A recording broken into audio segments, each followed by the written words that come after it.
lonely ship streaks along an endless path. It's the mammoth starship Enterprise. Follow her trackless journey each week on Star Trek.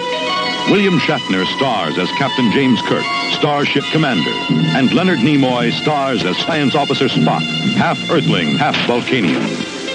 There are hazards that beset the Enterprise and its crew on board ship and on alien planets.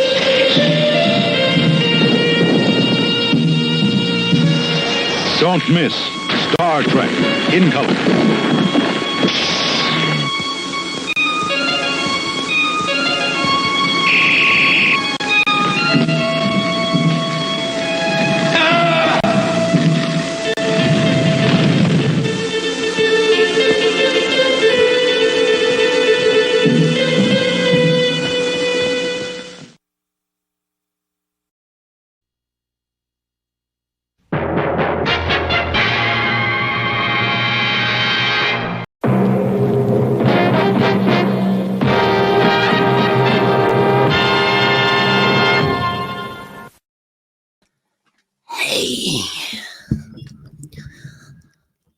What time is it? It's Podblast time! Woo!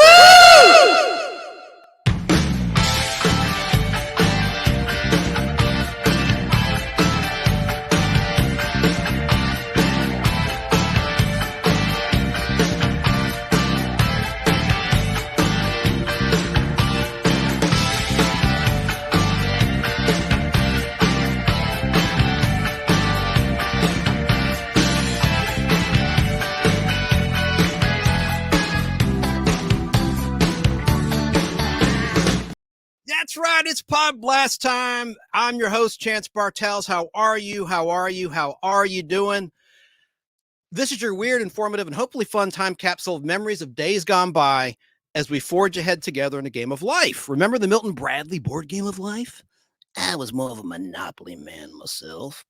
But right now, we're reminiscing about life, specifically pop culture history and life experiences that we all have in common. That's what this show, The Nostalgic Podblast, is all about. This is your nostalgia show with a bite. Welcome, I'm Chance Bartels, your host. No relation to Chance the Rapper, as you can see. And as Steve Harvey says at the beginning of Family Feud, we've got a good one for you today! Today's Podblast topic is all about Dell and Gold Key comic books based on popular television shows and movies. And Dan from South Carolina is our guest, who has a massive collection of these books, which he'll share with us today. It's been a while since I've had a comic book show topic, but I've tried to make this show interesting for TV and movie fans, as well as comic book collectors, since, let's face it, there are comic book fans who don't give a crud about television, just like there are classic TV people who are not into comic books. The original primary comic book publishers of TV shows adapted into a comic book format were Dell and Gold Key. And we're going to cover other comic book companies too, like Charlton and others that had comic books based on popular films and TV shows. But we're going to be showing you Gold Key and Dell comics for the most part. I'm going to show you every Munsters cover of the classic Gold Key Munster series. Going to show you every Dell Bewitched comic book cover and a whole lot more things from our collection, Dan and I think this is going to be a lot of fun. Plus, there's going to be trivia for prizes such as comic books and Topps Star Wars cards from 1977 and Batman 1989 cards from Topps as well. If you want to call in to talk about these comic books or anything nostalgic, the number is 770-438-1050, or simply comment here in the live chat comment area with your thoughts, which I'll show on the screen for viewers. Now, listeners, if you want to see tonight's show and see these comic books, simply head to the Nostalgic Podblast YouTube channel. That's the Nostalgic with a C, not nostalgia, the Nostalgic Podblast YouTube channel. And it's so easy to find. Just Google search The Nostalgic Podblast. And once there, click the live tab and you'll see a thumbnail image of guest Dan and I with a bunch of TV comics. Hang on, we got a call.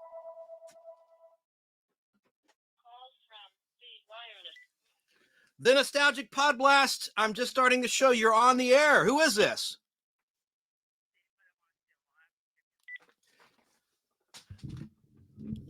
It was a prank call from someone in my life. All right, but getting back to the show, that totally threw me off. And I talked about the trivia. Yeah, so we're going to give away some comic books. Like, I'll give you an example. The Star Wars 1977 issue 2. Full disclosure, that's a reprint. Some tops. I know I already mentioned this, but I'll show you some tops mint condition Star Wars cards. Some Batman 1989 cards. The Tim Burton Batman, the first movie. So, oh yeah, when you go to the Nostalgic Podblast, just Google search it and you'll see the Nostalgic Podblast YouTube.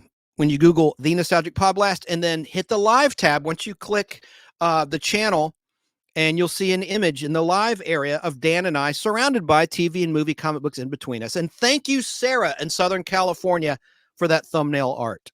She designed that and it looks really great. Okay, I'm going to bring Dan on in just a moment, but it's history lesson time. I want to talk about the origin of Dell Comics, and we'll get this nostalgic party started. Dell Comics was the comic book publishing arm of Dell Publishing, which got its start in pulp magazines. And it published comics from 1929 until 1974. At its peak, it was the most prominent and successful American company in the medium. In 1953, Dell claimed to be the world's largest comic book publisher, selling 26 million copies each month. Its first title was titled The Funnies in 1929. I'm going to have to take this phone off the hook. Hey, do you want to go on the show, Samantha? I'm taking the phone off the hook. So The Funnies was described by the Library of Congress as a, quote, short-lived newspaper tabloid insert rather than a comic book. Comic book historian Rob Goldar describes the 16-page 4-color newsprint periodical as, quote, more of a Sunday comics section without the rest of the newspaper than a true comic book. But it did offer all original material and was sold on newsstands, unquote. It ran 36 weekly issues published Saturdays between January 16th, 1929 until October 16th, 1930. And the cover price rose from 10 cents to 30 cents by issue number 3. And it was reduced to a nickel from issue number 22 until the end of its run. In 1933, Dell collaborated with Eastern Color Printing to publish the 36-page Famous Funnies, a carnival of comics, considered by historians the first true American comic book. Goldar, the historian, calls it, quote, the cornerstone for one of the most lucrative branches of magazine publishing, unquote. It was distributed through the Woolworths department store chain. There's some nostalgia for you. Woolworths. Remember, you used to be able to get a burger, a hamburger, or a soda from a soda jerk at a Woolworths department store. I remember even in the 1980s, up until like 1987 or so, there was a Woolworths here in Marietta, Georgia, near the Big Chicken, that had basically a little diner counter inside the Woolworths drugstore. It was pretty cool. Anyway, Woolworths distributed that, though it was unclear whether it was sold or given away. The cover displays no price, but Goldar refers either metaphorically or literally to the publisher as, quote, sticking a 10-cent price tag on the comic books, unquote. In 1934, Dell published the single-issue Famous Funny Series 1, also printed by Eastman Color. Unlike its predecessor, it was intended from the start to be sold rather than given away. The company formed a partnership in 1938 with Western Publishing, in which Dell would finance and distribute publications that Western would produce. While this diverged from the regular practice in the medium of one company handling finance and production and outsourcing distribution, it was a highly successful enterprise with titles selling in the millions. Most of the Dell produced comics done for Western publishing during this period were under the Whitman Comics banner, later also used by Gold Key Comics. We'll talk about Gold Key in just a moment. Notable titles included Cracker Jack Funnies, published between 1938 and 1942, and Super Comics, published between 1938, the year Superman was introduced to the world in Action Comics #1, and 1949. That's when Super Comics were published, between 1938 and 1949. That comic book historian I referenced, this is a different comic book historian, actually. Comic book historian Mark Carlson has stated that at its peak in the mid-1950s, quote, while Dell's total number of comic book titles was only 15% of what it published, it controlled nearly a third of the total market. Dell had more than 1 million plus sellers than any other company before or since. Almost done wrapping up this history of Dell Comics, and we'll bring our guest on. Dell Comics was best known for its licensed material, most notably the animated characters of Walt Disney Productions, Warner Brothers, Metro-Goldwyn-Mayer, MGM, and Walter Lantz Studios. Now, Walter Lantz, of course, did the cartoons for Woody Woodpecker and Chilly Willy and Andy Panda and many others. But Dell also had many movie and television properties that they adapted to comic book format, such as The Lone Ranger, Tarzan, Felix the Cat, Howdy Doody. It's Howdy Doody time. That's kind of where it's Podblast time comes from. It's Howdy Doody time. A little throwback to that. They also published Yogi Bear and other Hanna-Barbera characters. From 1938 to 1962, Dell's most notable and prolific title was the anthology titled 4-Color. Published several times a month, the title, which primarily consisted of standalone issues featuring various licensed properties, saw more than 1,300 issues published in its 23-year history. That's a huge number. My gosh. It often served as a tryout title, much like DC Comics' title Showcase. And Marvel, I'm interjecting here, Marvel Comics had something called Marvel Superheroes, which published new material briefly, which introduced Captain Marvel, the Marvel Comics version of that character, and introduced Carol Danvers, introduced the first solo Doctor Doom in issue 20 of that book, but I digress. And then it became a reprint title, reprinting issues of The Incredible Hulk. They also published The Twilight Zone. And The Twilight Zone, by the way, was continued not by Dell, but by Gold Key Comics, the competing company formed when Western Publishing ended its partnership.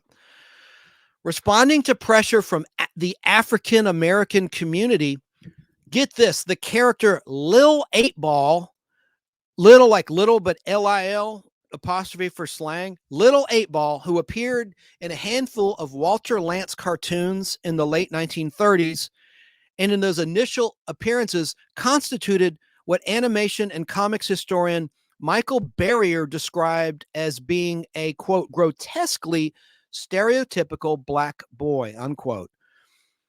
And it was discontinued as one of the featured characters in the Lantz anthology comic book titled New Funnies. The last appearance of the character was in the August 1947 issue. Wow, Little 8-Ball. Jeez, that's pretty offensive.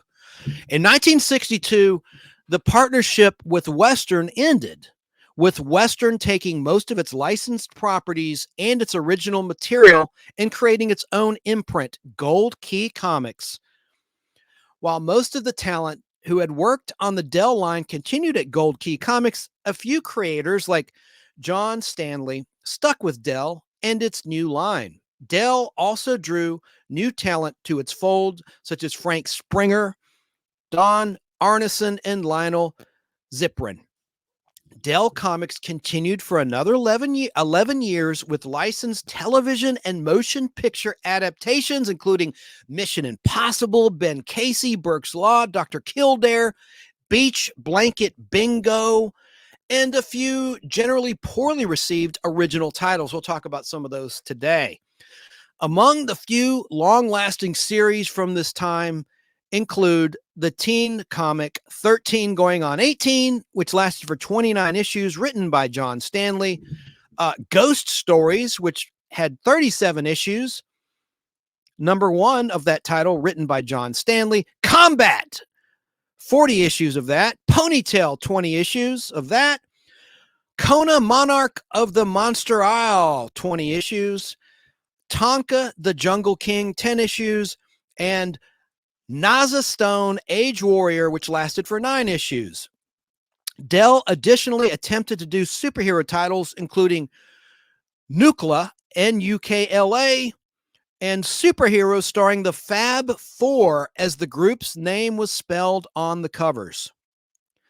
Brain Boy, and a critically ridiculed trio of titles based on Universal Picture monsters Frankenstein, Dracula, and Werewolf that recast the characters as superheroes, were published as well. Dell Comics ceased publication in 1974, with a few of its former titles moving to Gold Key Comics. Dan, bear with me. This is much briefer. I just want to talk about the history of Gold Key Comics really quickly, and then we're going to show some covers, have some trivia, giveaways, and some fun. You're going to look at a bunch of covers today. And then I'll get to the comments in the chat and put them on the screen as promised. So Gold Key Comics, here's the origin of Gold Key Comics. Gold Key Comics was created in 1962 when its parent company, Western Publishing Company, switched to in-house publishing rather than packaging content for branding and distribution by its business partner, Dell Comics. Hoping to make their comics more like traditional children's books, they initially eliminated panel line borders, using just the panel with its ink and artwork evenly edged, but not bordered by a container line. Within a year, they had reverted to using inked panel borders and oval dialogue balloons. They experimented with new formats, including Whitman Comic Book, a black and white 136-page hardcover series consisting of reprints, and Golden Picture Storybook, a tabloid-sized 52-page hardcover containing new material. In 1967, Gold Key reprinted a number of selected issues of their comics under the title Top Comics. They were packaged in plastic bags containing 5 comics each and were sold at gas stations and various eateries. Like Dell Comics, Gold Key Comics was one of the few major American comic book publishers never to display the Comics Code Authority seal on its covers. And also, they never had the issue number on the cover, which is very confusing for collectors like you and I, for any collectors out there. Friend of the show, Danny Cochran, was incorrect. He got into an argument in a previous live stream with our guest, Dan, in South Carolina, about that fact. And of course, Dan in South Carolina was correct. Gold Key featured a number of licensed properties and several original titles, including a number of publications that were spun off from Dell's 4-color series or were published as standalone titles.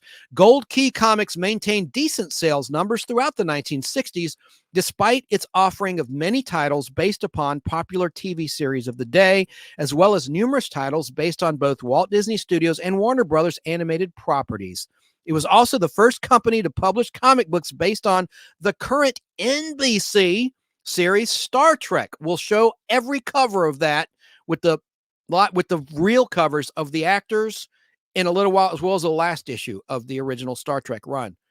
Whitman. Tom, I saw your text. If you're watching, I will send the link in just a second when I bring my guest on, when I can do that. And we're going to show all the Munsters, Tom. I know he's a huge Munsters fan. I'm sure you have a lot to interject about the Munsters when I get to the Munsters and I show every cover of the Gold Key Munster comic book series. Okay, while some titles such as Star Trek and The Twilight Zone were published for many years, many other licensed titles were characterized by short runs, sometimes publishing no more than 1 or 2 issues, like The Invaders, which lasted for 4 issues. I'll show those later. Gold Key considered suing over the similarly themed television series Lost in Space for its resemblance to the pre-existing comic book titled Space Family Robinson, but decided their business relationship with CBS and Irwin Allen, and that was more important than any monetary reward resulting from such a lawsuit. As a result, the Gold Key series adopted the branding from Space Family Robinson to Space Family Robinson Lost in Space with issue number 15 from January 1966, though its narrative had no connection to the TV series.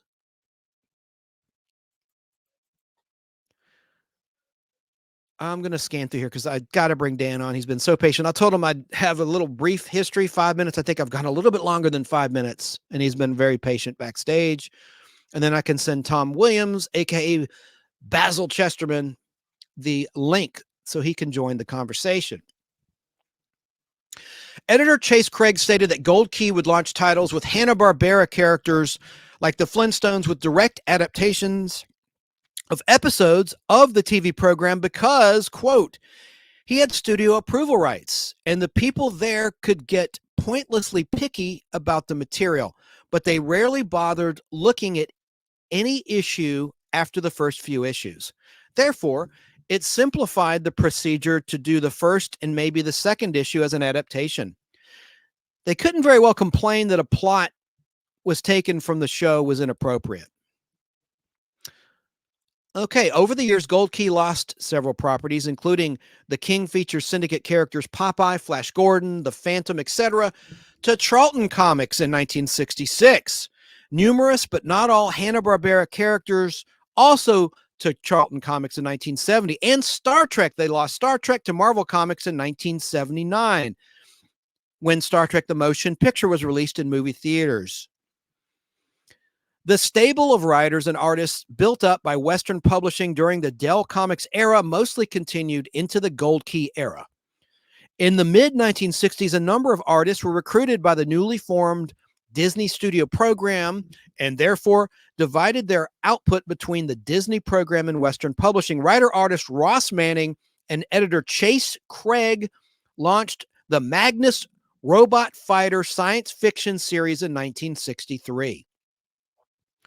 Jack Sparling co-created the superhero Tiger Girl with Jerry Siegel, co-creator of Superman in 1968.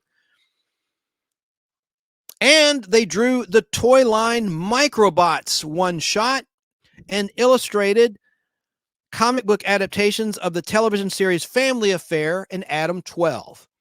Dan Spiegel worked on Space Family Robinson, The Green Hornet, The Invaders, Korak, Son of Tarzan, Brothers of the Spear, and many of Gold Key's mystery and occult titles. Among the other creators at Gold Key were writers Donald F. Glutt, Len Wein, who created Wolverine, allegedly, Bob Ogle, John David Warner, Steve Skeets, and Mark Evanier, and artist Cliff Voorhees, and many other talents.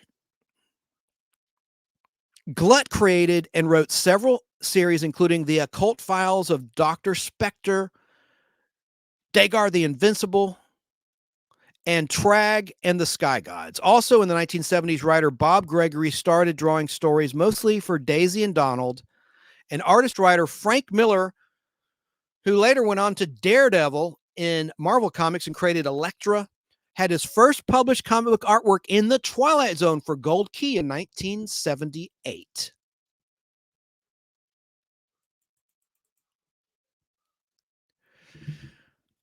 Okay,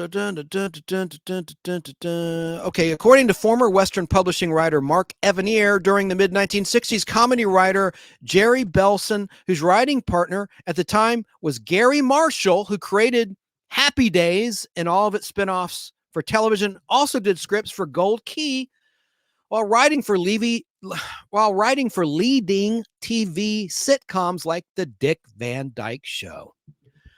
Among the comics for which he wrote were The Flintstones, Uncle Scrooge, Daffy Duck, Bugs Bunny, The Three Stooges, and Woody Woodpecker. Guess who? Leo Dorfman, creator of Ghosts for DC Comics, also produced supernatural stories for Gold Key's similarly themed The Twilight Zone, Ripley's Believe It or Not, Boris Karloff Tales of Mystery, and Grimm's Ghost Stories. One of Gold Key's editors at the time told Mark Evanier, quote, Leo writes stories and then he decides whether he's going to sell them to DC for ghosts or to us. He tells us that if they come out good, they go to us. And if they don't, they go to DC. I assume he tells DC the opposite, unquote. I'm going to skip ahead because I got to bring Dan on. Oh, wow. Editor Frank Tedeschi. I'm probably screwing up his last name. Editor Frank Tedeschi, Tedeschi,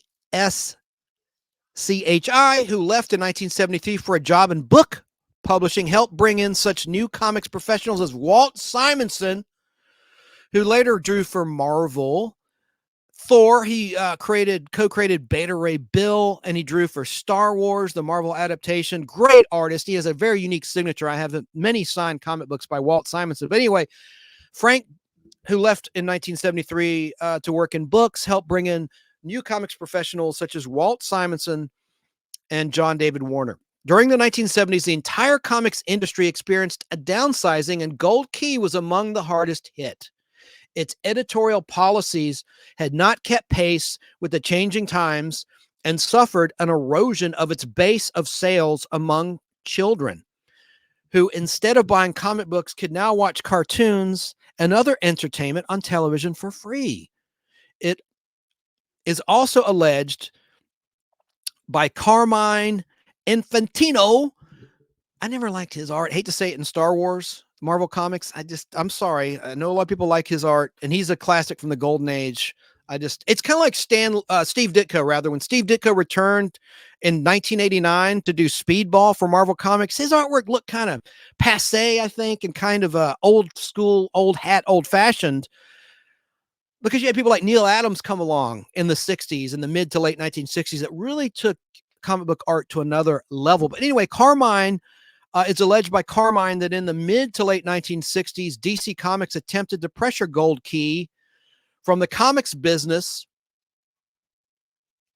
through sheer volume of output. Okay. Among the original titles launched by Gold Key in the 1970s were Baby Snoots and Wacky Witch. By 1977, many of the company's series had been canceled, and the surviving titles featured more reprinted material. Although Gold Key was able to obtain the rights to publish a comic book series based on Buck Rogers in the 25th century between 1979 and 1981. It also lost the rights to publish Star Trek, I know I already mentioned this, to Marvel Comics, just prior to the revival of the franchise via Star Trek The Motion Picture. With the final Gold Key published Star Trek title being issued in March of 1979. I'll show that cover in just a little bit. In this period, Gold Key experimented with digests with some success.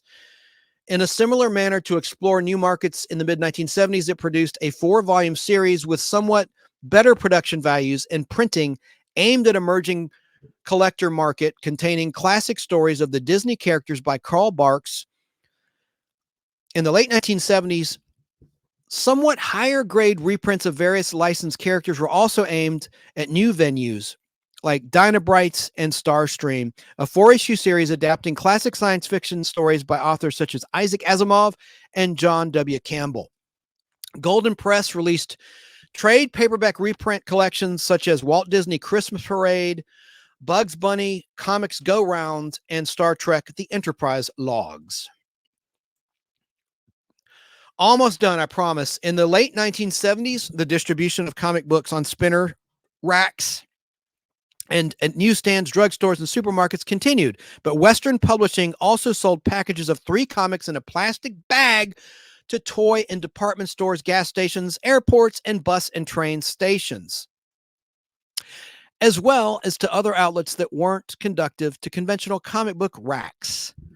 The newsstand comics were returnable, and the dealer could return old unsold comic book copies to the distributor for a full refund.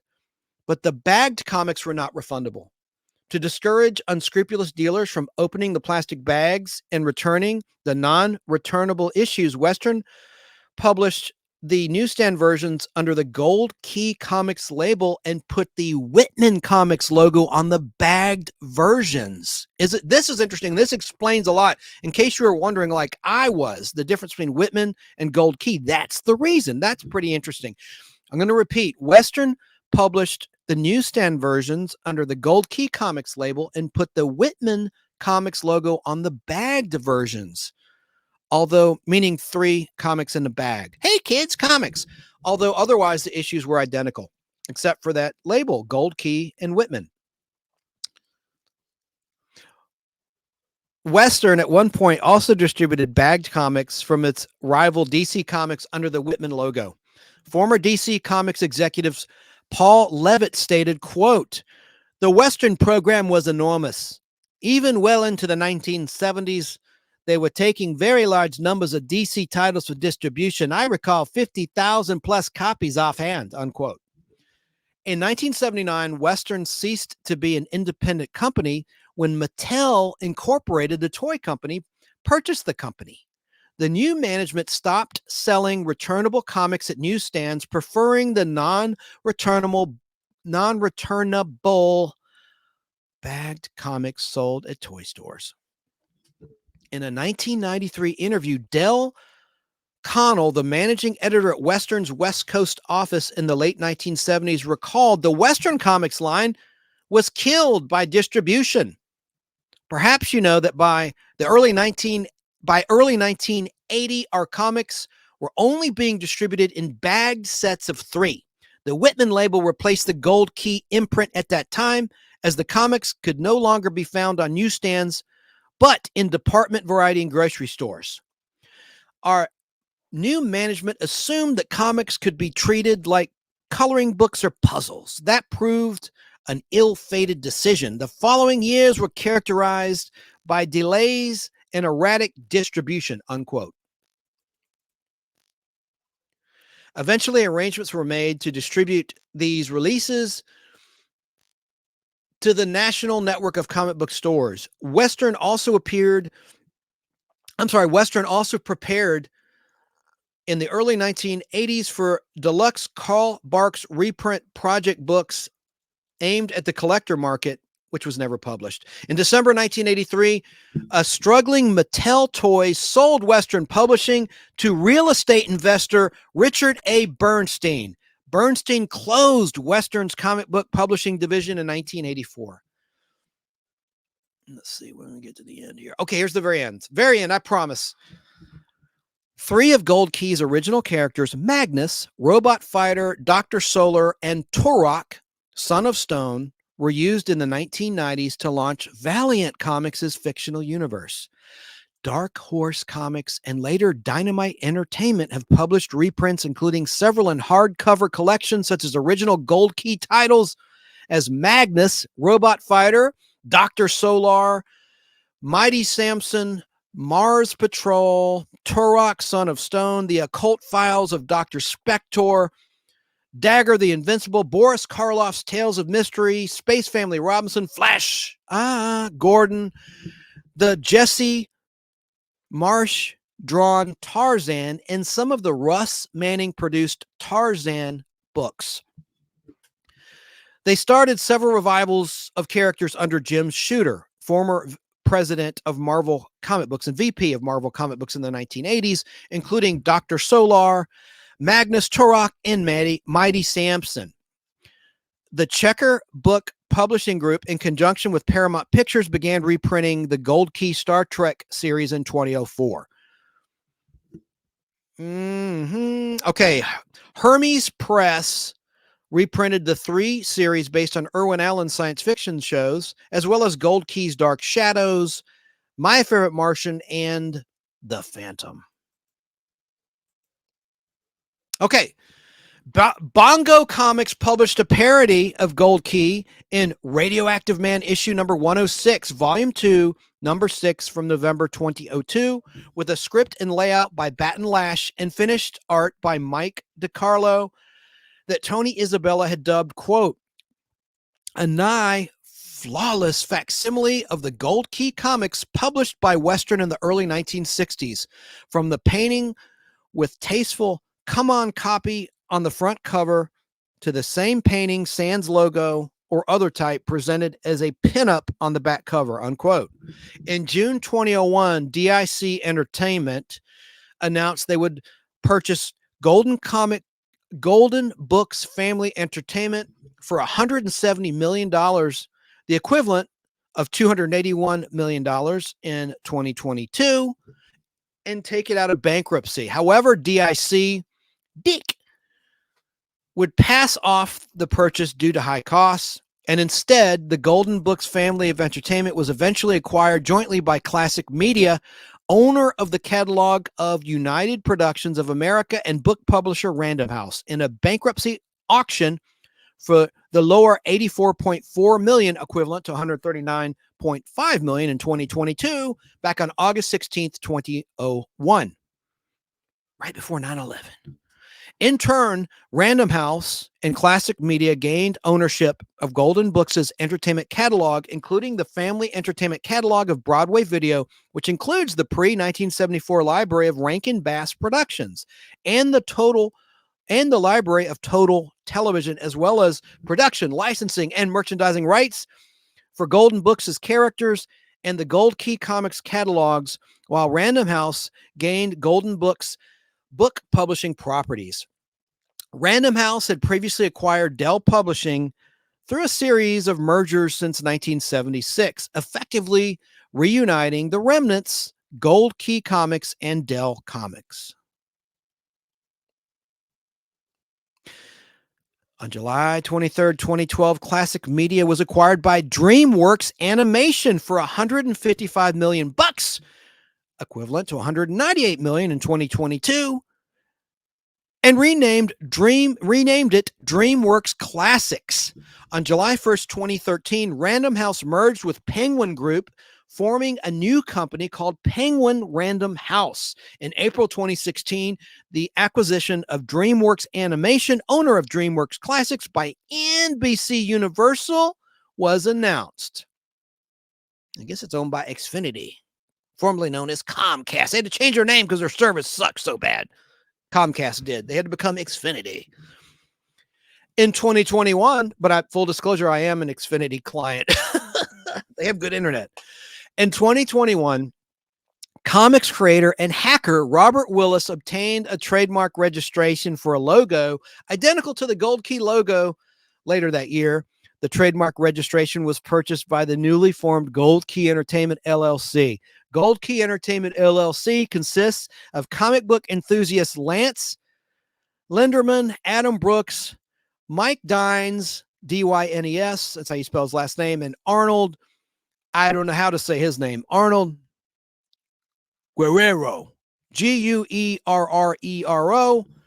And Linderman describes trading a copy of Teenage Mutant Ninja Turtles #1. That's a soft, sore spot for me. Oh, I shouldn't get into it. I'm digressing here. And I'm going to bring, if you're still there, I'm going to bring you on, Dan, in South Carolina in 1 minute. A friend of mine stole my first print copy of Teenage Mutant Ninja Turtles #1 and traded it to a buddy of mine for a stack of adult magazines. Scott Holcomb stole one of my copies of Teenage Mutant Ninja Turtles #1, and my good buddy still has that stolen copy. Jeff Logan still has that. Unbelievable. Anyway, Linderman describes trading a copy of Teenage Mutant Ninja Turtles #1 from 1983 to Willis for the rights to Gold Key in a YouTube interview with Carlos Collects Comics YouTube channel. Gold Key Entertainment is currently working with creators to produce new titles. Okay, next will be the trivia game. We're going to bring on Dan right now. Dan, I don't know if he's still there. Let me get to that screen. Dan. Greetings from South Carolina. That's the longest 5 minutes you've ever heard of, right? More like 45 minutes. Oh, good grief. I'm so sorry. How are you doing? I'm doing pretty good. How about you? I'm doing great, my friend. I love talking comic books and doing show and tells like this. I had to give that history. I mean, I learned a lot just preparing that information. That's interesting stuff. 98% of the titles you mentioned, I have at least one copy of one of them. That's why I wanted you on. You specialize in collecting comic books based on TV shows and movies, correct? Oh, yeah. That's my main thing. Good grief. There's 89 comments I got to get to in a moment. Tell us a little bit about. You start the comments, I'm going to go smoke. Oh, okay. 10 minutes to get through that. No kidding. Well, I'll do that in a minute, but I just want people to know who you are. Now, you're in South Carolina, obviously. That's why I call you Dan in South Carolina. I don't know if you want to identify your last name or not. That's up to you. I'm Danny Staten. I'm in South Carolina between Greenville and Anderson. And how did you get into collecting comic books and when? Oh, I've been collecting comic books since I was a kid. I've had 10 or 15 comic book collections in my life. And at one point or another, I usually get too many comics and wind up selling them all and starting over for some reason. Oh, wow. That's cool. Well, yeah, it's tough for me to sell comic books. Like if I have a duplicate copy, that's one thing I'll do a trade, but that's something that really, it's like nails on a chalkboard. I just get really weirded out. I had a really huge comic book collection around 1995, over 1 million comic books. And I discovered eBay and sold every one of them on eBay in a year. Did you do well? Like what year was this about? Or what time frame did you sell? 95. Ooh, yeah. So see that when you think about what you could have gotten now, you know, and that was before there was grading companies.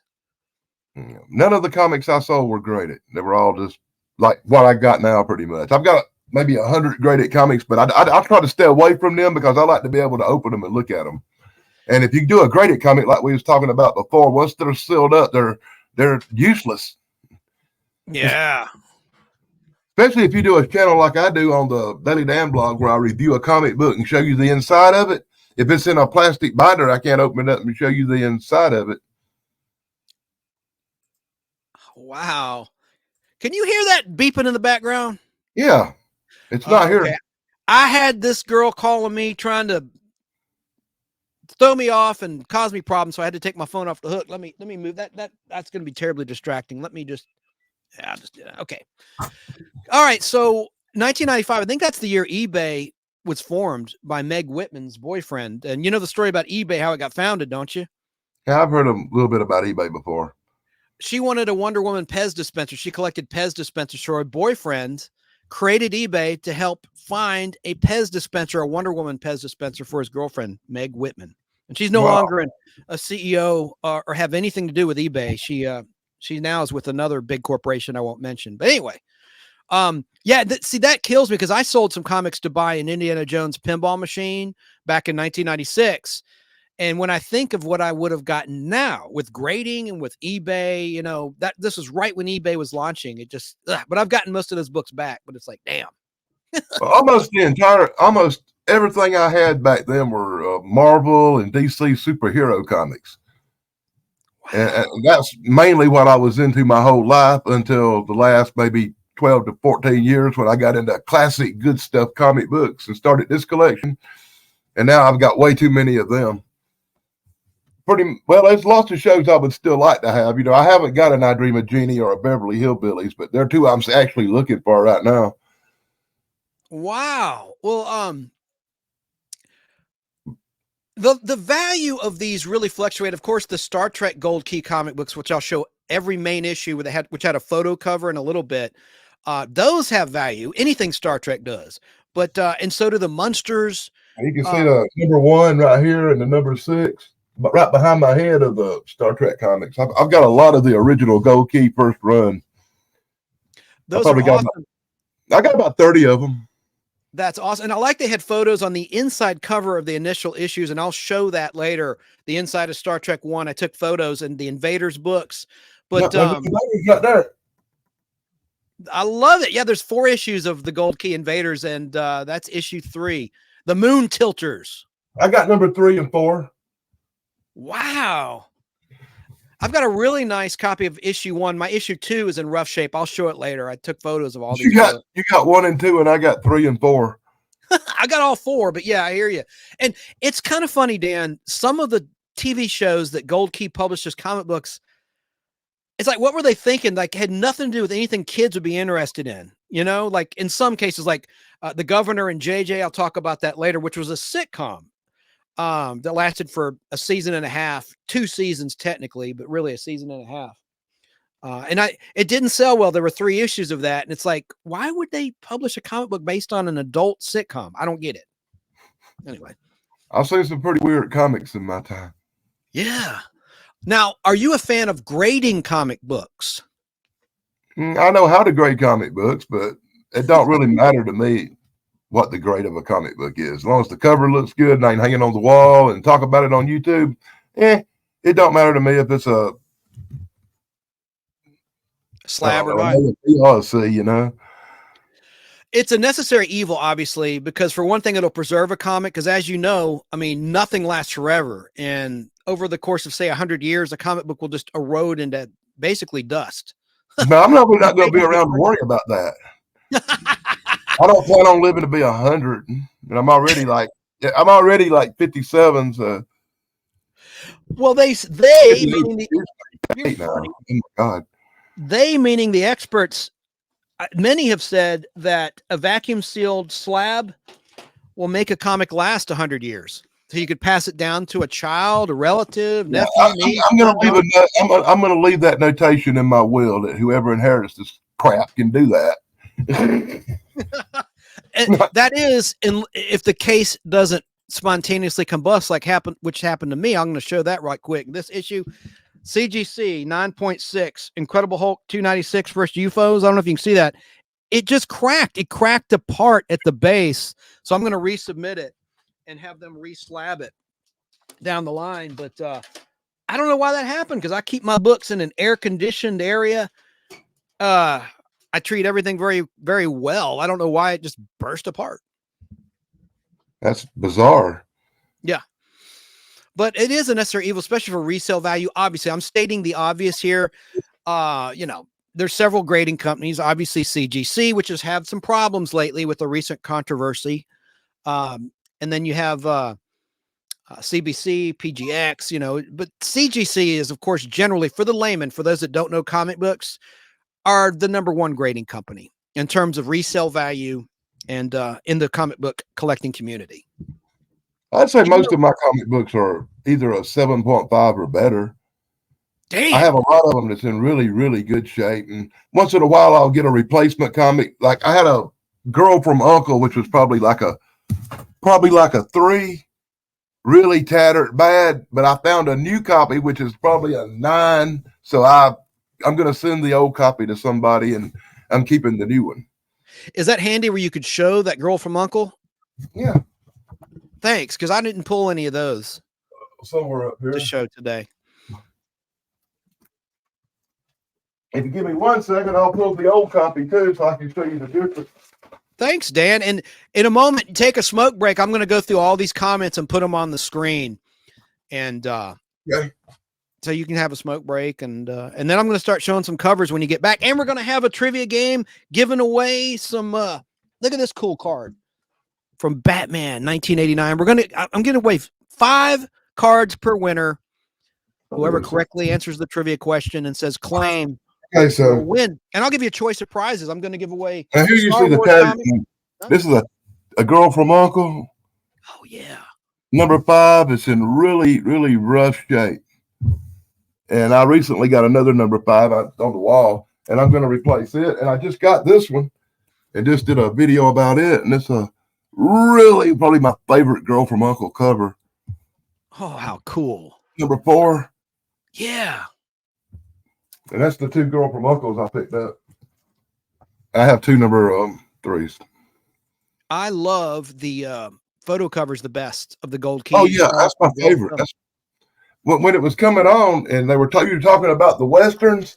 Mm-hmm. And the Super Comics. I picked up my 1945 copy of Super Comics, and that's one of the first appearances of Dick Tracy. Oh wow! And that's one of the oldest ones I've got. And we're going to talk about this after we do the comics, but you have a huge autograph collection. You don't need to show anything now. I just wanted to let people know it's extremely impressive. You've had autographs passed down from family members, your father, and I mean, incredible stuff. My mom was a photographer and she did a lot of photo shoots for people. And whenever she'd get autographed pictures, she'd bring me one home, or sometimes she'd actually take me to the shoots with her and I get to meet people. Oh, that's amazing. Sincerely, that is just so cool. 90% of it would probably be wrestlers. She'd worked a lot for professional wrestling.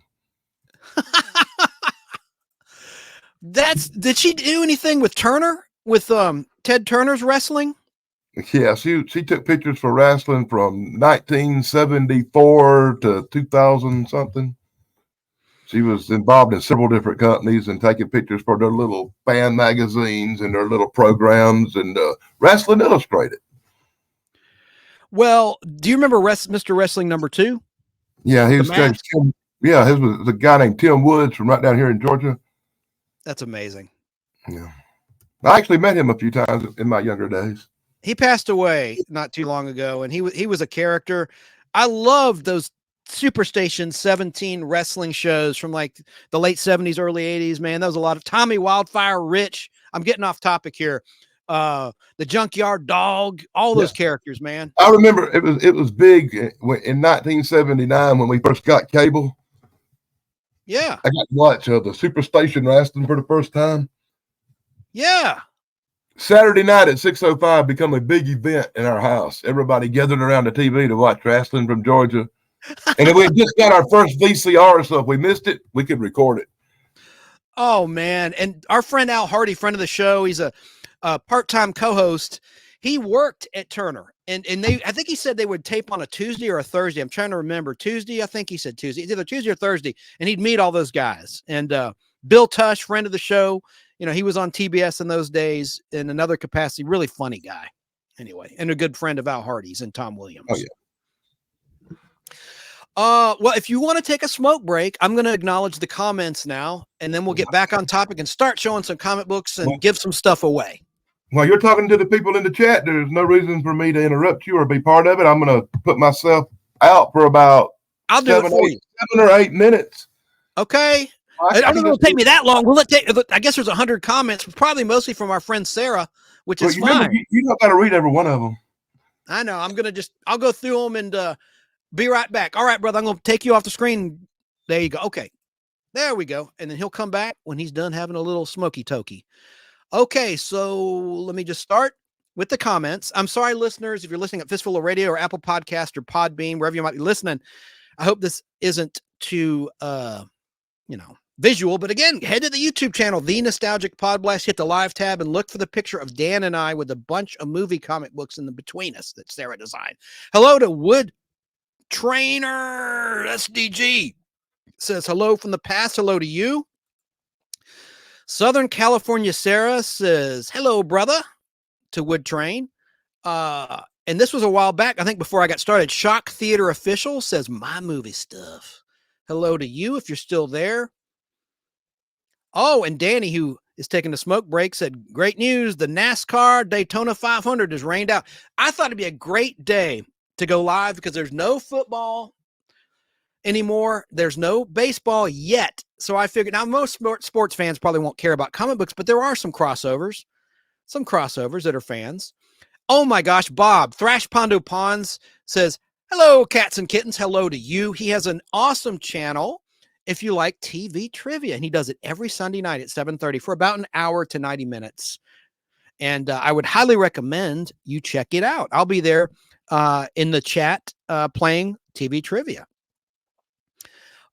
Let me just scroll through here. Sarah says, Chance, I've got your radio on my channel now, meaning on Fistful of Radio, which you can stream from anywhere, fistfulofradio.com. Yeah, I'm playing the history of Star Trek for its 57th anniversary, which was last year in 2023.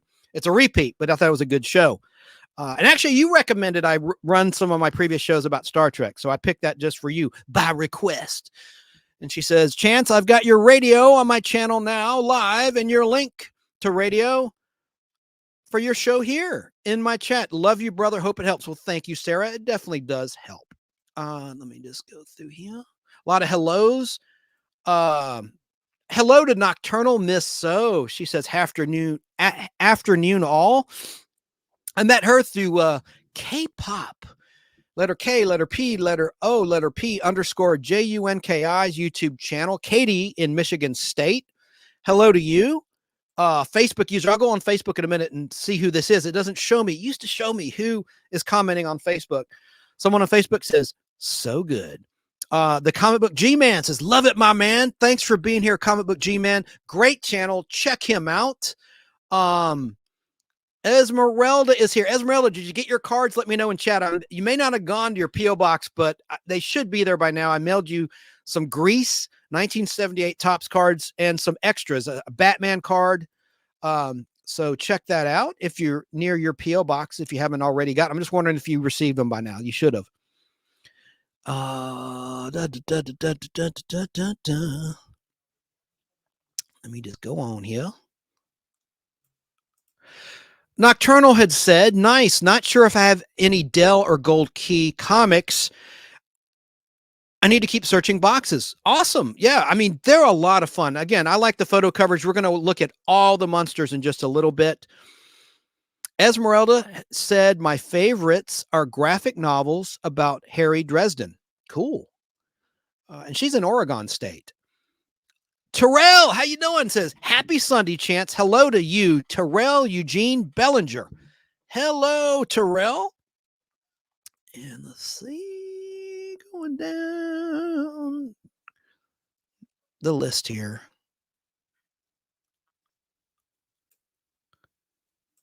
Facebook, Fat Comic Book Guy 2246, Dan Comic Channel. Okay. Cooking with Silence is here. Hello to you. Saying hi to Sarah, My Flock YouTube channel.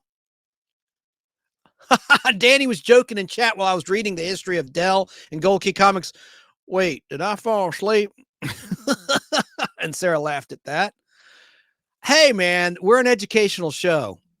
But I hear you. All right. Esmeralda says, I learned so much about the history of things from Chance. Thank you. I try not to be too boring, but I want this to be informative as well as hopefully entertaining. Esmeralda says, I remember when comics were sold in bundles. I always thought it was because at least one of them was not popular, and that was why. And that's part of it. Facebook user found a bunch of Gold Key comics at an estate sale, the FBI story, etc. I bet I know who that is by guessing that is probably Rick Clark. But I'll get on Facebook in just a moment and say the names of the folks that are watching on Facebook Live. We're also on Twitter Live and obviously on YouTube Live. And Twitch. Esmeralda says, when they sold the bundles of comics, you could see the one on the front and the back, but not what was in between. Correct. That's a great point. And that had a great mystery element to it. Made it a lot of fun. And Nocturnal Miss So says, same, still bad as Xfinity. Yeah, no, they have great internet though, but as a company, they sort of suck with their customer service and they sneak up that bill on you. You got to watch that statement from Xfinity. You sure do. Let me just go down the list here.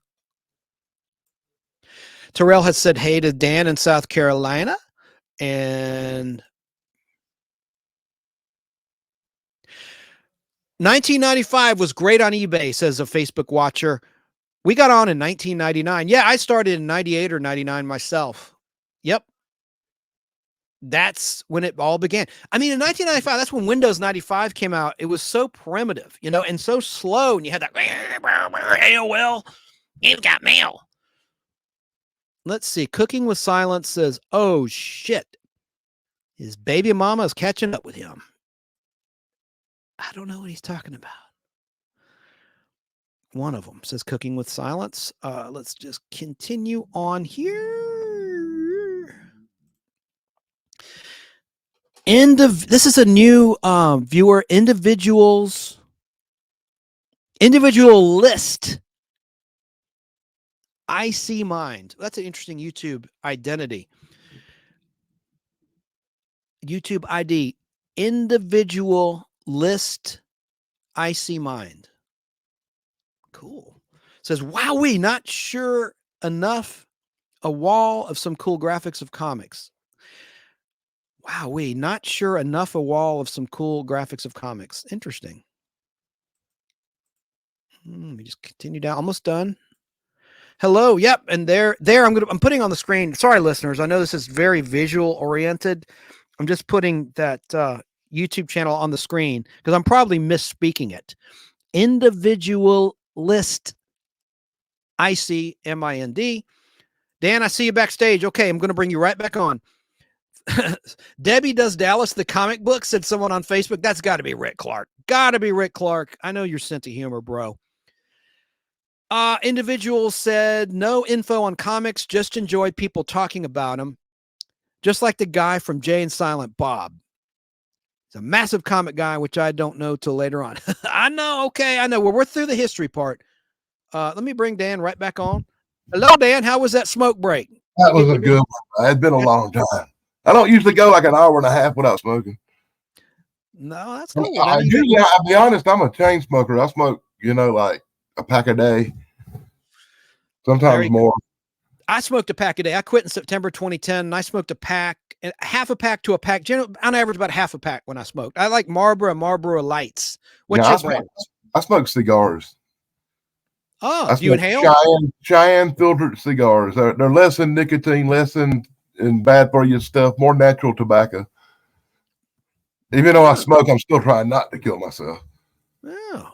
Esmeralda says, I like to play with things, so I never leave anything in packaging. I know it destroys the value, but hey, things are meant to be enjoyed, right? Not just to hold up and look at like a beer in a beer commercial on TV. Facebook user, the grading companies are really backed up. Half a year plus turnaround. Yeah, and CGC was hiring new people to get caught up, but then the scandal broke, so I don't know what's going on with them. Jim's camera at dawn says, greetings, everyone. Hello to you. And individual says, thanks for the shout out. Back in the day, I thought it was just Batman, Superman. Oh shit, Batman. Ooh, I have no answer. By the way, I want to bring up a point I was going to mention about Batman. Interesting. Wouldn't Batman have made a great Gold Key comic? But because DC owned it, that never happened. That would have sold so huge. Don't you think, Dan?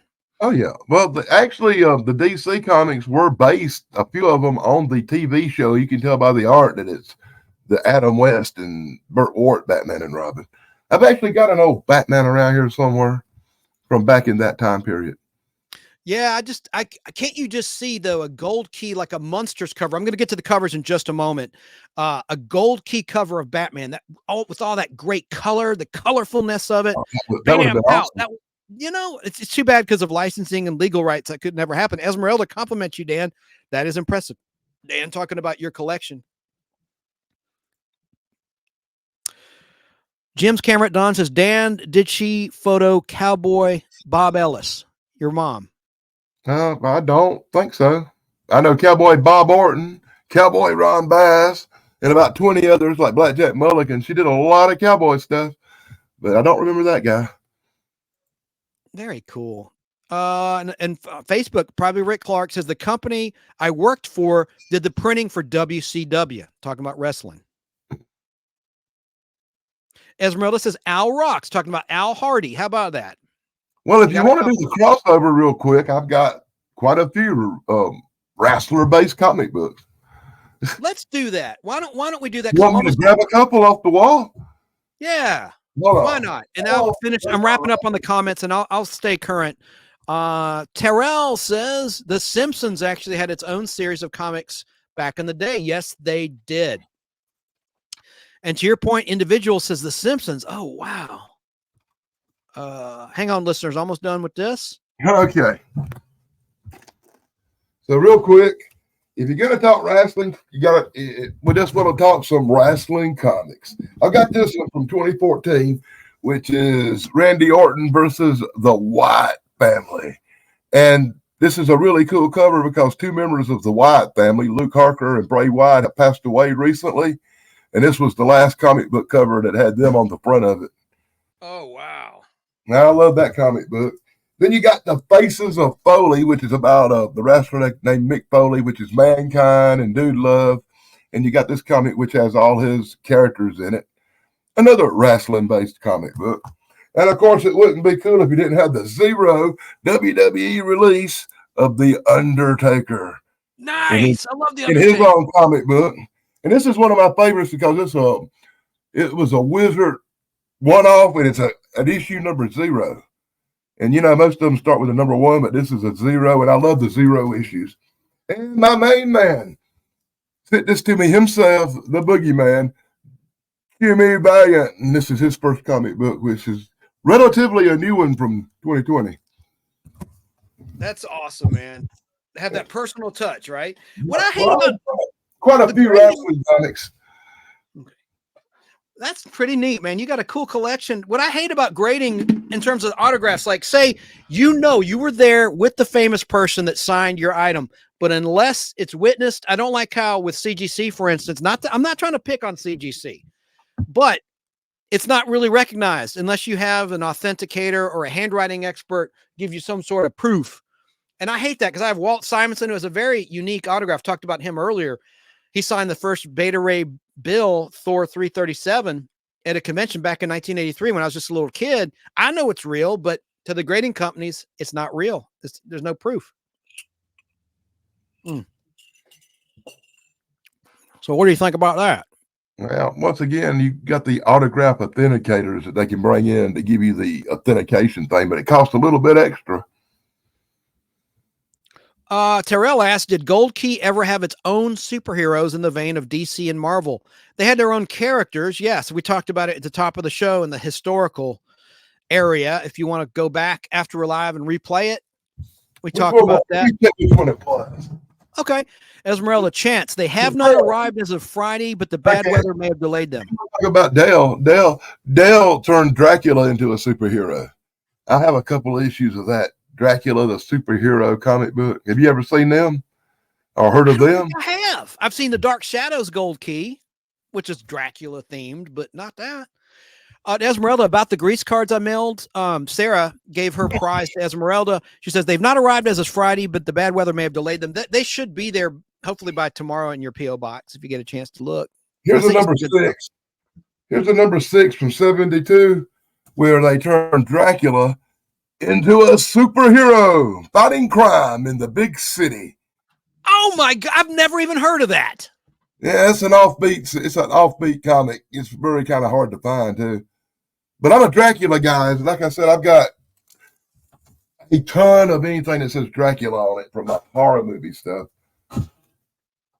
If it says Dracula on it, I usually pick it up just for the heck of it.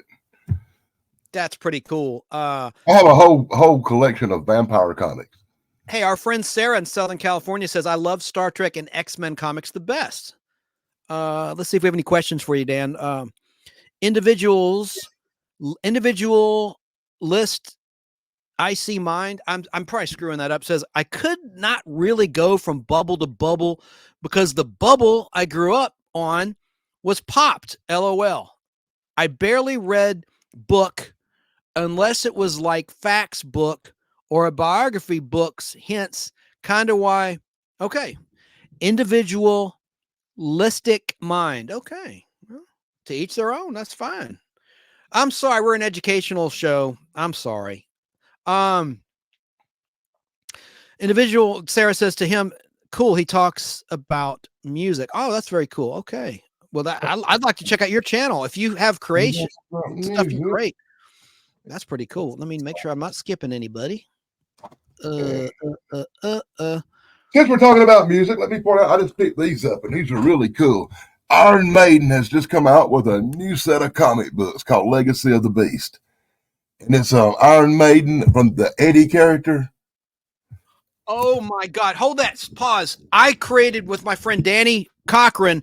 We did the origin of Eddie when we were kids. I found that artwork the other day. Does it cover? Yeah, I stole another one of your comic books because Legacy of the Beast is the origin of Eddie in comic books. Oh my God! Did he kill his parents? I haven't opened them and I haven't looked at them. I just picked them up yesterday.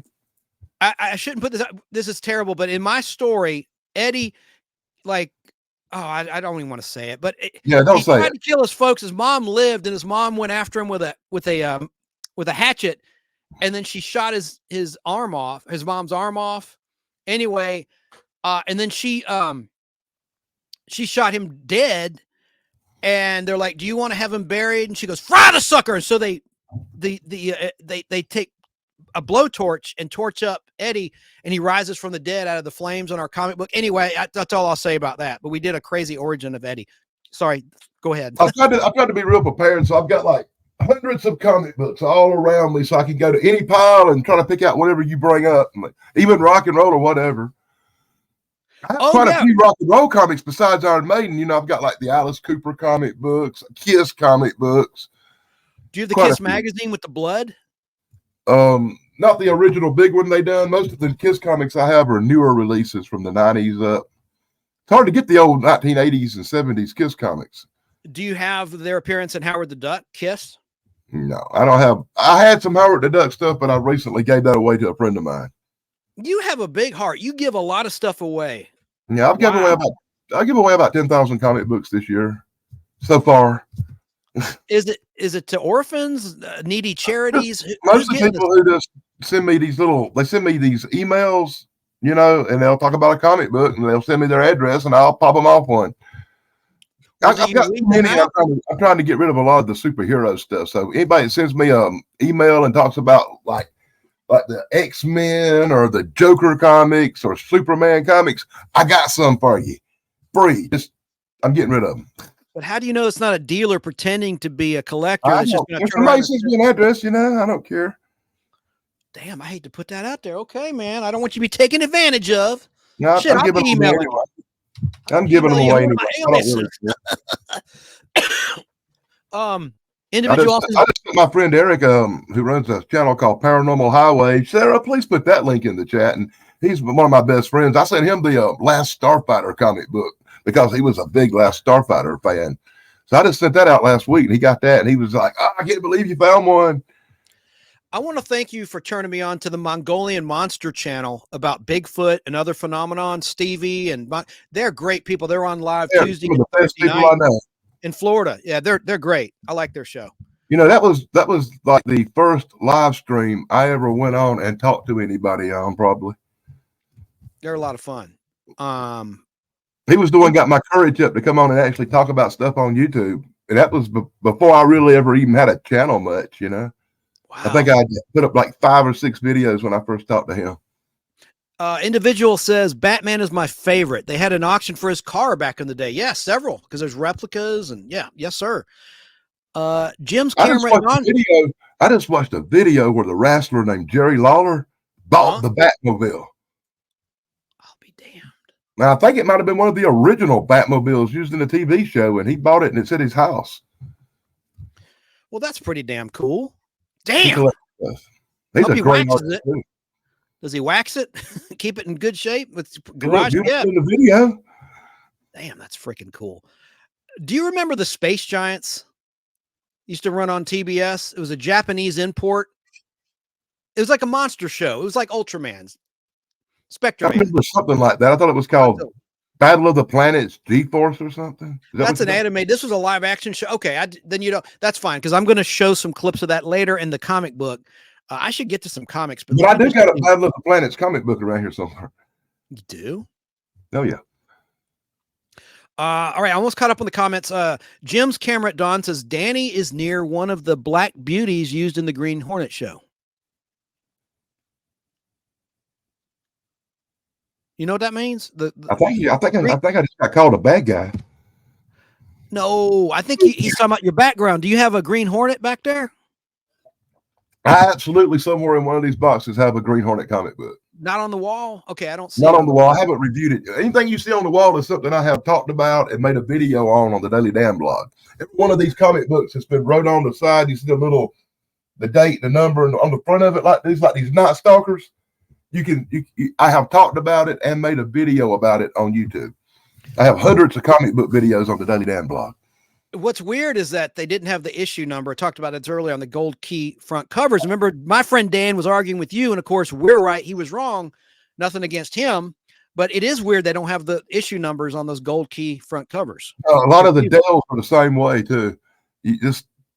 They don't put the information on the inside you actually have to open the book and look inside the cover to get the information. I usually try to write it on the back of a comic like this once I open it up, so I don't have to open it back up again. That's pretty. But I very rarely open them if I'm not looking at them. Esmeralda says, "I love Dark Shadows." I gave Al Hardy I have the whole run. I have the entire run of the original Dark Shadows series, number 1 through 36. Every Dark Shadows comic book ever made in the day. It's the only series I have the whole run on right now. Wow! I gave Al my copy of Dark Shadows 1. He should have it on his wall of his home studio. Let's see. Facebooker says, went to a WCW match at Center Stage. Sting was there giving out little purple Scorpion Sting cars. Pretty cool. That's got to be Rick Clark saying that. And he says, I used to direct some of those matches at Center Stage when I worked at Turner. That might be Al Hardy. That's probably Al Hardy. I can't see who the hell it is on Facebook, but I'll get on there in a second. Just says Facebook user. We're going to talk about the Munsters here in a second. I'm almost caught up on the comments. I've got a Munsters comic book or two. I got an original one from the original run, and I got some of the newer ones they come out with. Somewhere. Esmeralda says to you, Alice Cooper had a comic. Alice is fantastic. Alice Cooper has had a bunch of comic books. They actually a whole new run, a whole new Alice Cooper series that come out. As a matter of fact, if you go to the Fat Comic Book Guy, I think I just put up the Alice Cooper comic book covers for the new comics for this month. It's 3 of them come out this month. Individual says, yeah, comics was not my cup of tea. Well, I'm going to show some covers, photo covers of TV shows you probably liked. So hang in there. But he says, yeah, comics was not my cup of tea. So I could not read the comics with all the bubbles till I got older. And I just really didn't care to read them. Not only a classic rock band, but a comic book. Woo-hoo. Meaning his channel. Talking to Sarah. I think he's referring to what Sarah said about his channel being about rock and roll. Thrash has got to take off. Great to see you. We'll try to make it back. If not, hope to see you on my channel at 7:30. Bob's TV Trivia. 7:30 time. I'm wearing a Thrash Pondo Pines official t-shirt on this live stream. There you go, Pines. Cool. Very, very cool. A fine save every one of us. Terrell says, while not a comic per se, I will always have a soft spot for Charles Addams' original Addams Family cartoons. The characters weren't even named until the original sitcom came to existence. Yeah, and that was in the Saturday Evening Post, was it? The Charles Addams Family? I want to say Saturday Evening Post, but it might have been the New Yorker. I think it was the New Yorker. I think it was the New Yorker. New Yorker? Okay, someone in chat will know. I swear to it, I don't remember it. But like you, it seems New Yorker more, but sticks out in my mind a little bit more. It was me, Tom, Basil Chesterman. Okay, he's talking about directing Turner. I should have known because Al was in the film department. I wasn't thinking. Tom is a director currently with the Weather Channel people, but he used to work at Turner Classic Movies and Cartoon Network, and before that, Superstation 17. That's how he met Al. They worked together in the 80s. Pretty damn cool. I know Al Hardy left Turner in 1991, he said. Anyway, Jim's camera at dawn says, and Tom may join us on camera later. He's busy right now, but he texted me he may come on. Jim's camera at dawn says the owner of Black Beauty lives near Inman, South Carolina. Oh, he's talking about the Green Hornet's car. Yeah. The guy who goes to the shows and the auto shows and shows off the car. Yeah, I know who he's talking about now. It just Man, I'm clear. sorry, Jim. You must have thought, what an idiot, the car. Yeah, I'm very familiar with the car. I was, when I hear Black Beauty, I think about a stupid horse. Oh, man. And Esmeralda says, I have to check that out about Alice Cooper. Thanks for the info, Dan. All right. Now, I think we're all caught up and we can start showing some comic books. And I know you'll have a lot of input. Let's see here. It was the New Yorker. Okay. Thank God it entered my mind the correct thing. I hate to make mistakes. So the New Yorker magazine had the Addams Family by Charles Addams strip. Cartoon. The Addams Family comic book is another comic book that has eluded me over the years. I haven't never even seen one. And those didn't come along till the 70s, until after the show, long after the show was canceled. Really? I didn't know that. But I knew they were out there. I'd seen the covers on YouTube and stuff, but I'd never had one, or I'd never seen one in person. Esmeralda says, Dan, to you, Dan, I've been going to Alice Cooper concerts since Welcome to My Nightmare in the 1970s. Yeah, my mom took me when I was like 10 years old to see Alice Cooper. So that was in 75 or 7, something like that. And I've seen Alice Cooper quite a few times since. And my sister and her husband just went recently and saw Alice Cooper last year. They sent me videos from the concert, and I put them up on my channel. So there you go. You do? Say your channel again. You can find me on the Daily Dan blog. The Daily Dan blog. Well, we're going to start. But mostly I do paranormal investigations and Bigfoot and cryptid stuff on that channel. But I do a comic book review once a week. Very, very nice, Dan. Any other comic book stuff you want to see, you have to go to my comic book channel. Now, we're going to start with some television shows that were adapted into comic book format. Here's a Dell series, and they didn't have any photo covers from this show. This was an anthology show. Let's just put up issue number 1 from December 31st, 1963, The Outer Limits. The Outer Limits. Another one. I do not think I have an Outer Limits comic book, but I've got quite a few Twilight Zones, old and new.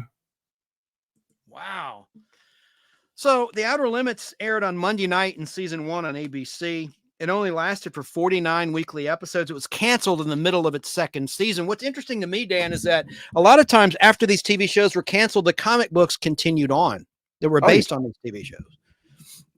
Now I'm going to show you issue 3. I have this in the background. No. I'm not going to show all of these covers. I'm about to show all the monsters in just a sec, in just a minute or two. But I like that cover. Let me see where it is behind me. Here it is behind me. There it is.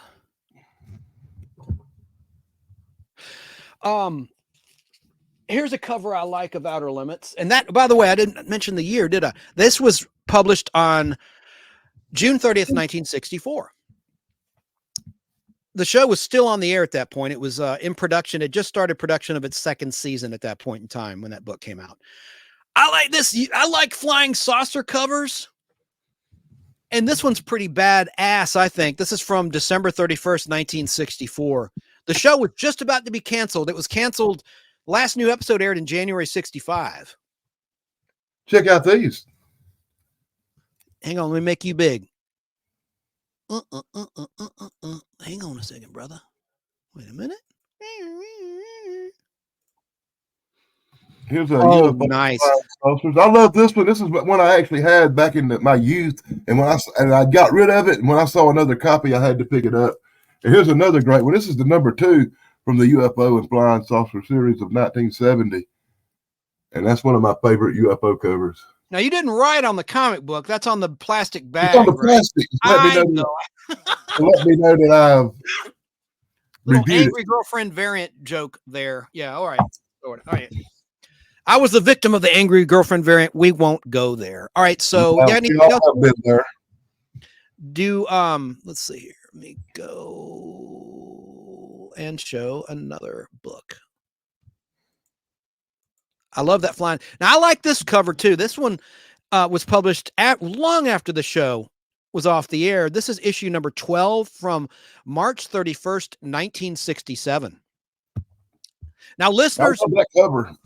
Listeners, I know, listeners, this is going to be extremely visual, extremely boring to the listener out of Atlanta, Fistful of Radio, or wherever you might be listening. So go to the YouTube channel, The Nostalgic Podblast, hit the live tab, and you'll see Dan and I with comic books between us. Dell we could always describe the cover as this large green creature comes up over a roller coaster at an amusement park somewhere in caveman days. What? Here's the last issue of The Outer Limits. This was released on September 30th, 1969. And it was a reprint of the second issue. That's what I didn't like about Dell and Gold Key. Towards the end of the run, they would start reprinting the covers and the issues themselves. Yeah. Stuff they'd already published. But that's how they're doing better than these guys that put out the Walking Dead comic books. They got 15 issues of #1 with different covers. I fell for it 2 or 3 times. I'd see Walking Dead, and I'd buy it for a cool cover, and it'd be the same #1 over and over and over. Oh, I bet I got 3 copies of the #1. One of them in black and white. Yeah, and then you have these collections too. There's a Walking Dead reprint of the first several issues. I've made up my mind. I'm not buying nothing else that says Walking Dead on it. Ooh. I'm through with the Walking Dead. Let's get to the Munsters now. I want to show some Munsters issues, and God, I gotta take a whiz, but that's besides the point. Look at this cover. I love seeing the Munsters in color. That's the cool thing about this particular series. I love these Munsters. Good. Get that. I have to go to the restroom. Let's just all marvel at this cover. Listeners, I'm sorry. It's going to be pretty visual for the next half hour or so. I'm going to go through these covers. But check that out. Now, I'll be right back, Dan. I've got to... Here's the 97 Munsters. Let me make you big. Hang on. Let me... All righty.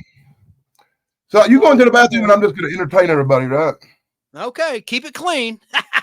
Oh, my God. I'll leave the vampire erotica put up for right now.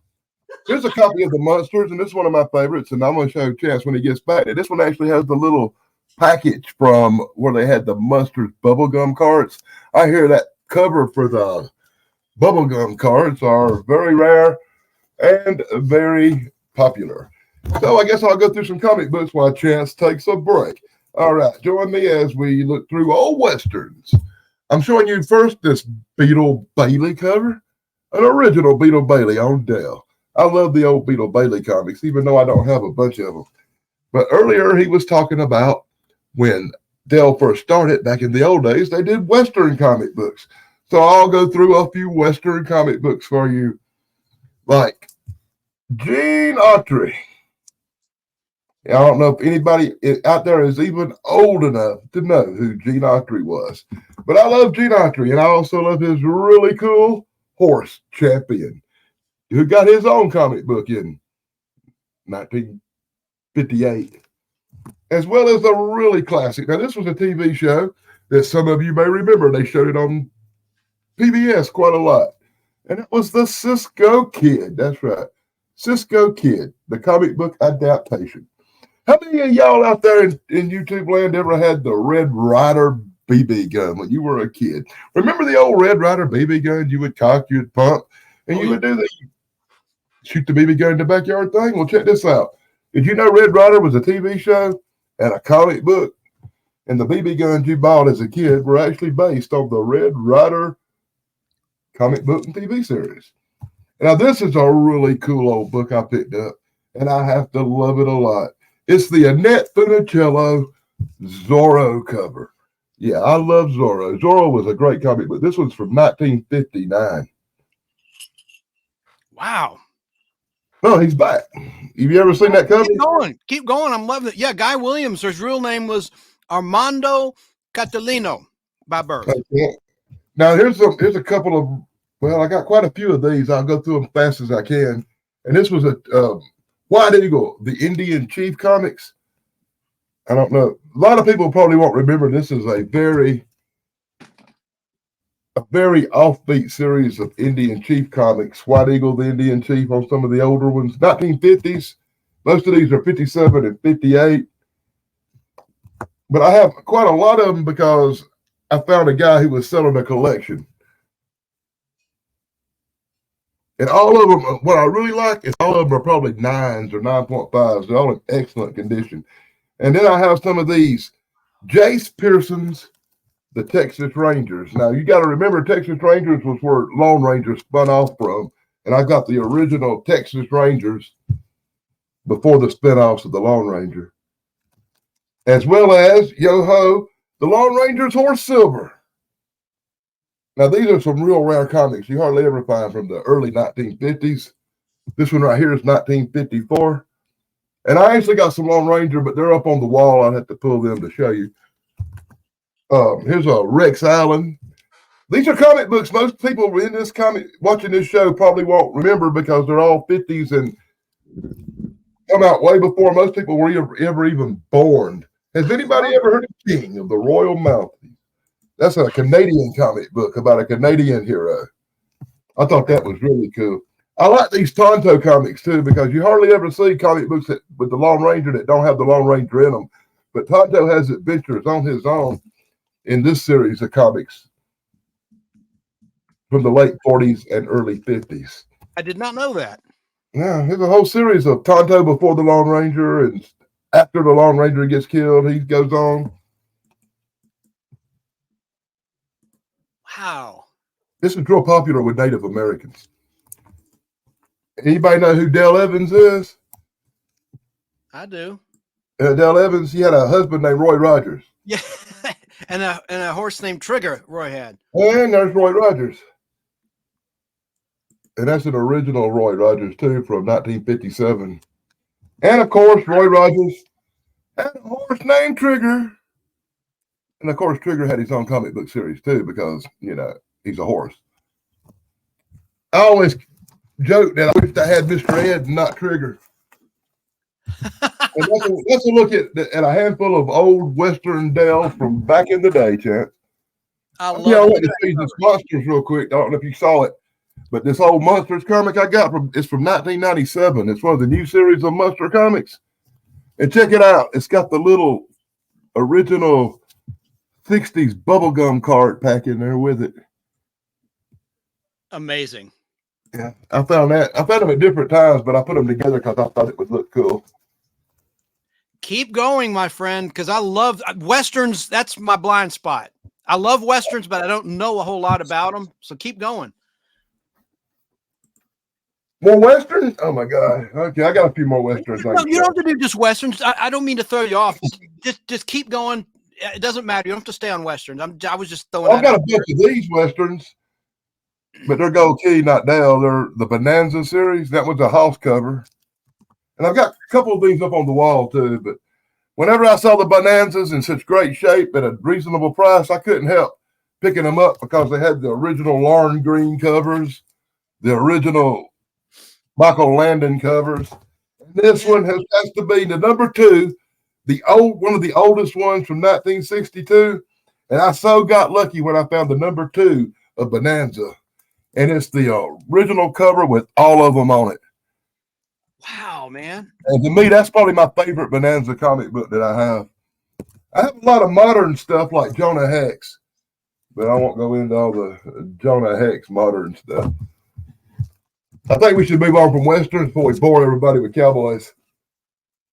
You're good. No, I'm serious because there's so much more to get to, Chance. All right. Well, what Besides, you got? That was about most of my Westerns. That's what I was telling you about earlier, though. I said I do have a Battle of the Planets. Nice. Yeah, It's I love that. Well, I can't wait till I get to Space Giants. I found some wild clips I'm going to share with folks later on. Okay, you got to give me 1 minute. I've got a catastrophe happen. Are you okay? Well, let me now. I have 1 second. Okay. Let's see here. Terrell says, I didn't realize that the actor who played Dr. John Robinson in Lost in Space, Guy Williams, real name Armando Catalino, was a guy who played Zorro in the original Disney TV show until I watched the reruns as a preteen. Yeah, the Disney Channel used to run Zorro from the 50s all the time. You ever be going through a pile of comic books and find one you have no clue where it come from or when you bought it or what it is? Yeah. All the time. I guess when I bought one of the other comic books, this one must have been stuck to the back of it. And I've never even heard of Atomic Mouse. It's an old comic book, too, with a 12-cent cover. Oh, man. And I have no clue where this thing come from. I have that Space Family Robinson behind you with the pterodactyl.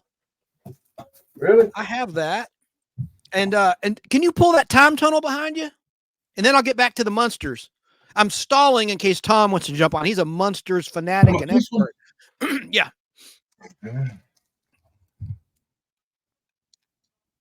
Look at that. Let me take the comment off so you can see. Look at that's that. A number 2. Look at that.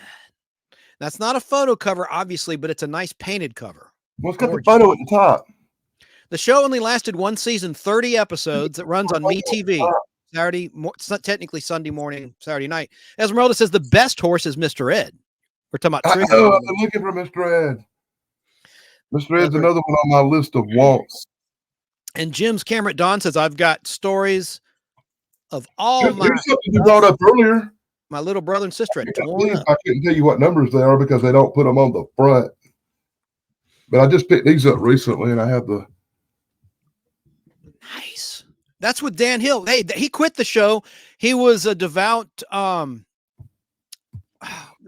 He was devoutly into Judaism, and so he quit on religious reasons. And then the brother of James Arness took over. Who's the brother of James Arness? Do you know, Dan? Not really. I can't Marshall, remember. Matt Dillon, Peter Graves. And he took over as the head of the IMF, Impossible Missions Force, in season 2 of that show. But Dan Hill, who you just showed on the front of the cover, he was the original head, and he was only in season 1 of Mission Impossible, the original. You know, I'll be honest with you. I haven't seen an episode of Mission Impossible probably in 25 years. Do you get MeTV? Yeah, but it's not one. Right now, I'm currently rewatching all the Wild Wild West, and I'm like 25 episodes behind. Yeah, in season 2 or something. Yeah, season 1 was in black and white. That was I know, but they messed me up because they only showed like the first 10 episodes in black and white. Then they jumped to season 2, so there's quite a few episodes I didn't get to see. I love MeTV, but I think they have a new program directors making all sorts of mistakes, skipping episodes of Beverly Hillbillies that they think are not politically correct and the like. And it never used to be that way. They skipped an episode of Matlock that dealt with a stripper.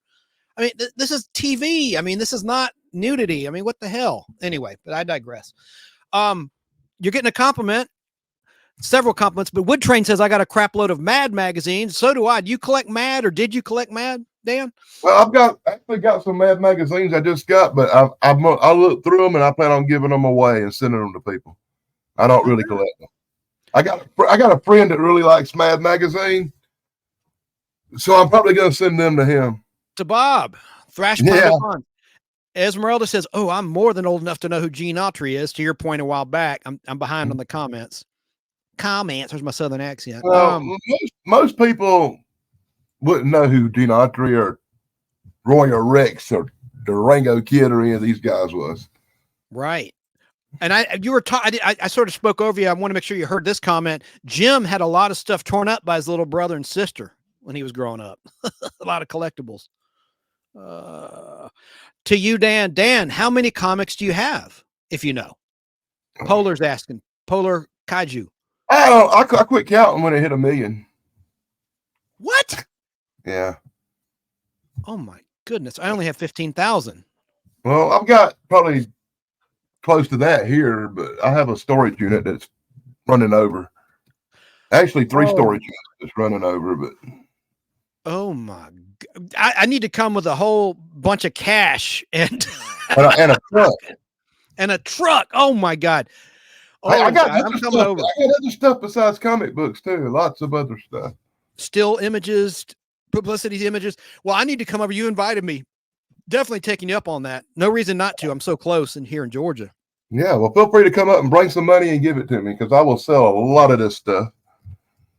Stephen Hill, not Dan Hill. You're right, Terrell. It was Stephen Hill who was the original actor in Mission Impossible who played the leader of the IMF. You're right. I don't know why I said Dan Hill. I'm thinking of Dan in South Carolina. Stephen Hill. Yes, and he quit based on religious reasons. It was interfering with his worship. And pretty interesting. I'm not even going to Fugitive too. He was in a good Fugitive season 3 too with you ever watch Arrested Development, Dan? I think I saw it once or twice. That wasn't really my cup of tea. A young Jessica Walter was in an episode of The Fugitive opposite Stephen Hill, black and white. Anyway, enough said. Nobody cares. Wood Train wants to know, do you collect sports cards at all, Dan? No, I've got a few. I actually had like 10,000 wrestling cards from WCW and WWF, but once again, that stuff I gave away. And as a matter of fact, I picked up a book earlier when we were getting ready to go live and we were talking, and I picked up one of these books, and one of them was just slap full and they're falling out everywhere of wrestling cards and stuff that I still didn't even know I still had laying around. Very cool. It's going to take me 3 hours to clean this mess up in here. As you move around, you don't have to pull it. I see the Ripley's Believe It or Not behind you. Yeah.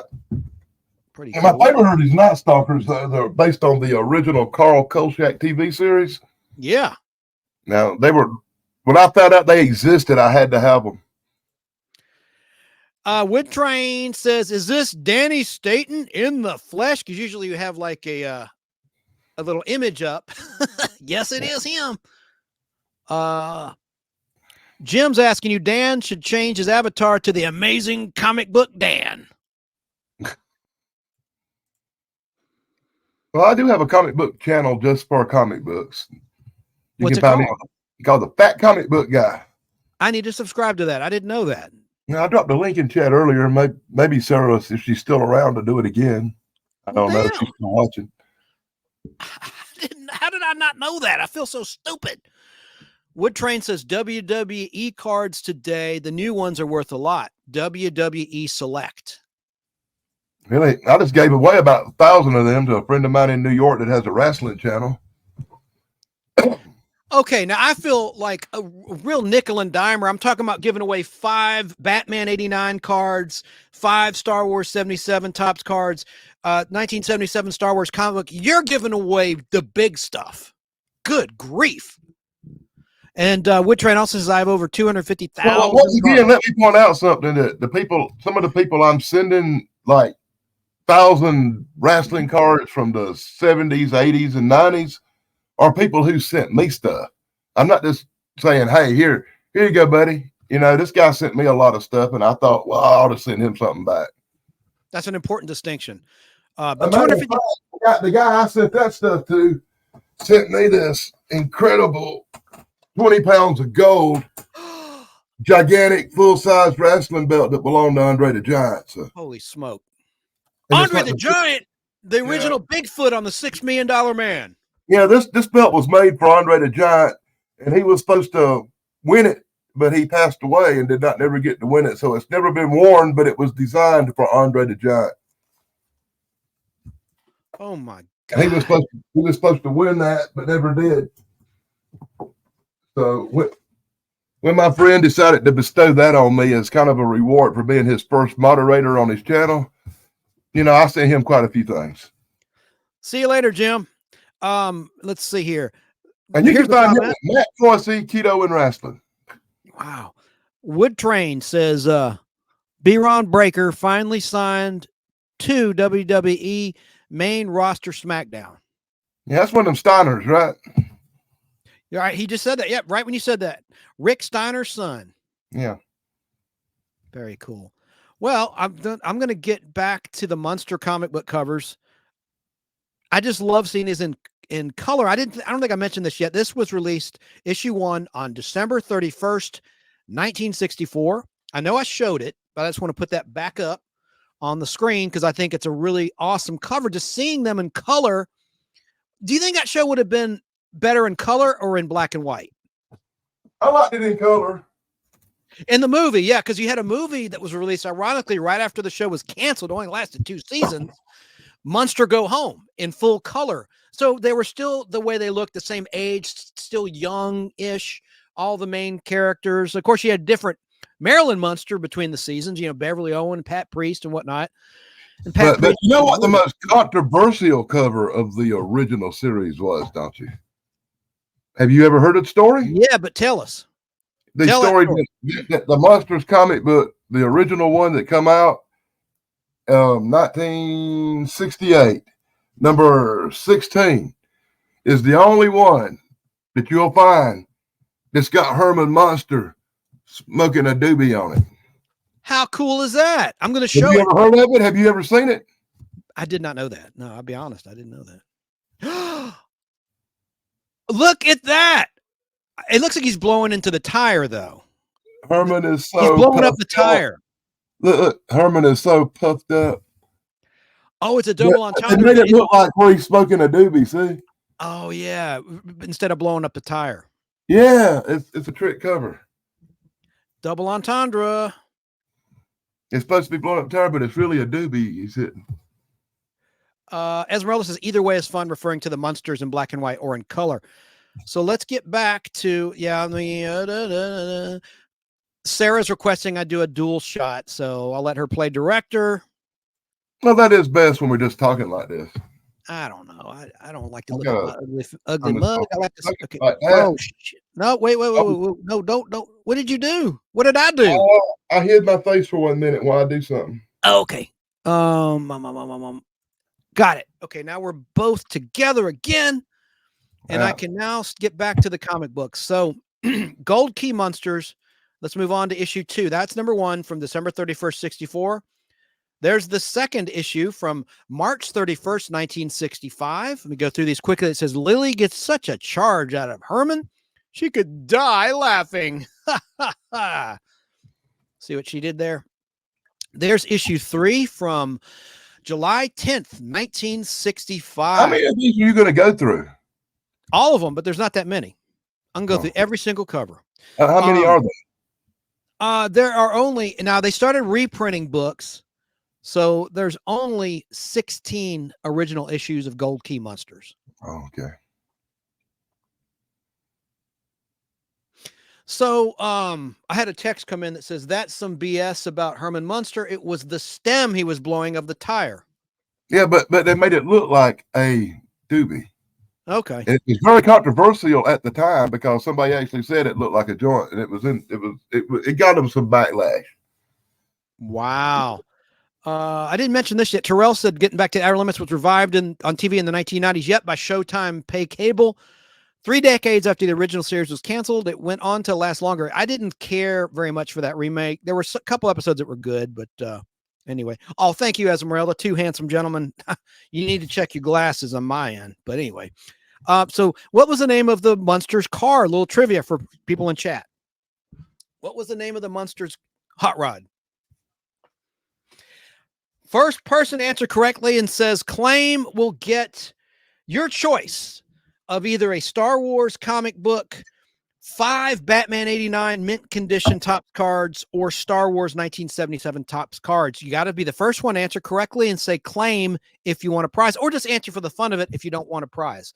What was the name of the Munsters car seen in that image on the screen, which is Munsters issue number 3 from July 10th, 1960. Well, I should know that.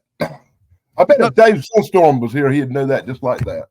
But you're not eligible, so it's all good. Here, let me slide over so you can see my fat face. Matter of fact, while you're going through these comic books, I'm going to take a couple of minute break and get me some coffee. Okay.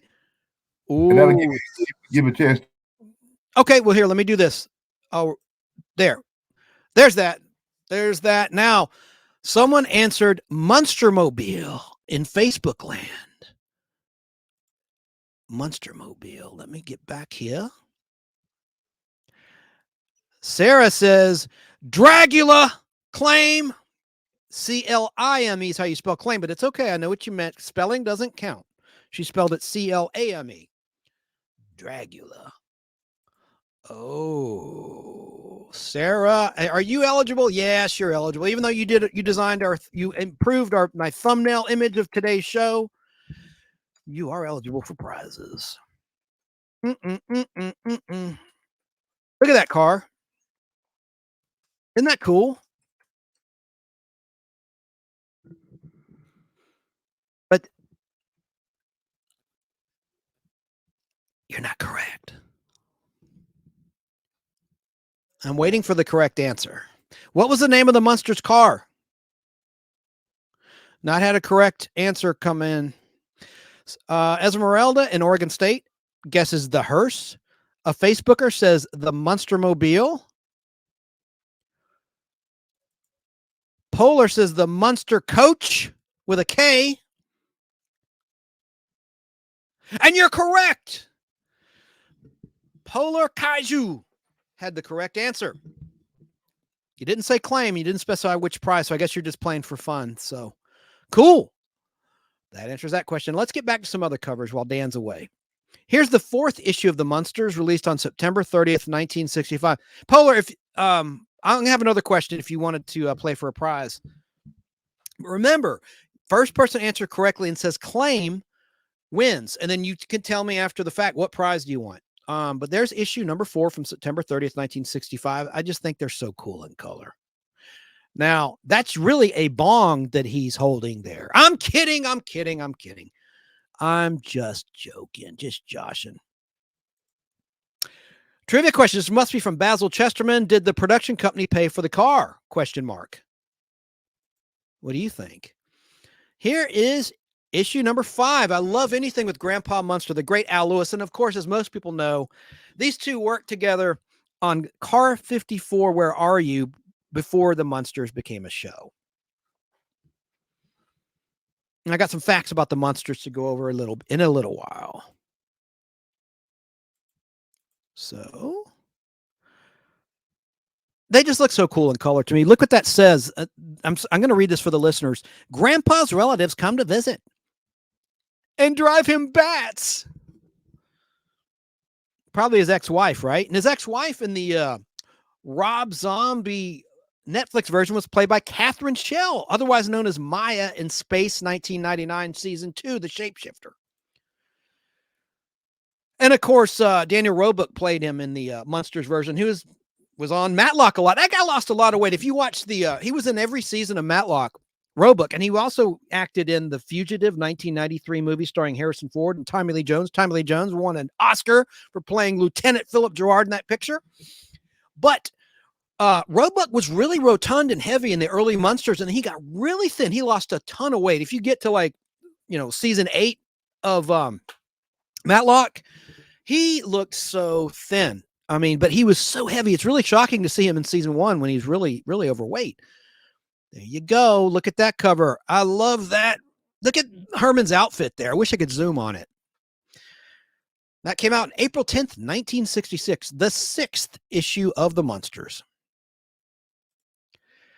The next was the 7th issue of the Munsters, which was published on, let me put Dan back on. You're back on. You're back cool. on. You can hear me or not? I'm sitting here talking to myself. No. Now I can hear you. Repeat. I may shut up. And what were you saying? I was saying that last cover these are covers I've never seen before. That is the coolest one ever. Well, that's the purpose of this show. I wanted to show all of them. I'm going to show all the main Star Trek covers too in a little bit. In my life, as far as just shopping and going out looking for books and going to comic shops, I've only seen one Munsters comic book original ever, and I bought it. Wow. Well, that is cool. I'll leave it up for a second. Esmeralda says Car 54 was fun. Yes, and who else was in that show was the actress who went on to play the maid in Different Strokes, and she starred in The Facts of Life as Edna Garrett, Charlotte Ray. Anyway, but all right, you did? Yeah. God rest her soul. She was. They were filming The Facts of Life. They were doing what? They were filming a show called The Facts of Life. The Facts of Life. Yeah, the spinoff of Different Strokes. They were filming in South Carolina, or would you live somewhere else? Oh, I was in California. Oh. I lived in Los Angeles for a while, in Burbank and San Francisco in my younger days. Wow. Let me continue with some more Munsters covers. There might be some more you've never seen. There you go. You've seen that one? That was, I already said this, but June 10th, 66, issue number 7. Here is issue number 8. From August 10th, 1966. Here's issue number 9 from October 10th, 1966. This is after the show was canceled. The comic book continued on. The show only lasted 2 seasons. It ended in spring of 1966. Here's that one. There's another funny cover with Grandpa from December 12th, 1966. That's the 10th issue of the Munsters. It says, Ghost signals from Transylvania raise Herman spirits, lazy spirits. Sorry, it's annoying as hell. Here's issue number 11. Notice the bat. Now, speaking of bats, Batman killed the Munsters. The ratings of Batman on ABC destroyed the ratings for the Munsters. People had moved on. The monster craze was starting to fizzle out. The Outer Limits had been canceled, but for a while in the early 60s, to say the mid 60s, monsters were huge on television. Let me look something up really quick. Do you have anything to add about the Batman craze? I was. Were you alive then? Yeah, oh, yeah. I loved Adam West and Burt Ward. I love the original Batman show. I still watch it occasionally now. It comes on before something else I watch, like Star Trek or something. Well, the Munsters aired on CBS Thursday nights throughout its entire run at 7:30, from 7:30 to 8. Started on September 24th, 1964. It ended on September 1st, 66. That was a rerun. That was the first last time it was on primetime television. Let me look something up. 1964. Shows like that, I was really young when they were originally on, but I watched them in reruns in the 70s constantly. Well, I'm fixing to tell you what they're up against in the ratings. 1964 Thursday night, the first season of the Munsters. It was up against Daniel Boone. You have any Daniel Boone comics? I know you do. You have autographs of Fess Parker and stuff. Yeah, you don't have to dig it out, but there's one on the wall somewhere. But get this, the Munsters was opposite the Flintstones on ABC. That's a tough competition for the Munsters in season 1. And then in season 2, it was up against a ratings blockbuster, Shindig, on ABC. Never heard of it. You've never heard of Shindig? Are you kidding? No, I don't know what that is. It's like a music show, like American Bandstand. That's probably why. And it was opposite Daniel Boone still in season 2. But yeah, Basil Tom Williams says how Batman really killed. So look how they did a bat. You know, of course, it's supposed to be a vampire bat, but it kind of looks like the Batman bat signal to me a little bit. Not really. Let me move on. Here is issue 12. This is a really gorgeous cover, I think, from April 10th, 1967. Great use of colors. Huh? It's a great use of colors. Have you seen it before? Yeah, I think I've seen that one once or twice. Not in person, but on YouTube channels like yours. It says Lily is tied to her harp string. She's playing a harp and gets carried away by a sour note instead of sour note, sour knot. Okay. Here's issue 13. What was the name of the Munsters house? Trivia for a prize. Pick your prize. First person.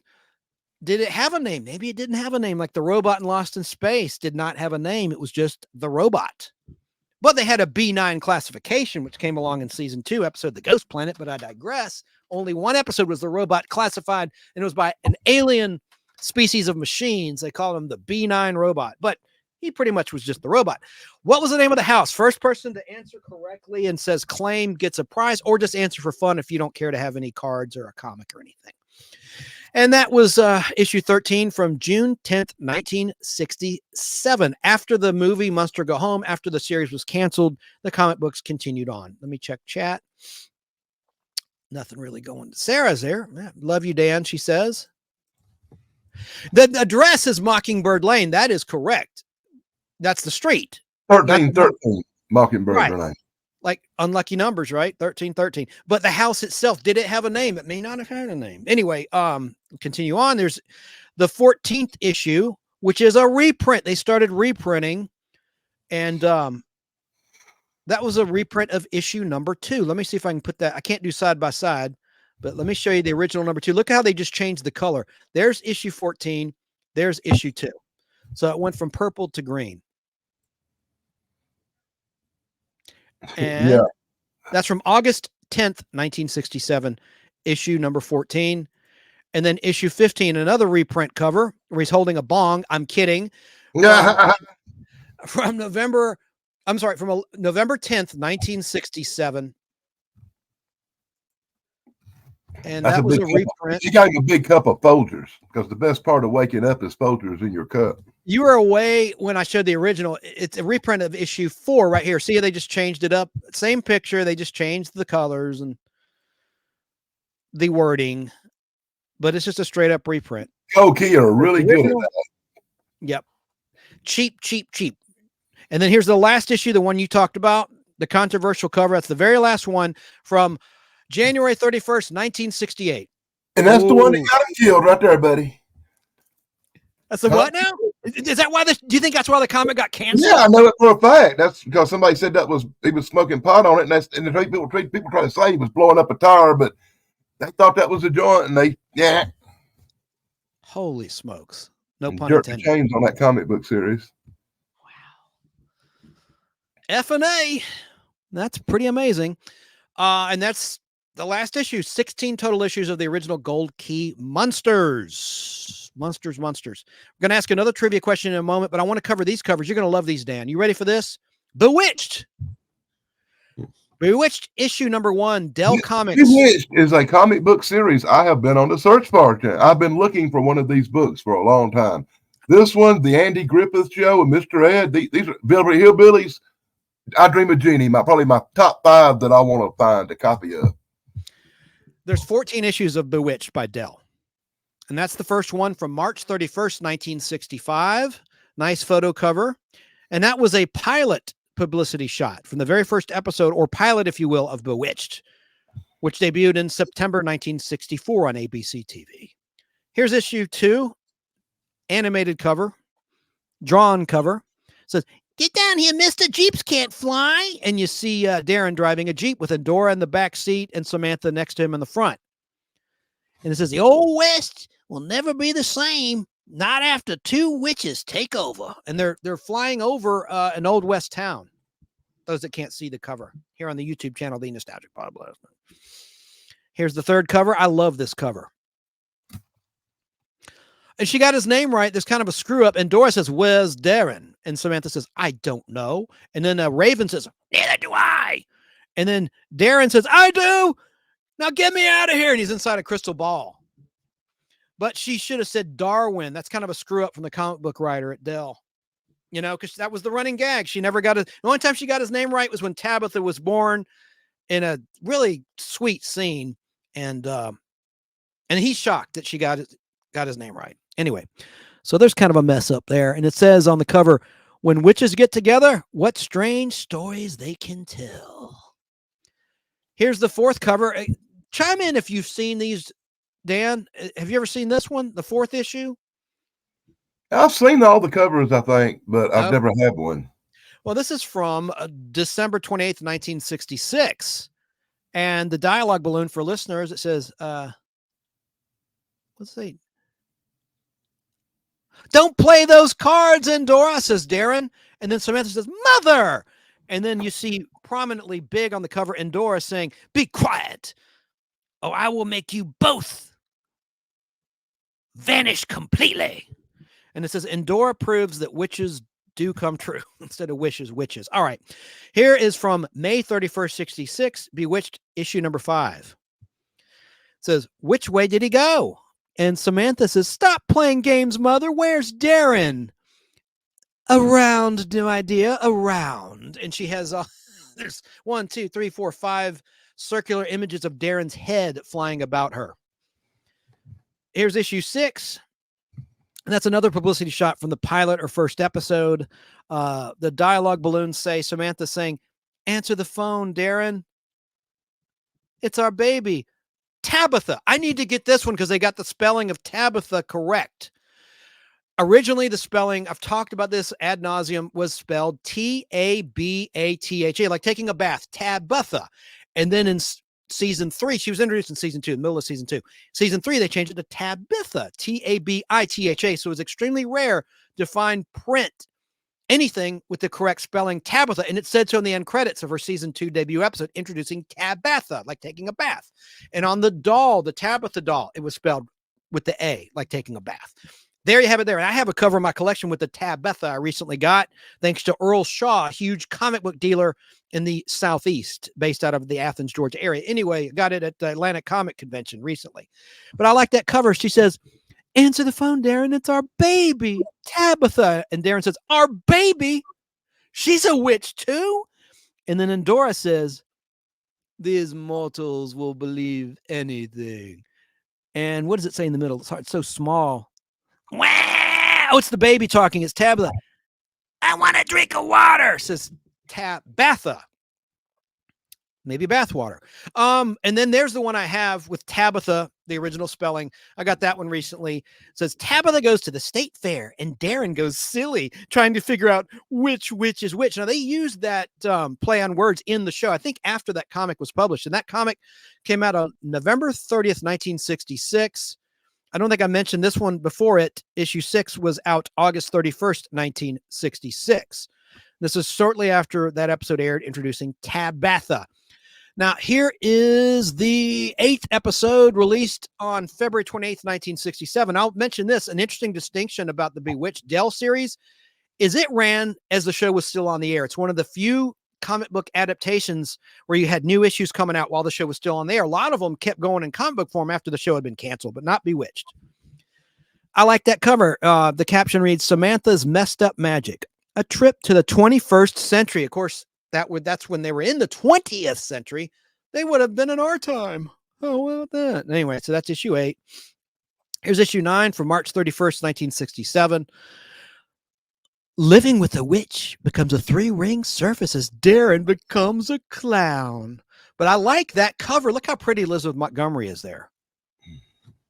Gorgeous. What a gorgeous lady. And then here's the 10th issue. Gorgeous, gorgeous, from season 3. That looks like, now there were twins that played Tabitha originally, Diane and Aaron Murphy. And as they grew, they didn't look alike. They weren't identical twins. They were fraternal twins. So then Aaron Murphy took over the role completely. That looks like Diane Murphy. I could be wrong. Someone will correct me. And the cover reads, a little witchcraft never hurt anybody, but this is ridiculous. But look how pretty Liz Montgomery is there. That's from June 30th, 1967, when production of season 4 of Bewitched had begun. They always would start in June, and then it would, air in September in the fall. Take 3 months to produce these shows with post-production and music and everything. Here is the 11th issue of Bewitched from September 30th, 1967. It says, when a witch turns into a fairy godmother, even Prince Charming gets a new look. Cinderella, 1967. Thoughts, Dan? Let me shut up and let you talk. What? I'm enjoying your... All right. Well, I don't want to be the hog here. If I have anything to chime in about any of these books, I will. I'm enjoying seeing stuff I have never seen before. Okay. Well, thank you. And here's the next I issue. might have seen them years ago on YouTube or something, but I don't remember some of these covers. I really don't. Does this one look familiar to you? Vaguely, but it ain't ringing a bell. It should. I just showed it. It's I mean, like before now, like maybe 10 or 12 years ago, I thought I might have seen these on YouTube or something. Well, this was out September 30th, 1968, Bewitched issue 12, which was a reprint of issue 1 from March 31st, 65. This one. They didn't change it much, did they? There's issue 1. And I bet some people got fooled, at comic shows and stuff. Maybe the dealer didn't know it was a reprint because you don't see the issue number on the cover. So a dealer could legitimately think that's the first issue when it's really the 12th. You got to really look at that fine print on the inside, right, Dan? Oh, yeah. This is my favorite of the Bewitched covers. I'm sure you've seen this one. This is from the last day of 1968, December 31st, 1968, Bewitched issue 13. That's a very... Oh, he froze. Oh, no, he froze. That's a very... And that's the F. You froze. What did you say? Now you're back. What did you say? That's a very, and then it froze. That's a very popular cover. That's actually the cover most people want. From season 4, right? And that's the effing song she's performing. I'll try to play it. That'll probably get me a copyright thing, or I'll play it later. I got to remember to remind me before you go. I'm going to play the effing song. I can pull that up really quickly. And that's a season 4 episode. She's playing Serena, her troublesome cousin. By the way, Bewitched was the first show to have the star play dual roles. I mean, the Patty Duke show had done it before. I'm talking about the magical shows. And then Jeannie copied it. And Liz Montgomery reportedly got very angry that I Dream of Jeannie totally copied that with Jeannie 1 and Jeannie 2 when it had been done. And ironically, the first episode of Tabitha's Birth was where she was introduced, where Liz Montgomery played her cousin Serena. And the credit was Pandora Spox, not in season 2 when she's introduced, because Star Trek hadn't even debuted yet. But as the show went on, it would say in the end credits, Pandora. It's like Pandora's box, a little play on words. Pandora Spox, like Mr. Spock as Serena, when it was really, of course, Liz Montgomery wearing a wig, a black wig. But Jeannie stole that whole thing. They just put a black wig on Barbara Eden. I mean, what a rip. But they both were Screen Gem shows, so I guess legally, no action could be taken. You'd be suing your own company, right? Yeah, well, that was a lot better than Jethro and Jethrine. Oh, yeah, on the first season of Beverly Hillbillies, Max Baer Jr. playing Jethrine. That was ahead of its time, right, with the gender-bending comedy. Yeah, you can say that. Hell, that was even before The Devil Made Me Wear This Dress Flip Wilson on the Flip Wilson Show in drag. Esmeralda says Bewitched was a wonderful comedy. And she also says, now that is a great cover. Looks like how I dressed back then. That is awesome. Awesome. So that's how some people in my family dress now. Hey, have you got anything to say? I'm going to try to pull up that effing song while you talk. Is there, or do I need to give you time to prepare? Do you have anything to show really quickly? I probably need a minute. No. About Bewitched. Is there anything? Do you remember watching it when it originally aired? Let's say. Let me try to open your mind a little bit. What's the best episode of Bewitched in your opinion? Do you have a favorite episode? The one with the spaceship maybe landing when Aunt Clara summoned a spaceship? I don't know. I guess my favorite episodes would be the ones that had the Dr. Bombay in them. You know, the magical witch doctor guy. I kind of enjoyed his appearances. I also remember quite a few episodes where Paul Lynn, I think, would pop in there as Uncle Somebody, and that was rather amusing. And Dora's brother. Oh, I should have said that as a trivia question, but them were some of the funniest episodes. Okay, I'm going to try to pull this up and not get slapped down. I might get slapped down, but it's only a minute long. Usually I can get away with about a minute for fair use. Okay, we'll see, because I wouldn't do it on my channel, but you go right ahead. Well, this is an educational lecture, so I'm not doing this for profit or anything, so I don't care. Let me just hang on. Give me a second. Any other Bewitched favorite episodes, Dan? I can't think of any right offhand. I really can't. Like I said, it's been quite a while since I've actually even seen an episode of Bewitched. Well, hell, it airs all the time on Antenna TV, and it's a Sony property. I don't really watch a lot of television. I watch maybe 4 hours of TV a day, 5 hours tops. And the rest of the time, I've got other stuff to do, mostly YouTube. That's good for your brain, not to watch too much TV. Yeah, but I watch way too much YouTube. Yeah, that's still watching, isn't it? Let me now. When we get done here, I got to try to fit a dinner in and get something to eat before I watch Thrash Bondo Ponzi's show tonight. His show starts at 7:30, which is just under 3 hours from now. Oh, crap. Yeah, which means I got to cook, eat, and do all my stuff before his show comes on. All right, I'm going to try to play the effing song. It's about ready to go. This wasn't my favorite song. Serena would sing a couple times on the show. This wasn't my favorite of her songs, but it is pretty notable. Let's watch it. Oh, Larry, that Tabitha's getting prettier every day. Oh, thank you. We're proud of her. Oh. Thank you. Well, I guess I ought to go in the kitchen and help Samantha. Oh, wait a minute, Lulu. Don't walk out on the entertainment. Sit down, everybody. Make yourselves comfortable. Larry, Louise. I know a little ditty recorded by the Belters on the flip side of America the Beautiful. It's called the Iffen Song.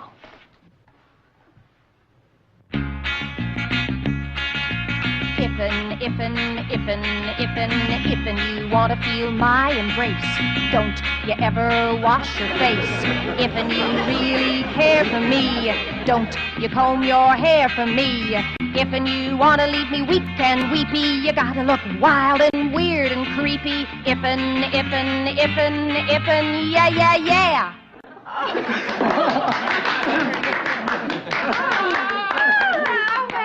I think I'll go put on a new face before dinner. That's hard and cotton top.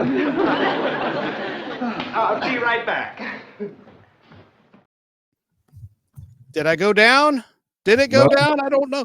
Well, okay. And I tried to pull one that wasn't in the best quality. I thought I could get away with that. And Esmeralda says, I remember this. And she always would flirt, Serena, with Darren's boss, Larry Tate. All the time. Did that guitar even have strings on it? Because the way she was holding it, no. You could tell she wasn't playing it, that's for sure, because she never moved her hand at all. I love that cover. So here comes the final cover. The final cover is another reprint cover, a reprint of the second issue. And let's see. Let me find That's not Bewitched. That's the Monsters. Oh, Jesus. Lord in heaven. I've lost my mind. It's right here. That's the 14th. And it's a reprint of the second issue of Bewitched. Look how they didn't change a thing. Here is the second from June 30th, 65. And then here's the 14th issue from December 30th, 1969. While the show was still on the air, because Bewitched ran until 1972. 8 seasons. So there you go. Now, let's talk about I Dream of Jeannie, Dan. Do you have any of the I Dream of Jeannie comics? There's only 2 of the that's on my original list. That's on my list of comics I actually want. Well, here's from March 31st, 1966. How many of these are you going to run through? There's only 2. Only 2? Really? It didn't sell well, apparently. Yeah. Dell Comics, I Dream of Jeannie. And the cover says, this would have been Captain Nelson before he's promoted to Major. He says, I don't believe it. I don't believe it. I don't believe it. And then Jeannie says, you better believe it. And he says, I believe it. And it says, Shades of Aladdin. The Arabian Nights were never like this. I can't read what's in the middle. It's too small a print. But yeah, so that would have been released in the middle of season 1 of I Dream of Jeannie. Jeannie debuted in September 1965. This was out in March 31st, 66. So that was when season 1, the only black and white season of the 5 seasons of I Dream of Jeannie, aired. So there's it seems like it should be more I Dream of Jeannie comics than 2. There's only 2, my brother. Here's the second issue, which was released when season 2 was on the air on NBC. And this hit newsstands and comic book spinner racks on November 30th, 1966, the final original issue. That's the one I've seen before at shows and online. Yeah. Yeah, but I would have sworn there were more copies, more issues than 2. The text reads, all systems go. Wacky. There's a genie in outer space. And let's see here. What was I going to show you? There actually was another Genie comic book from 2001. I didn't pull the image because I'm only talking about, we're talking about Dell Comics and Gold Key Comics. But that one came out on New Year's Day 2001 by Airwave Comics. There was another Genie comic book in 2001. Wow. How about that? And that would have been the year of 9/11, unfortunately, 2001. Now, finally, we're going to talk. At the very beginning of the show, I showed a nice little 1-minute NBC original 1966 preview for season 1 of Star Trek. So let's talk about the comic book. Hey, I got that. I know. Why don't you go get it? It's right there. Let me make you big. Make you big. And take that off the screen. Let's see yours. Yeah. Oh, cool. Cool. Way cool, man. The thing about grading books, you can't show the inside. I'm going to show the inside of Star Trek issue number 1.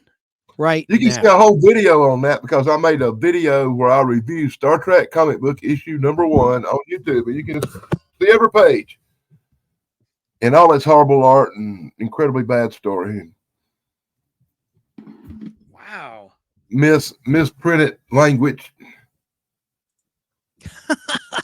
Well, let's look at the inside of this book. Now, this book, the covers are great, but Star Trek comic books are notorious for being crappy, drawn crappy, not sticking to the story, not even calling the characters the right names. I know they're really kind of pathetic inside. I know. Now, this was released on July 10th, 1967. But I love the cover, and that's early Spock makeup. It's in between the pilot and production of the first regular episode, which is the 3rd production, titled The Corbomite Maneuver. Notice his collar is a little bit bigger on Mr. Spock there in that image. He had more of a collar in the first episodes they produced, Mud's Women and The Corbomite Maneuver, which also had, the Corbomite did, Ron Howard's brother, Clint Walker, played an alien in that episode. With the I remember that very well. If you open up this book, here's my copy. You see a nice shot of the USS Enterprise. If you want to read the text, it says, "This is the Enterprise, a ship of the Starfleet." Before Starfleet Command, I suppose. Yeah, I think that was before. So I heard the term Starfleet Command in Arena, where he's communicating Captain Kirk. He's fighting that giant lizard Gorn creature, and he does entry to Starfleet Command, and that was 19th in production order, including the 2 pilots. But so this was out, when Season 1 was still on. No, it was season 2 had begun production, but in terms of air dates, only season 1 had aired. Anyway, it says this is the Enterprise, a ship of the Starfleet. Its 5-year mission in space to probe the far reaches of the galaxy, to search the unknown, to unlock its mysteries, to boldly go where no man has ever gone before. Now that is politically incorrect. It's supposed to be where no one has gone before, which we first heard in Star Trek: The Next Generation. How about that? How about them apples? Oh, I thought I pulled the back cover too. What you got? Let me take the. Oh, you got nothing. Show that again. Oh, what you got? I was looking for something. I couldn't find it. Somewhere around here, I've got little Star Trek figures. You know, the Gorns and all that. I do not know where they are right now. Well, god dang, maybe you can find them. I've got. If you can see this mess, I got boxes everywhere and stuff pulled out everywhere and scattered about. I'm going to quickly pull up because, you know, I only have a limit of 100 images that I can do. And so I just deleted some. I'm quickly uploading things I have on my computer that I'd taken from this Star Trek issue 1. So bear with me, folks. Okay, here's one. There's the inside back cover. And you can't really see at the very bottom. Kirk has the weapon only seen in Where No Man's Gone Before, which was the second pilot. First one was Shatner. You never saw that little laser cannon, or I guess an phase rifle. It's like a space AR, if you will. Phase rifle. What is it? A phase rifle. Look at you. Let me get to the back cover. If you're watching on TV, maybe you can read that text. There's the back cover of issue 1. I got this copy from Barry King, BK on the Air. He sold it to me. I have another copy. It's in storage in my mint condition, but the back cover's a little torn, but that's okay. It was really nice of him to sell me that. Let me find one other thing. How nice was he? What did he sell it to you for? I don't recall. We did like a group deal. It was a very fair price though. Let me see here. I thought there was more to that I wanted to show. Inside back cover. There was another image. Oh, well, let's move along. We don't have all day. Let me just get to the next one. Okay. Star Trek. All right. So that's issue 1 in the nutshell. Let me just show you the covers of the rest. The second issue, that first one, like I said, was out on July 10th, 1967. Here's the second issue from March 10th, 1968. It says, prisoners on the planet of the condemned sentence Captain Kirk to share their fate. What do you think of that cover, Dan? That's pretty cool right there. You seen it before? Yeah, I've seen it, but I don't have it. I've got it, and I got this one too. Another early shot of Leonard Nimoy as Spock. He doesn't quite have the bowl cut yet. He's actually got like a little part. Look at his hair. His bangs are not like straight bowl cut. I don't think. Well, that one was out September 10th, 1968. The fourth issue, June 10th, 1969. The show had just been canceled. That one I have. Yeah. And notice the price jump. I didn't mention this yet. It was 12 cents the first 2 issues, and then 15 cents with the third issue and beyond. So there's the 4th issue. Here's the 5th issue, which I've got. I've got most of these. I've got that one. Yep. And that was out September 10th, 1969. Fall of 69, when Trek was off the air. It had been canceled. There is the 6th issue from December 10th, 1969. Think fast, Mr. Spock. A freak impulsion is creating galactic disaster. That's a shot from, oh, look, let me put you, hang on, let me get you, you're pointing to yours. All behind me. Look at that. And that shot, of course, is from Amok Time, the first aired episode of season 2 of Original Trek from September 67, but it was the 34th episode in production order. It was actually 31, 32, 33, fourth one filmed for season 2, but it was the first one NBC chose to air. Introduced Spock's wife to Pring. Yeah, man. I got that one. It's not on the wall. Hold that up again. Hang on, let me put you solo. I got that one, but it's not on the wall. I got several of them that's not on the wall. That's a nice copy, Dan. Yeah, number 4. You want to open it up and see if there's pictures on the inside or no? Not really. Okay. I don't like to open them until I have to. No problem. Let's see. Yeah, my show ain't worth it. Let's see. Now we got the 7th issue from March 10th, 1970, which was reprinted as the 45th issue. Yeah, I have that one too. Kind of a pop art looking cover. And the 8th. Cool. Did you have the original or the reprint? Because they look the same. The original. The 45th. Okay, yeah, with the 15 cents. It'll have 15-cent price tag. Yeah. And here's the 8th. I love this cover from September 10th, 1970. Star Trek had been off the air 2 years already when this was published. Oh, now that's one I don't have. And that gorgeous cover with the transporter. Yeah. They stand helpless. Beg your pardon? I would like to have that one. They stand helpless before an alien who dooms them to infancy so they can turn them into little babies.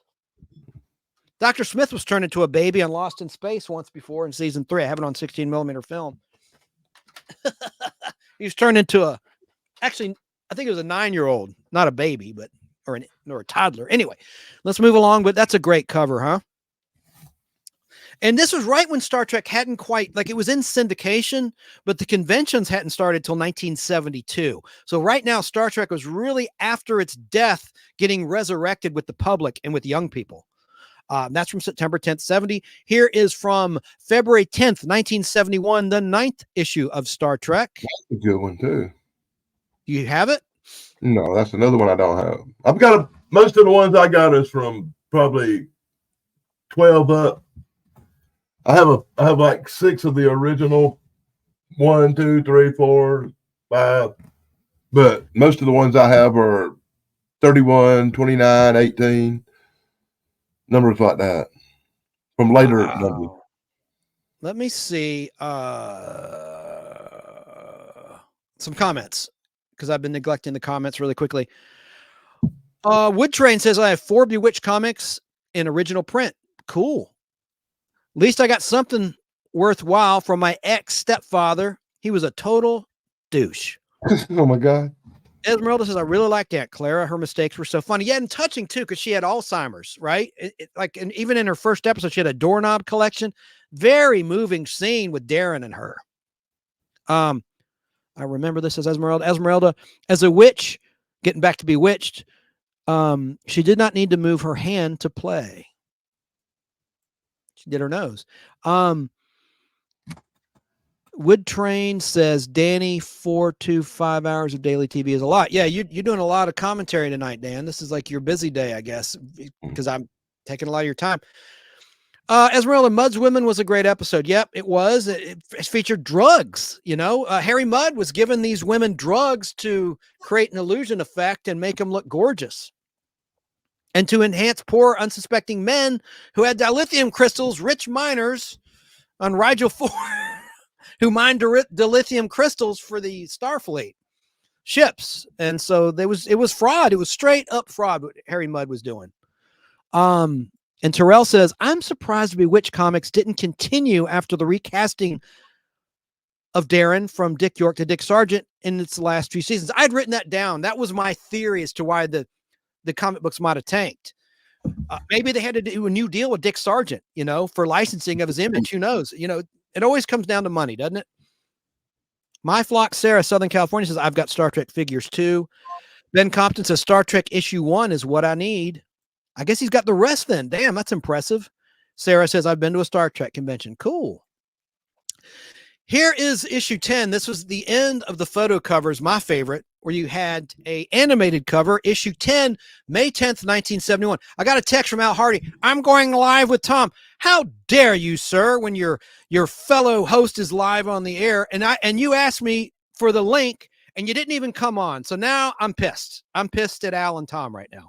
They're going to go live. No one's going to watch them. Go ahead, go live. Go live. I don't care. And I don't send me the God blessed link. F you. I'm kidding.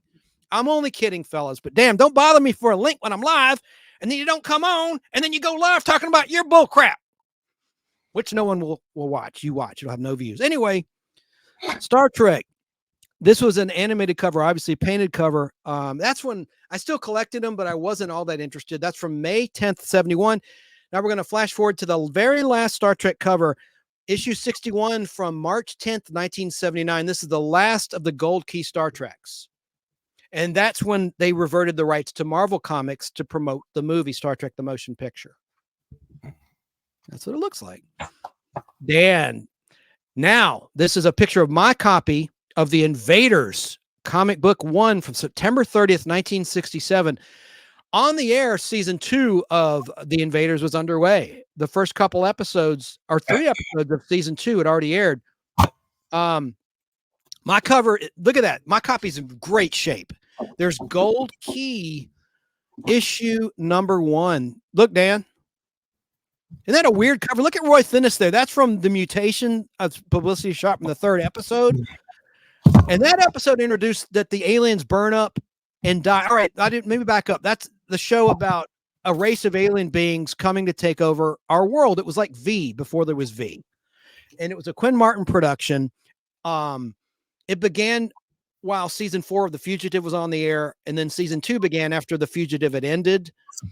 And it aired Tuesday nights on ABC, debuted on January 10th, 1967. Look at the inside front cover of this book. Doesn't that look like a nice condition copy, Dan? Oh, yeah, pretty good. Look at the inside front. Look, it's a gorgeous copy I have, but I love those images. That's from the very first episode of the pilot titled Beachhead, where Roy Thinnis, architect David Vincent is running from the alien deadly invaders, and the invaders need to regenerate every once in a while because oxygen is deadly to them. That's why it was strange. Why do these aliens want to take over our world, which has oxygen on it, if it kills them? Or they have to keep regenerating in these tubes to maintain fake human form. And they had no pulse, no heart. They didn't bleed when they were cut. And it was a very serious show. That's why I'm surprised they made a comic book. This show had death in it. And I mean, they didn't even really have merchandising. They had a model kit from EMT of the ship, but like their weapons, they had a weapon that would induce a stroke, heart attack, or a cerebral hemorrhage. I call it a death disc. And they'd put it on the back of the necks of human beings. And the longer it was on them, the quicker it would be fatal to them. And, and again, why would they make a toy? It's like they didn't know the show. It's almost like these people creating the books or deciding to publish them never watched the show. Go ahead. Yeah, well, you get a lot of that, believe it or not. I think the people who did the Star Trek comics never saw the show neither.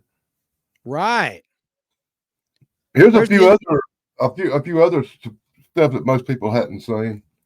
Here's the brand new one that just come out. It's the number 1 for Star Trek Discovery, the new show. 1 second, I'm going to make you big so everyone can enjoy that cover bigger. Go ahead. They got a new one out called Discovery, and that's the number 1 comic book for Star Trek Discovery, where they made the Klingons look ridiculous. Here's the number 1 for the Star Trek The Next Generation series. Oh, wow. Yeah, I have that. Well, that and was here's the number 1 for the Light Storm of the Deep Space Nine series. Oh, wow. Look at that. Here's the Japanese number 1 for Star Trek. Oh, wow. Here's the number 1 for the official Deep Space Nine. Wow. And this is the number 1 for the new Star Trek series, Divided. That hadn't even been released yet.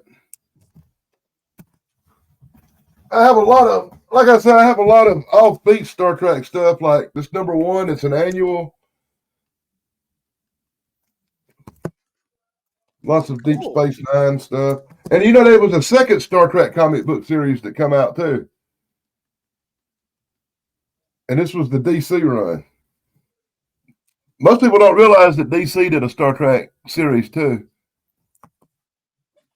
Here's one of the old Marvel Star Treks you were talking about. They come out after the motion picture.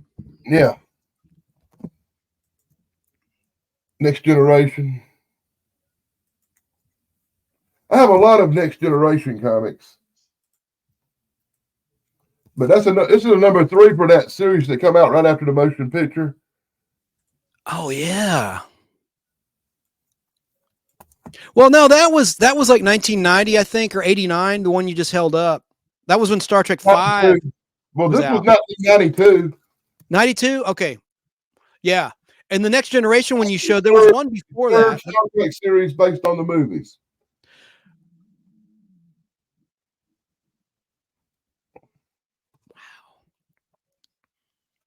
Another Deep Space Nine. I had a big love for the Next Generation. And that's Renee. What's his name from the one you just showed? Can you show that again? Back up. No, not that one. I can't even pronounce his last name. He was in Benson. Yeah. Remember Benson? I know you guys talking about. And there's a new movie. The new series of movies actually had a comic book series come out too, based on Khan. And then I got the Voyager comics.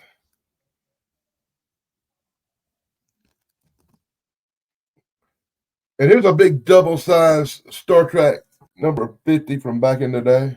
I'm sorry, I'm covering up with. We had a great comment from Terrell. That's nice. Look at that. I like that art. Here's the Enterprise comics Waypoint with Archer. Scott Bakula. Yeah. From have you ever heard of Star Trek Year 5? That's kind of a recent series they done. No, please tell me. I'm not familiar. It's supposed to be the final year of the original mission. It's a little something they've come out with recently. As another generation. Hey, here's a comic book series most people hadn't heard of. You know, they had a Starfleet Academy. No, I which didn't is know kind of that. like that stupid Star Trek cartoon they come out with. Another one. These are all original old Star Trek comics from the second and third series.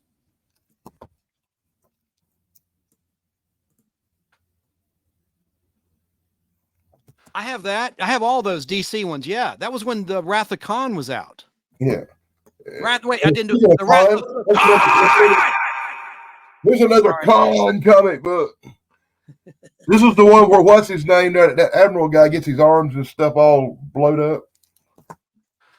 I have all the Khan series. Nice. Yes, Terrell. Renee, whatever you just said there in the text. I can't pronounce that.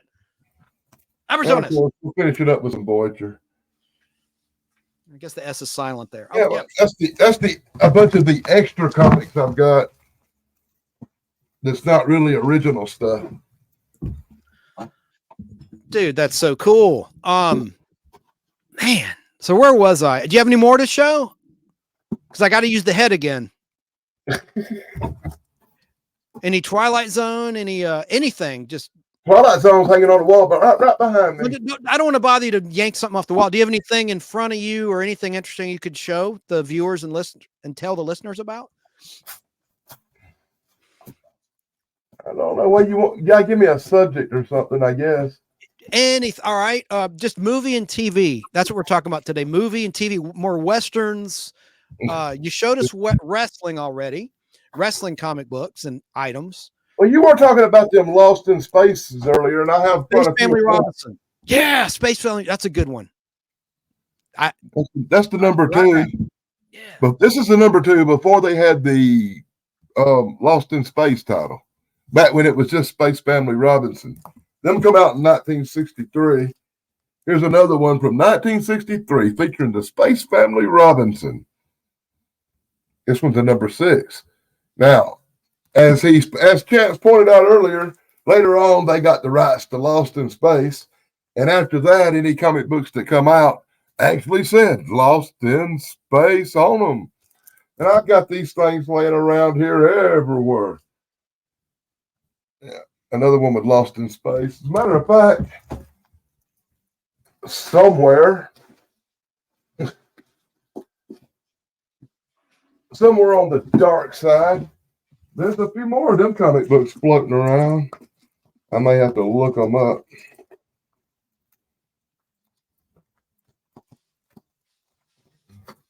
My bad. Oh, here we go. Another cover for Lost in Space. And they're in different piles for different reasons. I'm planning on getting rid of these. I'm showing you now. They're kind of promised out to somebody. But that was some original Lost in Space comic books. And some of the ones that actually had the Space Family Robinson covers. Yeah.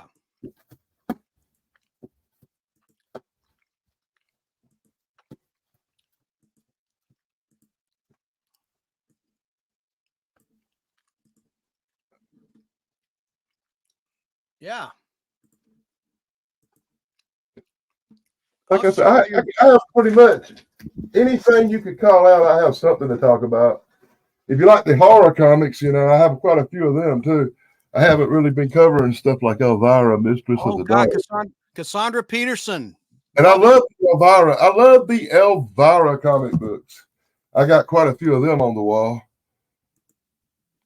And some I haven't got to yet.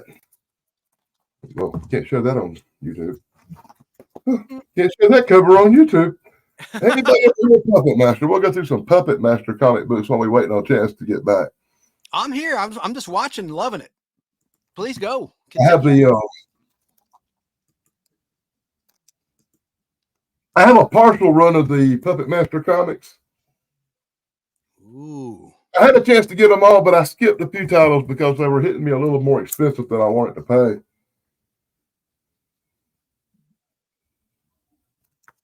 But I really like the Puppet Master movies.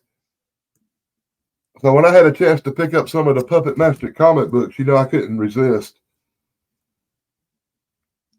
Pretty.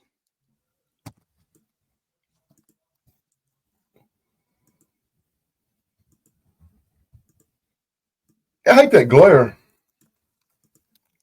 That's okay.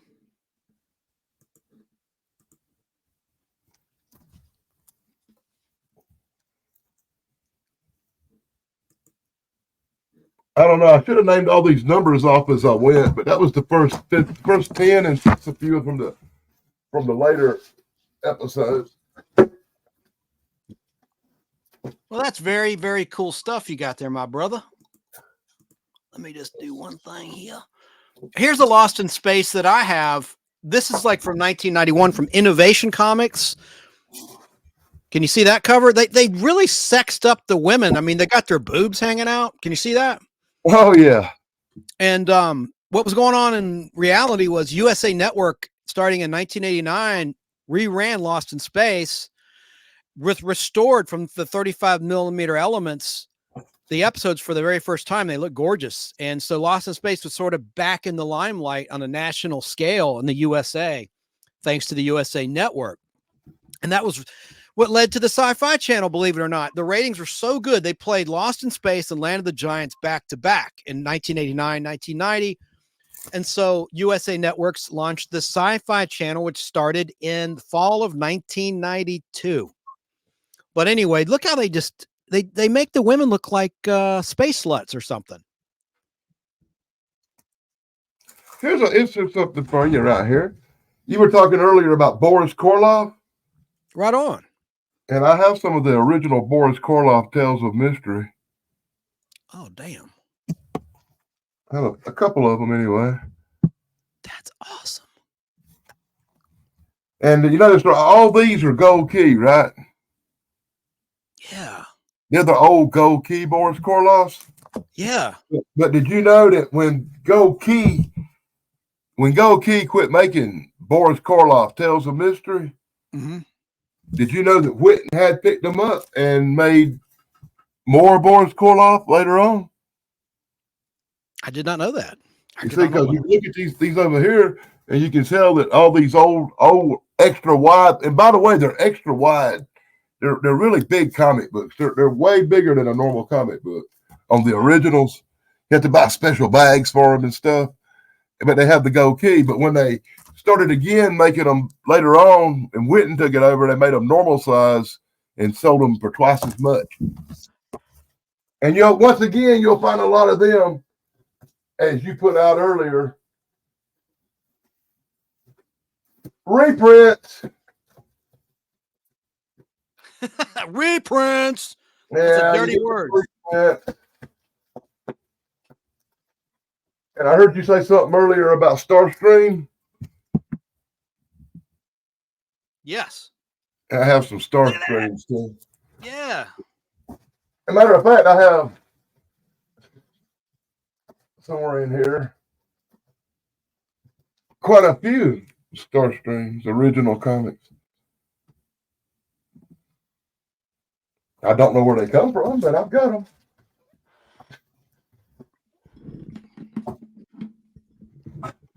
So I do have quite a few of them too. You have an awesome collection, my brother. Way better than mine. I thought I had a great collection, but I only collect pretty much Marvel 1960 to 93. And then I have other stuff, as you've seen today. Well, like I said, I do somewhere around here have superhero comic books, but that was my thing in the 70s and 80s. I had nothing but superheroes. I didn't have nothing else. Well, sell me the superhero books. and as I got older, the superheroes didn't mean much to me, and I sold most of the superhero stuff from my collections that I have here now. I have very few. But I do have Batman and some Spider-Mans and some Jokers and a bunch of them freaking X-Men comics. And I had about 10,000 Superman comics that I'd pulled out of a storage unit. And I got tired of looking at them, so I just got rid of all of them. I probably ain't got enough, maybe 100 of them left to get rid of. Well, that's pretty cool.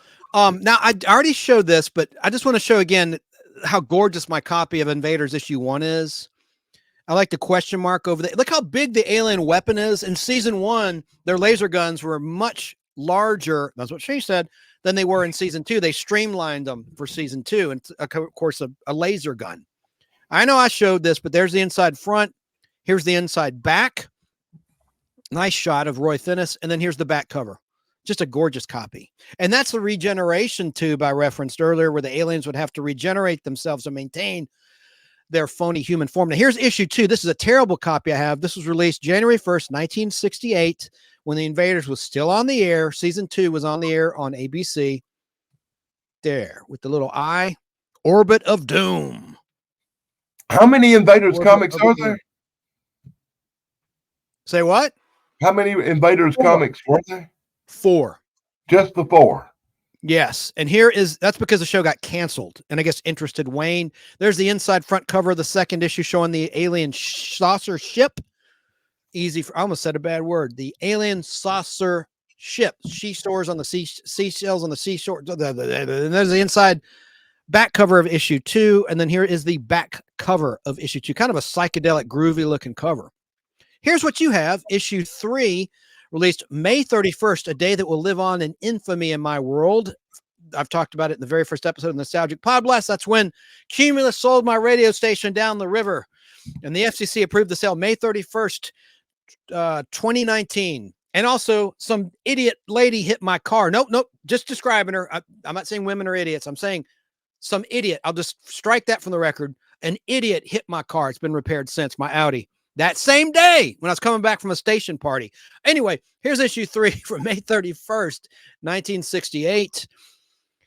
The Moon Tilters. There's my copy. Last year, I actually watched the entire series of The Invaders again. Yeah, there's 43 episodes on DVD or what? I watched it on MeTV, I think. Oh, yeah. They sometimes... And it's still set, so every Saturday it records an episode still. Yeah, they edit a lot out, but some of the episodes are actually time compressed. You know what time compression is, Dan? Oh, yeah. Yeah, well, they speed up the frames per second so they don't have to cut as much out. They actually have Prince, the Sci-Fi Channel, first aired by World Vision, the old distributors, before Aaron Spelling's company bought the rights to all these Quinn Martin shows, right? And CBS Paramount now owns The Invaders, and they put out the DVD starting in 2008. And Roy Finnis recorded new introductions for every episode, which is just so cool. And they released the extended version of the pilot in the season 1 set of The Invaders on DVD. I highly recommend that. There's so much more to it. And Grandma Walton was an alien in that. Spoiler alert. Ellen Corby, who later played Grandma Walton on Walton's Mountain. Mountain? Where'd that come from? Mountain. Played an alien. So there's the issue you've got. Here's the inside front cover of issue 3 from May 31st, 68. Pretty cool. So you don't have to open yours up. I did it for you. And then there's the fourth and final issue from September 30th, 68. The show was already off the air. This is fall of 68. That was the first year Invaders was not on the ABC schedule when this hit newsstands, and they did away with the inside photos on the inside front cover, inside back, and back cover. There's just an ad on the back cover, so I didn't photograph it. But there's the final and fourth issue of the Invaders comic book, and I used that once to design a case. Let me make myself big of a VHS. It's right here. Let me show you this. The Invaders. Look, I used that image with someone I knew. She helped me design it with Photoshop, but that's from the comic book. I just scanned the comic book cover, or she did, and designed that. And look at the back. There's the back from the cover of issue 3, the Moon Tilters of Vincent holding the gun, which is from an episode titled Panic, where Robert Walker Jr., that same season he played Charlie X in Star Trek, the kid with the powers. He plays an alien with a virus who's freezing humans to death when he touches them. And the aliens want him dead because he's going to expose the fact that there's aliens taking over the earth if he's caught. Anyway, so use the comic book art to design that case. And look at the side. Look how good a job we did. That's better than like the Columbia House people did on VHS back in those days. But look at the ship. I got it from a Starlog. The ship in the upper right there is from a Starlog magazine article on the Invaders. I think in Starlog issue 18 had an episode guide. And what else did we do? She and I put together same cover. And there's a shot of the alien saucer from The Mutation, the third episode. Suzanne Plachette played a mutated alien. Long before the Bob Newhart show, huh? I said, I actually got a channel called Starlog. Channel? Yeah, a YouTube channel called Starlog based on the Starlog magazine. Me too. I subscribed to that one too. Yeah. Well, I said Starlog. Matter of fact, I just bought some Starlog magazines, original copies from like the 90s or something. I have issue 1 through 200 originals, and they reprinted some of those. Huh? I want some of the original Starlogs. I want the one that had the episode guides in them for Star Trek and the Night Stalker and all that. Because when I had them, I was a young person that didn't have enough sense to keep them intact, and I took the episode guides. I still have the episode guides out of them, but I don't have the books no more. Well, that's before the internet. That's all we had. We're older people. That's what we had as episode guides. We were nerds. We wanted to know the air date and the guest stars and all that stuff, man. Before you could watch this stuff, before there was a MeTV, before there was even a TV Land, before there was even Nick at Night. Matter of fact, here's a really reruns, huh? Local station. Here's the episode guide for the Night Stalker. From one of them magazines back in the day, but that's all I kept, and it's like the episode guides. Here's one for Voyage to the Bottom of the Sea, and these are actually from the old original magazine. Incredible. Space 1999. Technical Journal. Yeah, that's a supplement to the Technical Journal. I have it. It's a red cover, like hard vinyl cover. I have that in another room. More of that stuff around here somewhere where I can't get to it in other boxes, but I have a whole big stack of the episode guides. Did you know Starlog did a reprint book, like a nice soft cover book called Episode Guides? They had a couple volumes where they just had episode guides, just like they had Starlog Monsters, they had Starlog Aliens. They had these, like, basically they were reprints, but a great collection of previous issues with a nice full color wraparound. I have them. If I could I'll try to pull it out, or in a future time when we're on together, I'll have them ready and I'll show. If you've not seen them, maybe we could trade. I have a lot of bonus issues of Starlog, and I have bonus of those books I'm talking about. Double screen. Oh, okay. You're like me. I hate seeing myself. Well, that's no use for us not to share the screen if I'm not showing nothing. Okay. My big ass head sitting there, Oh, get out of here. So, right, we concluded on the Invaders. There's that. And Did you like the Invaders? You said you watched them on Oh, Sci-Fi. yeah, I love the Invaders show. I wish it went on for years. But I didn't finish my point. Was that they? It's funny how MeTV, most of the episodes they air are old prints, like where the colors washed out and they're time compressed from World Vision. Time compressed. In a way, that's good. They don't have to cut as many scenes out to get the commercials in, but sometimes they will play. How you know is at the end, if it says World Vision, that's an old print. And if it says CBS Paramount, that's from the DVD release, the remastered from 35 millimeter DVD release. And there's more editing in those because those are not time compressed. But I have DVD sets of some shows like Time Tunnel and the Munsters, stuff like that. I've never opened them and I've never played them because I watched it on MeTV, but I actually have them DVD copies.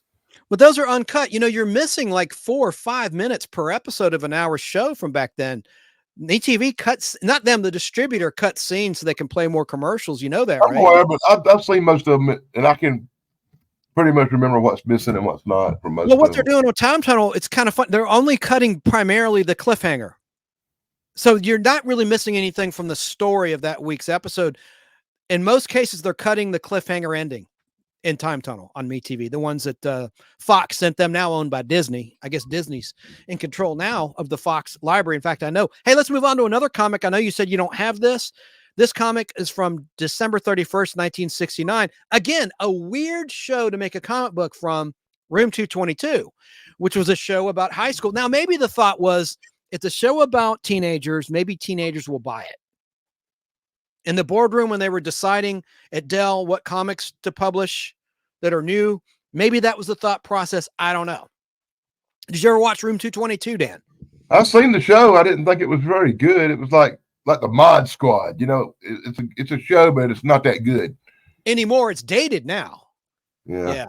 It was ahead of its time though, because you had you see 2 black actors in the leads. Lloyd Haynes, who was in Star Trek Where No Man's Gone Before, the first one with Shatner, the second pilot. He played one of the helmsmen. And then the network recast a lot of people, including his character. And then you have Denise Nicholas, who went on to do In the Heat of the Night with in the late 80s and early 90s with Carol O'Connor. She played his girlfriend on that show, and she directed, and no, she wrote some episodes, not directed. She wrote a lot of the In the Heat of the Night episodes. Anyway, I liked it. I like Karen Valentine. I liked the show, and it was a dramedy. But Dan, it had a laugh track in season 1. There were 5 total seasons, actually 4.5 seasons. Season 5 was canceled midway through. Mark Hamill was in one of the very last episodes of Room 222 in 1974. I don't know. I'm just all over the place here. And, it was on Aspire, which is a black cable network recently, like in 2019, and they censored episodes.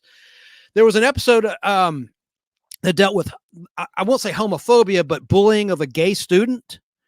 And they'd written on his locker, I won't say the word, Faggot. Yeah, I know what you're saying.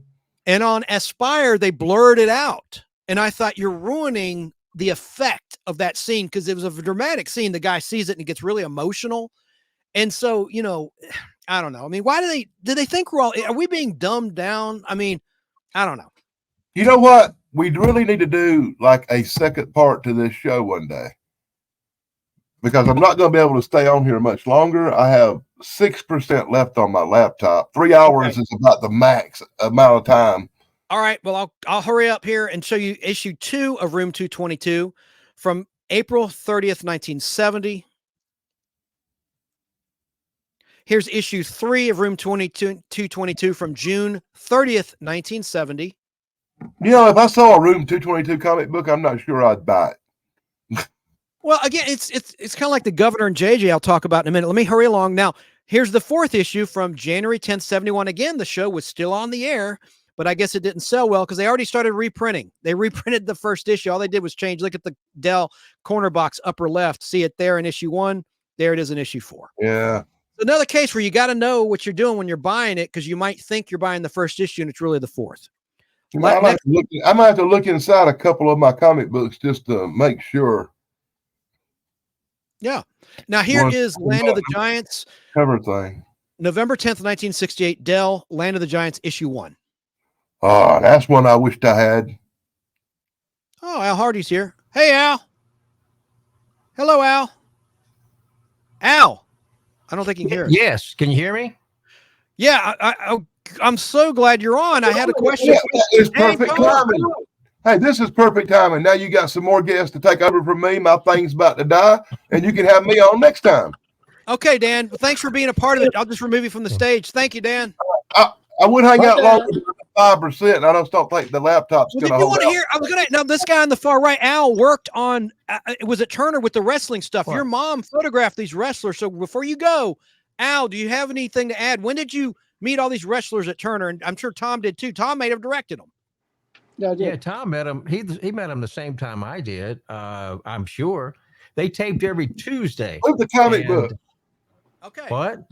He's telling me to move the comic book. Sorry, go ahead. There. Oh, and anyway, they taped every Tuesday, and so I met Andre the Giant. I met all of them. They were every Tuesday. They were there. They taped every Tuesday. And I've been to the TV tapings down there a couple of times back in '79 and '80. Well, Turner used to be on West Peachtree Street, and then we moved over to Techwood, and but they had they didn't have their own studio, but they had a larger space to allow more guests to watch the show. Yeah. Yeah, I've been to the Peachtree Street place a few times. Yeah, that was West Peachtree Street. And I've been to the Omni a lot. I used to go to the big wrestling shows they had in the Omni. Yeah. Oh, yeah, they had those, but I met all of them. And it was funny. They had what Tom knows is right across from Control C. They had a bathroom and they had showers and all that stuff in there. And after they finished, doing their thing, they had to go in there and take showers. They all were in there. It was not very pleasant smelling. I went in there. This is a true story. I went in there one day to take a leak, and Andre was in there, and Gordon Soley was. They were all taking a shower, butt ass naked in there. I paid much. I just kind of like looked the other way. That's a true story. Yeah. Hey, look at Tom's background, Dan. He's at the Weather Channel. Isn't that cool? Look at that control room. That is awesome. Yeah, Tom and I worked together at Turner, and then he freelanced Turner went through massive layoffs, and I got let go after 13 years. And Tom, you got let go after how many years? I never got let go. I quit. Oh, I thought they MSNBC. Oh, that's right. That's right. Well, you saw all the changes going on at Turner, and they weren't all that great, I was the last director left on staff out of 8. We had 8 at Turner Studios, and so I was the last one left. And I was busy, not necessarily doing stuff I really wanted to do. Right. But that's the nature of the business that I'm in, and. So it's and I did a few shows with Rick Kaplan. I remember. CNN. I remember. And he said, "Hey, come up to MSNBC." So I did, and I regretted it. Yeah, you didn't stay at MSNBC too long, though. Almost 2 years. Really, that long? Yeah. Well, anyway. You and Don Imus. Yeah. Me and Don Imus. Like you and Don Imus. Me and Don Imus. Yeah. He could be nice, but most of the time he was just a grumpy old fart. And he left him in. He had no reason to be a grumpy old fart. But that was his stick, though, I think. But anyway, he came across that way. But he left MSNBC and went to RFD TV, remember? Yeah, well, he kind of had to because he had that racial incident. Sure. Oh, that's right. Yeah, that's true. Yeah. Yeah. We won't go. We won't go there, but yeah. And so, and then he had that ranch outside, I think in New Mexico. Yes, he had a ranch out. Yes, he did. Yes, he did. So, yes, he did. But anyway, I digress. Esmeralda says, "Hello, Al." Hello there, Esmeralda. I see her. Yeah. Ta-da. Yeah. Well, why are you working today, Tom?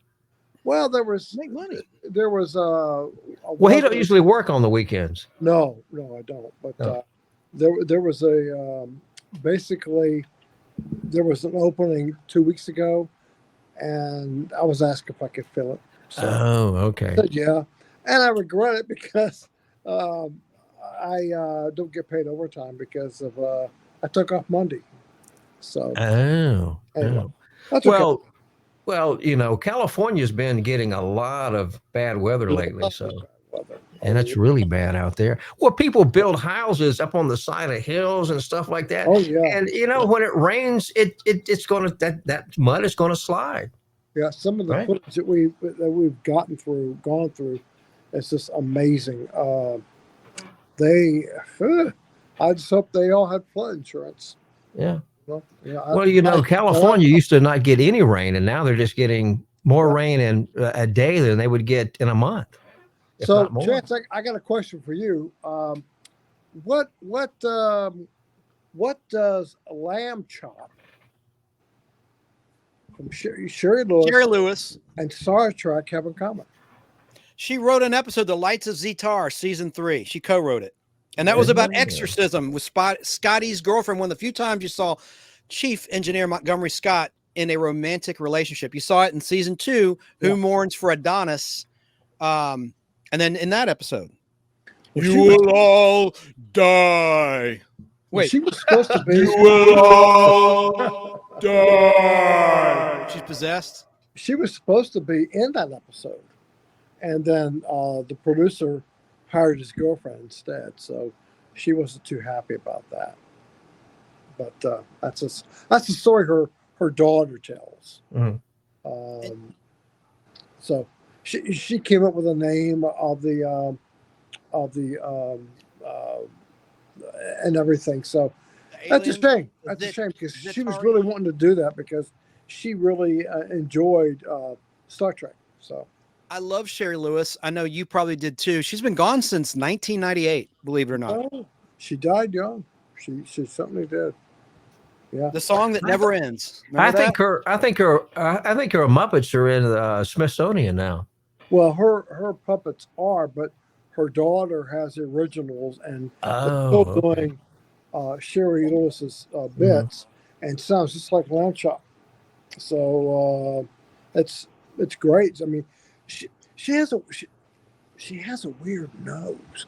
She has a thing across her nose, makes her nose really big. It's like she's had a nose job that went bad, but I don't know. Her name's Mallory, I think, and but she's a very delightful person on camera, and she carries herself very well. So she picked that up from her mother, obviously. You know, because her mother was very good. Danny's battery died. I'm going to show Tom, for your benefit, some Munsters comics. I don't know if you're watching earlier, just for you, because I know you're a huge Munsters fan. Maybe some of these will jar your memory. Do you have any of these in your collection? I've got a couple. I've got that one that you just showed. I don't want to cover you up. I'm trying to figure out how I can do this where I'm not blocking your face. Well, that's okay. Block your face. That's okay. Well, let me just quickly go through. That's the first issue. Yeah. There's the second issue. Do you have any of these? No, I've got that one. And I've got What's the name of their car? You'll know. What's the name of their car? The Munster Coach. The Munster Coach. You got it, my man. It's made by Barris, and he took it and made that car, and he made Dragula as well, the one that Al Lewis drove to win the coach back after Herman lost it in a hot rod contest that Eddie put his dad up to. My dad can beat your dad, that type of thing. So it was a very good episode. And there's a company, it's on the East Coast, and I forget their names, and they'll make you a Munster Coach if you're paying them like $175,000, Yeah. And I've seen pictures of some of them, and they look good. And matter of fact, that might be who Butch Patrick got his from. I don't know. I can't speak for Butch Patrick, of course, but he has that one, and he has Dragula. Although I think he sold them and got two different ones. So I don't know why he did that, but I think he did. I asked that trivia question. Someone had guessed Dragula in the chat. That's not Dragula, like drag racing and Dracula. And Correct. You want to hear a sad story about the Munsters? Well, when it comes to 16 millimeter film, I was at Turner when they were converting from 16 millimeter over to digital tape, right? And we had the whole series of the Munsters, every one of the episodes in MCA cans. And I had a chance to get them. I mean, they said you can have them if you want them. And so they kept them over at the field shop. And Tom knows about the field shop. That's where they kept all the remote gears and the trucks. And the film department had a big room over there where we kept a lot of film. And by the time I got over there to get them, they had already thrown them in the dumpster. Well, listen, an even worse story than that. My office, when I was at Turner, overlooked one of the loading docks. The loading dock with the big dumpsters out there. Yes.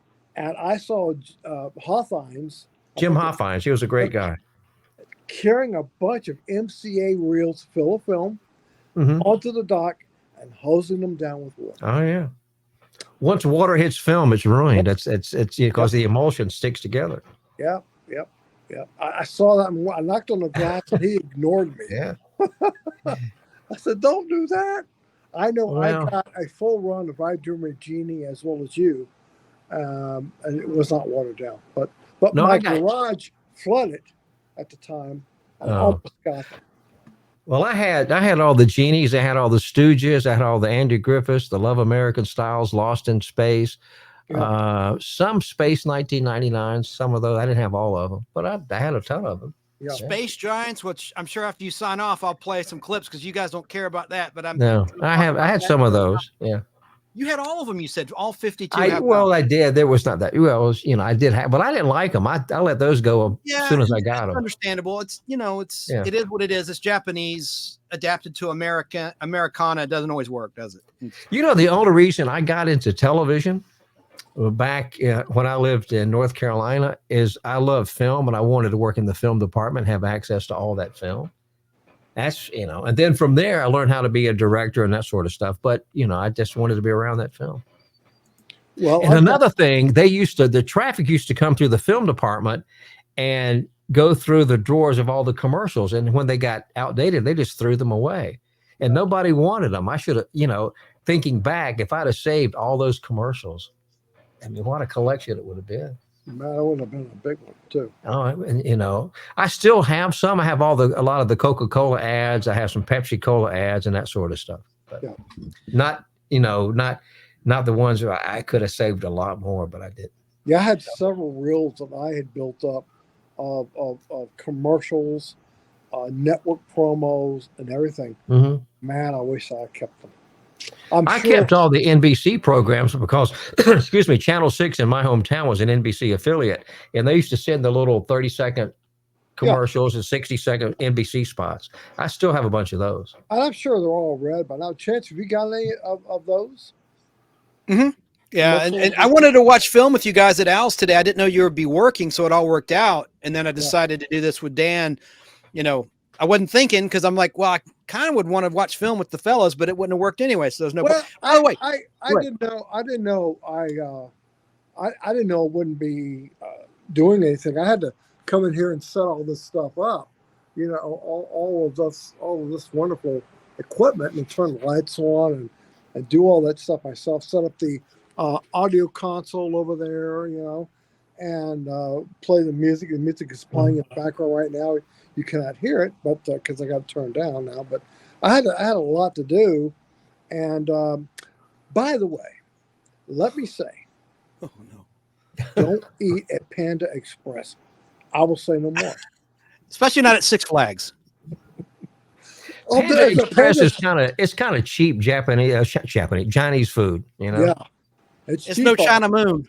It's no China Moon. No, and I almost went to China Moon, and I came that close to texting you saying, "Hey, I'm going to China Moon." I would have met you when I was on the air. I'll see you over there. And I went to, real quick, just a sideline, and I went to In-N-Out Burger. I went inside and went, You mean Whataburger? No, Whataburger. Sorry. Okay. I wish In-N-Out. and I said, I'm not going to wait in this stupid line. They haven't got 2 cashiers. I don't want it that bad. And I They're drove 24 hours though. You can go on the way home. They're 24-hour a day. That's true. I would go to Jersey Mike's, and then I started thinking about China Moon.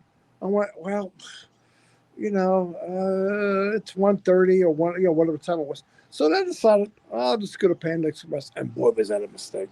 Anyway. Oh God, when do you go on the air? We don't know. It just depends on if you're just in standby there. You're just sitting around waiting to get the work. What time do you get off? Work. About 10:30, 11 o'clock. Ew. That'd be a good time to go to Whataburger. I mean, on the way home. But I've got to go to work tomorrow at 9 o'clock because it's an extended show tomorrow night. And I asked if I could do it. So I said, sure, why not? As opposed to turning around and coming back in here in the morning. So anyway, I digress. Al, I know Tom saw this because I saw him mouth. Hello, Eugene Bellinger. Hello. Yeah. Hello. Yeah. And you're getting a lot of compliments, Al and Tom. Oh, yeah? Where is that? Yeah, let me find. I put it on the screen, but I like what Esmeralda said. What a great group of gentlemen. So much knowledge. Yes, we are gentlemen. Well, thank you, Esmeralda. I'm not a gentleman. I'm the only one that's not. We fake it. Yeah, that's true. That's true. I owe you both an apology because Al's texting me. I'm going live with Tom. I didn't really slam you fellas, but I'm like, man, they bothered me for a link. No, come on. So I take it back. Well, I know what you text me. You used the D word. Well, what? We are men. Let's just forgive and forget. No, you said what a bunch of dicks. Oh God. Look, don't say that on the air. Well, you text it, you know. I take it back. It was wrong of me. I need to let me write my finger. All right. I won't do that no more anymore. Anyway. I just Monsters. I got Panda Express Cup. I need to turn that around. I don't want to give them any free advertising. Hey, what were you going to say about the? Are you going to need a pot by you when you're on the air in case nature calls? No, nature already called. Oh, that's why you're warning us. I told Al earlier, don't go to Panda Express. Like it's like, I'm glad there's not one that I know. Well, there's one close to me, but I haven't been there in a long time. Well, they listen. Just like with everything, they par down their portions, and it costs more. It's just not worth it. It's not worth it. But anyway, let me show you some more covers. Oh, go ahead, sir. That's true everywhere. So show me some more covers. I'm sorry. Okay. All monsters. There's the 4th. Yeah. There's the 5th. There's the 6th. Now the show was still on the air at this point. That's the Dragula. Right. That is.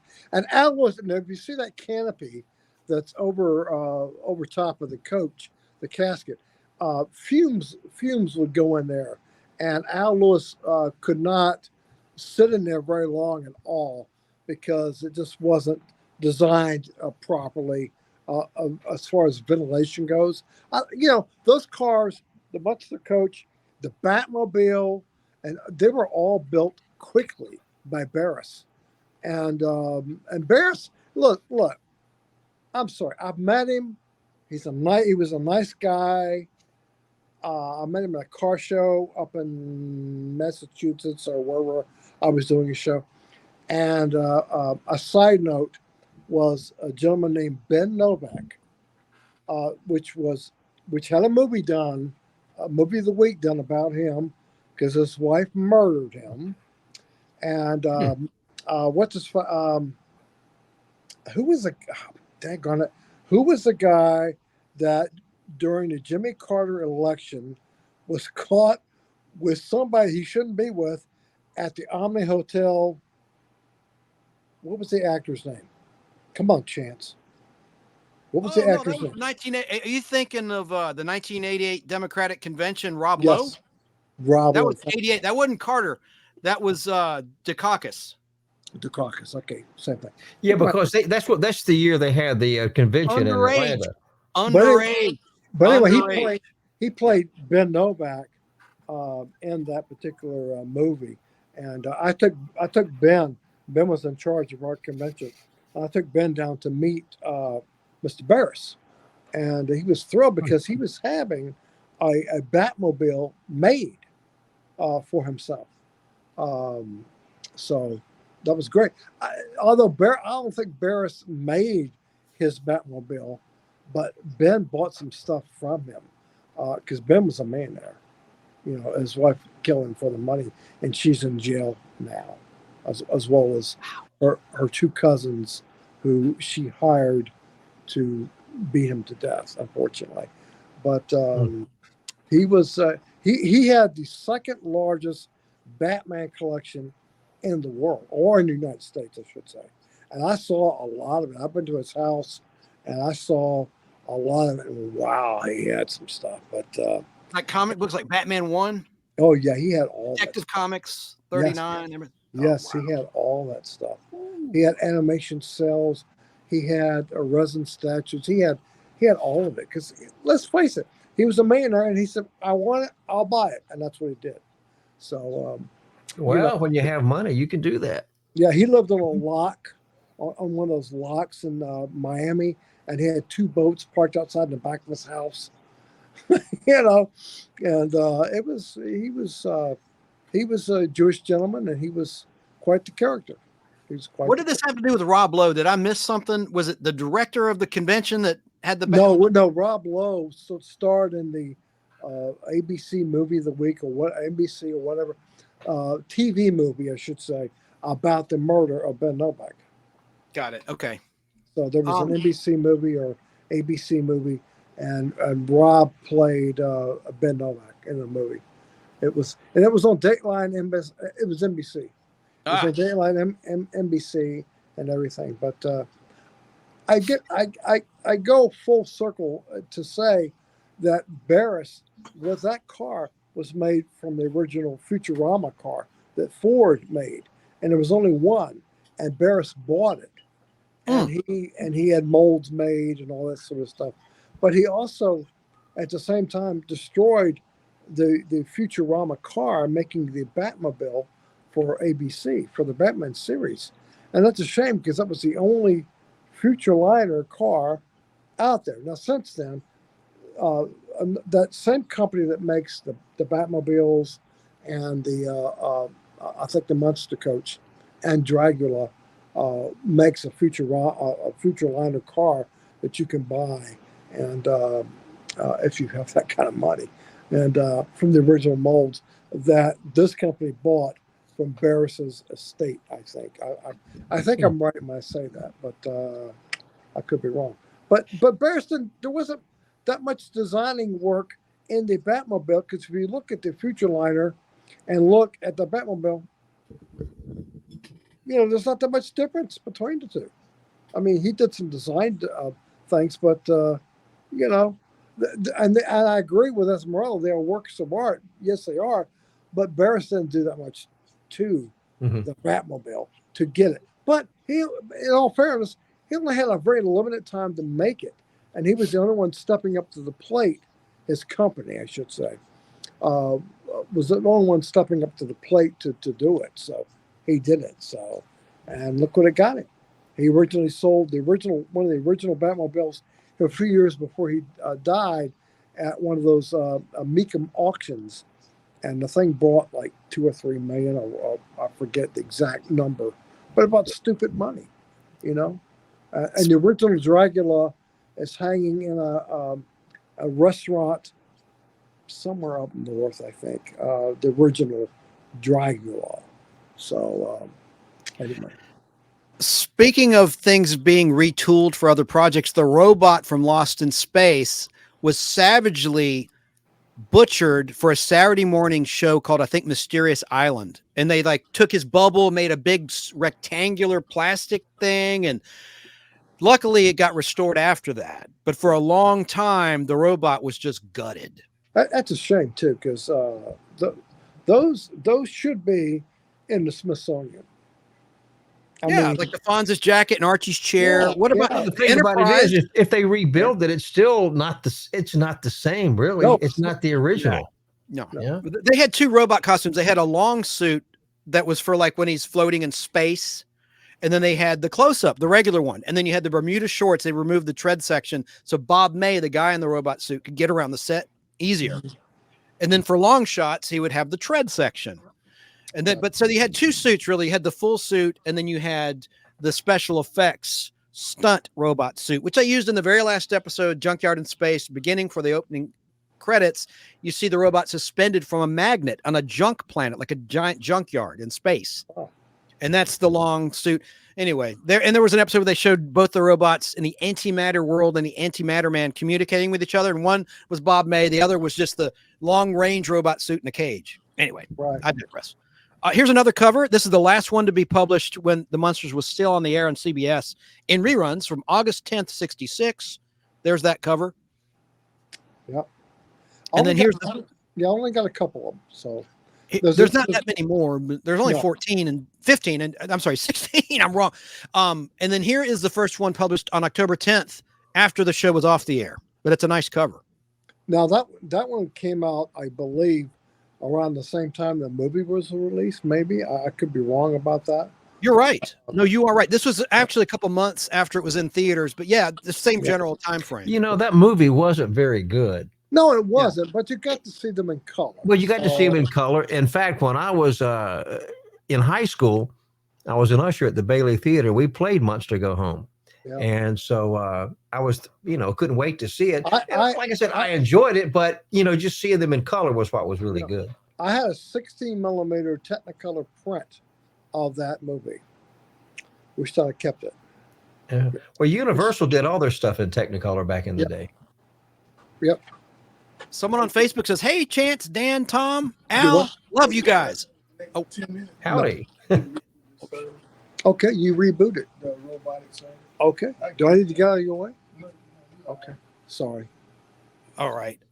We just had a nice compliment on Facebook. I'll go on and see who that is and identify them. It doesn't show me in the StreamYard for some reason.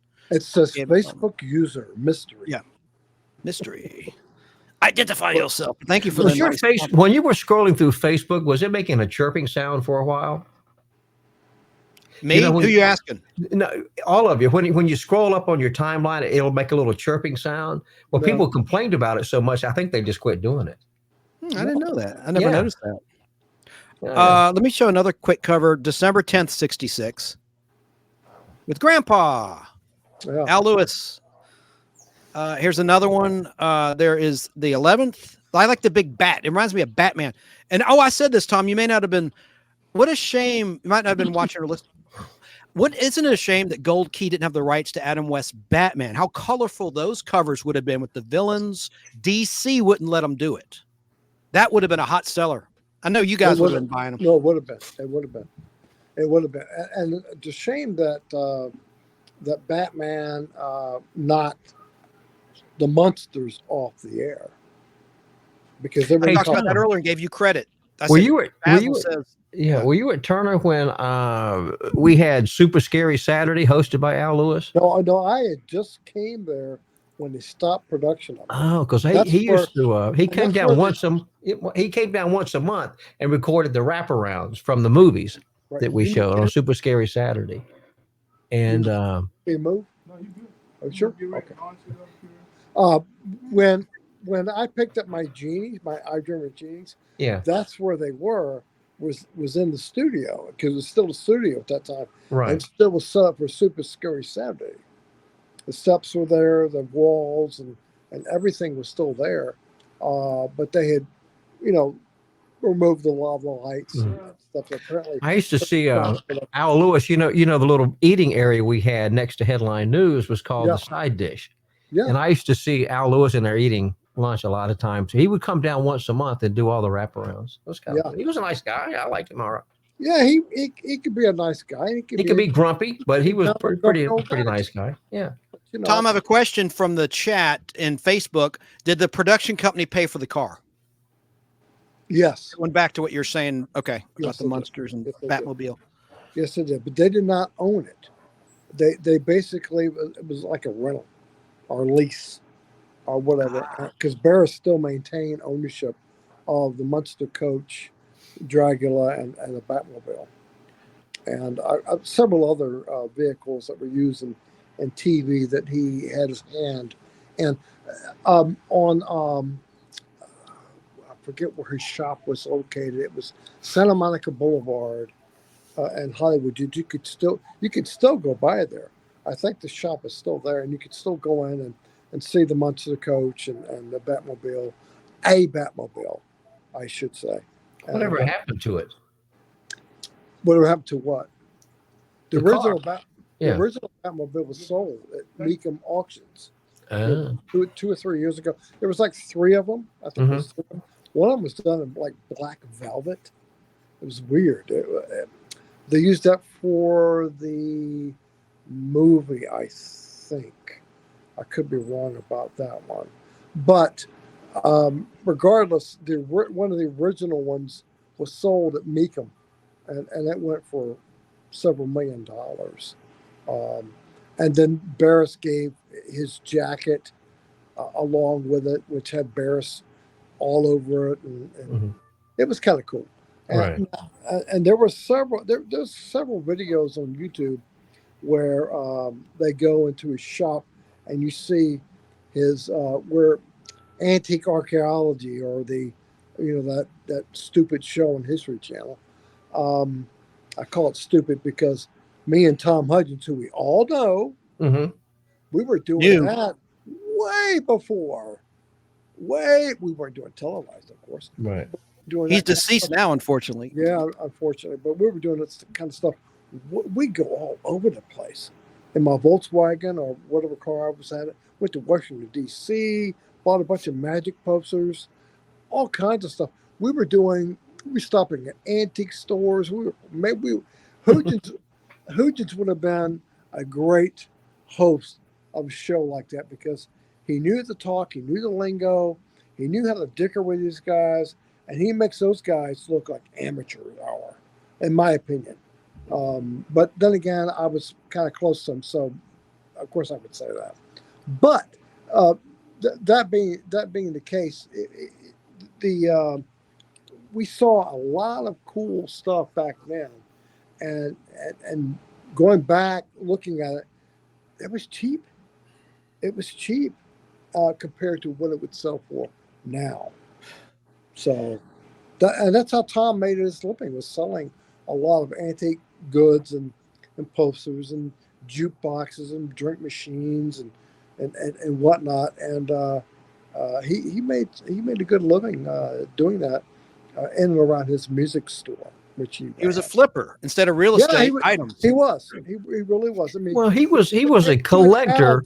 He was a collector, but he didn't hoard his stuff. He would enjoy it, then let it go. Correct. He wasn't like us, Al, right? We hoard. He's not like me where I hoard stuff. Correct.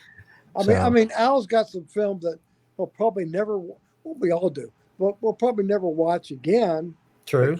And you could probably get good money for it, but it's so hard to sell it. No, so hard. So it's one of those things where, like you said, hoarder, but or collector, however you want to word it. Well, I'm a collector. Al's a hoarder, to be specific. Well, I think we're all kind of hoarders. I'm kidding, Al. Look behind you, Chance. That's a hoard of stuff. I'm kidding. No, he's a collector. He's a collector. It was Mary Smith who said, "Hi, Chance, Dan, Tom, love you guys. I'm in Facebook here, real quick. I had one other comment I wanted to read. Rick Clark says we had a 1978 Harlem Globetrotters pinball machine for many years. Yeah, he did say that earlier. He said that a lot earlier. I'm just now seeing it, and he said found a bunch of gold key comics at an estate sale, the FBI, etc. Oh wow, the FBI I store. used to have, and I still got a few of them. I got a Man from Uncle, some Man from Uncle comics. I've got almost the entire small Bantam books that they put out from Man from Uncle, and I've got the Lunchbox. I got the Marx Toy Company figures. MARX, yeah, Marx. Yeah. But it's, and I've got them all, and they're in boxes. And if I was home, I'd show you. But they're all in boxes, and unfortunately, I have no desire to take them out. But who knows? That could change. Susan could say, "No, we need to get this stuff out of the boxes," and then we'll get it out of the boxes, and then I'll die. I see you're trying to express cut behind you there, Tom. Oh, I'm sorry. That's okay. No, it's not bothering me. Let's give him a plug. It's so small. There. It's so small you can't tell, really. But it's one of those things where, just like God forbid, when all of us, only so long on this planet, what happens to all of our stuff? You got to ask yourself that question, and you enjoy it while you're here. We're all only here for so many years, and we get to enjoy it while we have it. And part of the game is owning it, finding it, buying it, enjoying it, and either move it on out or give it to your son Chris if he likes to that my stuff. son Chris. Yes, you're right. But an offspring or a relative may not be into that stuff anyway. You just No, but you know. luckily he is. I mean, luckily all my projectors, and he knows what all I've got, and he knows it's worth, to the right person some money, and same with Al's stuff, and same with your stuff. Is we all have stuff that's worth some money. It's just finding the right person that's willing to go through it all and decipher, oh, this is worth something, or this is not worth anything. Throw it away, or whatever the case may be. And at the right time, because we're in a horrible economy right now. Yeah, exactly. You see the comment, Tom? Do you want to read that from Terrell? He's agreeing with what you said earlier. Well, the Munsters was canceled around the same time as the Addams Family. Yep, and Batman may have played it did play a factor. Because it was in the color, Addams Family's abrupt demise as well. But you said, the Munsters. Yeah, go ahead, sir. Yeah, they were in color, and the superhero festival, or whatever you want to call it, had taken its roots, and Batman certainly did that. The same can be said. The same cannot be said. I'm sorry, with Gilligan's Island, which is around the same time frame, whereas the CBS executive's wife didn't like Gilligan's Island, and that's why it was pulled off the air, which is stupid because a lot of the CBS executives didn't like any of the hillbilly shows either. Right. Like, when Hee Haw first came on, it was on CBS. And, of course, they had Green Acres, and they had, what was some other, the Beverly Hillbillies?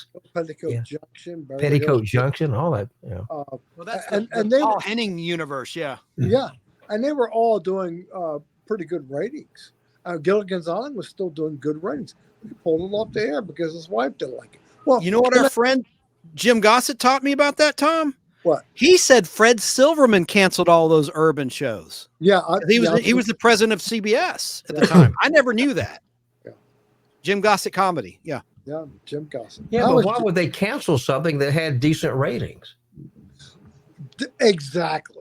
That doesn't make any sense to me. Oh, look what happened to Live PD, Al. It was the #1 show on cable. It got canceled in 2018 by Arts and Entertainment Network. Yeah. Why? And then they tried to sue Reels for copying their idea. Oh, they changed the name though. But they changed the name, so they couldn't. And one of the hosts they changed. Yes. Yeah. Who knows? Listen, who knows what goes on in the boardrooms of the big executives or networks these days, because it's all a totally different game back when I first started, when Al started, and it's all cable. They didn't think they laughed at cable when it first came out. They said, "I'll never catch on," or pay TV, "It'll never catch on." What were they wrong? Because there was a shows, reality shows, they don't cost much to make. And that's why you still see. That's all you see on network television is reality shows. We're running one right now on the Weather Channel. I can't see. I don't know the name of it, but we've even got them. So they pull in the numbers. People still like back road truckers is what it's called, and people like that stuff. And that's all fine and well, but I'm saying that couple again. It's okay. So, it's one of those things that's what your audience likes. Variety shows, you don't see those anymore. Nope. And they were great back then, except for the Brady Bunch. But talked about that last time. Yeah. But speaking of the old shows, I mean, I grew up watching all those shows we just talked about, and that's why I don't watch too much of MeTV, because I've seen them all. Now, Chance has not seen all the Beverly Hillbillies. I've seen them all many times, and I'm really not interested in watching them again. But you know what would make you interested in watching them? Because they're out there. Somebody's got them. If somebody would run the original network run of all those shows with the original commercials. That is true. Man, I'm telling you. That's what TV Land used to do with reruns. They wouldn't show the original commercials, but they would show commercials from around that time. Yeah. And so Well, every once in a while, you'll see on the end credits, you'll see the product sponsorship on end credits of shows. You will still see that occasionally. Toby Gillis has that, several shows. My Three Sons, even sometimes. Yeah. Those survive for some reason. I saw My Three Sons of Freddie Murray at the beginning. Hi, welcome to the show, brought to you by Chevrolet. It showed a Corvette. It was Heinz Ketchup, wasn't it? Yeah. And they'll even have a cigarette pack, which I can't believe this happens. Like the Danny Thomas Show, otherwise known as Make Room for Daddy in syndication. But Cozy would play those. Sometimes the end credits would show a pack of cigarettes. Yeah. And I'm like, in today's times, I'm like, that's surprising because 1969, they outlawed cigarette advertising on television. Yeah, they probably ran a disclaimer. For a long time, they wouldn't allow booze to be advertised on television. Now, you could see beer commercials, but not alcohol. But they can't drink the beer in the commercial. They can't. They can't drink it. No. In an ad, they just hold up the beer. I remember Robert Klein made a joke. You know what this is, son? This is a beer. You know what this is for? He goes, to hold up and look at Daddy. Wasn't that funny? The joke reference to beer commercials there. Oh yeah. But you rarely see movies today with people smoking. Back in the 40s and 50s and even 60s. I mean, you watch TV shows and movies, and they're just puffing away. Roy Thinnis on The Invaders was smoking. David Jansen on The Fugitive, smoking like chimneys. Listen, there was a way. I mean, who knows what could happen down the line? If AI technology keeps going the way it's going, they can take the cigarettes right out of their hands very easily. Whereas before, own your content. Good point. They have to rotoscope it out, and it costs a lot of money. But if AI keeps going the way it is, take all the cigarettes out of the show. Boom, it's done. And the original 45 record cover of the Beatles, I Want to Hold Your Hand, it had Paul McCartney holding a cigarette in his hand. I have that. But later years, they digitized that out. They took it out. Manny, Mo, and Jack from the Pet Boys, if you recall, the third guy, the one on the far right, wore the circle glasses, has a cigar in his mouth. Right. That's right. Ain't there no more. Yeah. Ain't there no more. See, again, it's agenda. Agenda and business doesn't always mix. And it's a shame when agenda gets in the way, whether it's casting choices in movies, they rechange someone's appearance the way they've been always presented. It's like, why don't you just create your own character? I don't know. Yeah, exactly. Create something original. I have no problem with that. As nothing. Well, it bugs me as they're letting the small majority, no matter who they are, rule what is done for all of us now. It seems like. But there's repercussions when that happens, right, Tom? Yeah, exactly. Whether you want to call them wokes or whatever you want to call them, the left or the liberal or whatever. Or the far right. It doesn't matter. If you ask the standard Joe on the street, they don't care. So quit making your agenda everyone's agenda and let's do our own thing. I don't know. Hey, you asked about Tom. Tom asked about Jim Gossett, and then we sort of talked over each other. He just announced a new gig, April 20th in Roswell, Georgia, at the old Houck's Grill location. That's a Saturday night. I'm going. April 20th. Is Kimmer going to show up? I don't know. Probably not. Who knows? That's their thing. I might get involved with that. That's none of my business. I think Al still watches. Al, you still watch the Kimmer, don't you? Every once in a while. He just rants and rants. I mean, it's every once in a while I'll tell you that. But lately, I watch podcasts on usually Tuesdays and Thursdays. Right. When I take care of my friends' dogs, I come home and I bring my lunch and I'll sit down and I go to YouTube and watch podcasts. But I watch podcasts on movies and people talking about the latest Blu-ray releases, the DVD releases. There's still DVDs being released? Honestly, I didn't know that. Oh, yeah. Wow. Yeah. But because Best Buy is not even carrying retail stores are not even carrying DVDs. Well, there's a website. It lists all the DVDs released for every Tuesdays when they come out. DVDs and Blu-rays, for some reason, they always come out on Tuesday. And so they every Tuesday for the whole month, they'll list the DVDs and Blu-rays hitting the stores or buy them on Amazon or wherever on every Tuesday for the whole month. Well, Disney announced they're not going to release any of their streaming Marvel shows on home video, whether it's Blu-ray, 4K, DVD. That was a few months ago, but I think they may have changed course on that decision. because people have been canceling Disney Plus like crazy lately because of the price hikes. Yeah, It's been in the news. Yeah, people cut the cable, but then they pay crazy prices to stream. Well, it didn't used to be that way. No, that's the way. Well, it's like a drug dealer tactic, right? They give a free sample to get someone hooked, and then they charge. Yeah, out the yin yang. Not that I know. It's just like Prime. Prime has started charging $2.99 a month to go commercial free. Right. Extra $2.99. An extra $2.99 a month. Yes. Now, I opted to do that because when I watch a movie, I don't want to see it interrupted. I just don't. So. Yeah. Now, how about this? The Deadpool 3 trailer dropped during the Super Bowl a while back. Yeah. And this is the first Deadpool movie with Disney in charge. It was a Fox property before, and it was edgy. Same with Wolverine when they did Logan. Those were 2 R-rated Marvel movies. Right. Very edgy. Marvel has a no tobacco policy they've announced. Iger made a statement back in 2015. There'll be no tobacco use in a Marvel or Star Wars project. Wolverine smokes cigars. Everyone's got high hopes, and I'm not knocking Disney. I like Disney. But it'll be interesting to see if they walk back that decision and statement from Iger, because Wolverine's well known to smoke cigars. And are they going to make this a PC Deadpool? Deadpool was popular because he was so wild and R-rated and adult and off the wall. He really was. The trailer looks good. I mean, this remains to be seen. It does. And that's what trailers are supposed to do. But have you seen the trailer? Al, you've been to a lot of movies lately. So I saw it. I saw it the other day. Now, I know you're not a big Marvel. No, I'm not a huge Marvel fan. That's fine.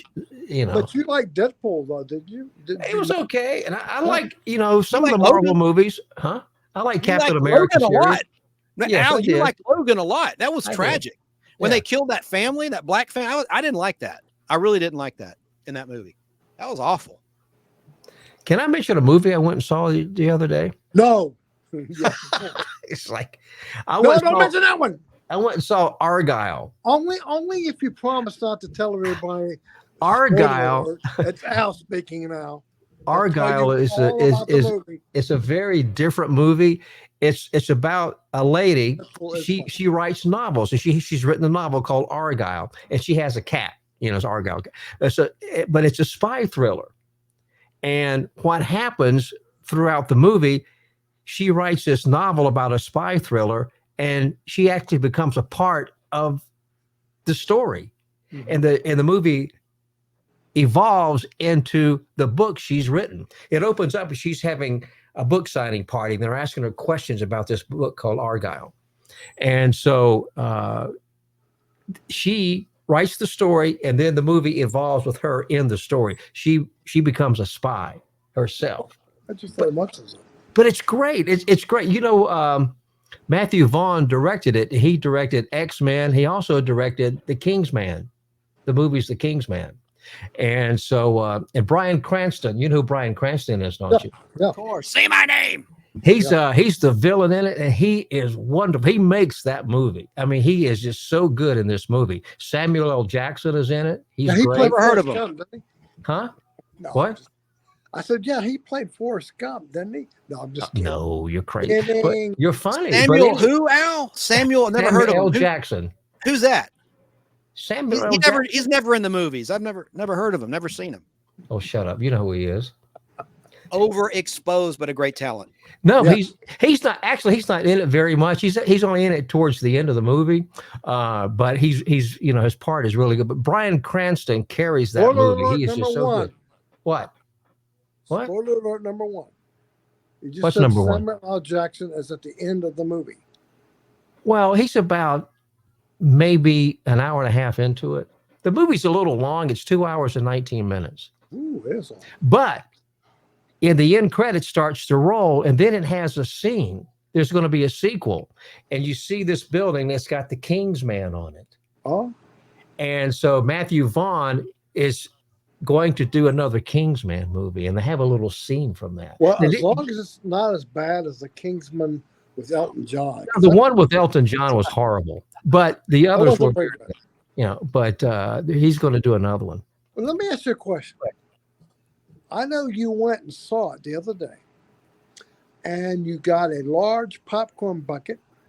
Yes. and you got a large drink. Yes. How are you able to make it through a whole 2-hour movie without having Because to I be didn't sick? drink all of the drink and I didn't eat all of the popcorn. But, you know, No, you had a little bottle next to you that you went in. Yes. I You said did. you were there by You know, and the yourself. thing about it is, I had the whole theater to myself. I went to the 1:30 show and I had the whole theater to myself. But anyway, Did you talk to the screen? He's right behind you. I don't do that. But see, I had a gift card for Christmas, and the bucket, you know, the big AMC bucket's $22. So I didn't have to pay for that, and then I got a free large drink with it. And so Did they have any of the Ghostbusters stuff there yet? I didn't see any. No, they had a Because there's poster up for it. But several Al. drink carriers are rather popcorn things for Ghostbusters. It looks pretty cool. Well, think about when you get the bucket, when you leave, they'll fill it back up for free. Yeah. Al, you got to say your line. One of your many lines, along with "I didn't care for that," is "I'm an A-list." What? You say, "I'm an A-list member." An A-list member. A-list member. It pays for itself. If you see. Oh, Guy Ritchie's got a movie coming out. It's a good Nazi movie. I saw a trailer for that. What's it called? I I like a good Nazi. What the hell I are you like talking good about, sir? Nazi movies where Let me Nazis see. hurt. I like Guy Ritchie's movie. He's I like his movies he directs. Let's see. There's also a new Quiet Place movie coming out. What more can they do with that plot? I mean, that they haven't already done. I mean, the last one was a good movie, but what more can they do with it? You know? There's also a new Mad Max movie coming out called Ferosa. Kingdom of the Planet of the Apes. I don't care to see that. No, I'm so tired of those movies. And Ghostbuster Frozen Empire. I don't care to see that. The They had a last new one was good, but I'm getting tired of that. I'm tired of these franchises like Jurassic World, Jurassic Park, Planet of the Apes. They had a new trailer for Fall Guy, and let's see. I need to see that. It'll be on Yeah, YouTube. Sorry. And then Monkey Man, Jordan Peele's new movie called Monkey Man. I remember Esmeralda said, "Oh, a whole theater to yourself. How fine!" And it's great. When I used to work at Carmike, That's the theater I went to. Your old theater. Yes. I had a print of a Dean Martin movie that Al owned at the time. What was that movie called? It had it was a Technicolor print. Yeah. Dean Martin and she's one of the Rat Pack, honorary Rat Pack mirror. Not Joey Bishop, was it? No, there was a female. Sammy Davis. Oh, is Joey Heatherton? No, she was not honorary. It was she's still alive. She did that movie with Nancy Sinatra. I don't know. No, Nicolas Cage. Angie Dickinson? Where she played? No, she played the Anne Margaret. Mother. Nope, the mother of the president, and he was assigned to guard her. Nicolas Cage. I can't think of her name. She wrote the book. It'll come to me anyway. She was in it. She was a co-star of the movie. I remember I put that together on a platter, and I was going to go and watch it. For 35 millimeter film, for those that don't know. It was on a platter, a huge round disc thing. Yes. And I put that sucker together and I started running it. And I thought I had the theater to myself. I used one of the smaller theaters and started running it. And I got busy doing something else. And it was probably reel number 2 or something into it. When I finally got down to the theater, I walked into the theater, just stood there and watched. I got ready to go sit down. There was 2 old ladies back in the back sitting there watching the movie. I remember that. I said, I'm sorry, because I obviously didn't run the movie that I was supposed to be running, because we'd already long past the time that movie was supposed to start. And they said, "Oh no, we're enjoying it. No, keep it going." I went, "Okay." Anyway, it reminded me of when I did that. I remember when you did that. We could do that back in the day with film. You can't do that today because of digital. No, you can't. No, you can't. I still got a print of 35 millimeter print of The Saint with Val Kilmer in scope, which I've yet to see projector. Am I the only watcher? No, you're not the only watcher. There's more. I see a lot more that are combining Well, Twitter, Twitch, YouTube. We're on Esmeralda said Mad Max needed Tina Turner. That's true. God rest her soul. I love her. Beyond Thunderdome. That was one of my favorite. A lot of people didn't like it, but I liked it. Beyond Thunderdome. Well, what I'm seeing them do with AI, they could easily bring her back in that way. But whether they will or not, I don't think so. That's love got to do with it? That's what the strike was all about, and all that property. Who owns your face, likeness, your image, look, yeah, your look. Here, let me show you more Munsters really quick. We're almost done with these. There's one. I like that one with the harp and Lily. Yep. That's from April 10th, 67, long after the show was off the air. And then there's 13. Was there a name for their house? It was a trivia question asked. What was the name of the Munsters' house? Well, we know it was on Mockingbird Lane. 13 Mockingbird. 1313. But was there a name for the house? I don't recall there being a name for the house. There's not. That was the answer. Yeah. And then there's the 14th issue, a reprint of the second cover. The 15th was a reprint of the fourth cover. That's from November 10th. So the show was off the air. They're starting to get cheap here. Dell, Gold Key Comics, rather.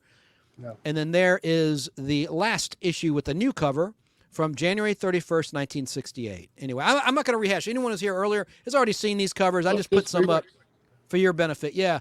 I'm going to show you just one Bewitched cover because you love this too, Tom. I know. Yeah. The Effin' Song. Yeah. There's Samantha as Serena. You gotta wonder what happened to that guitar. When you see some of the props, the cars or whatever, and you go, what happened to that? Where's that at today?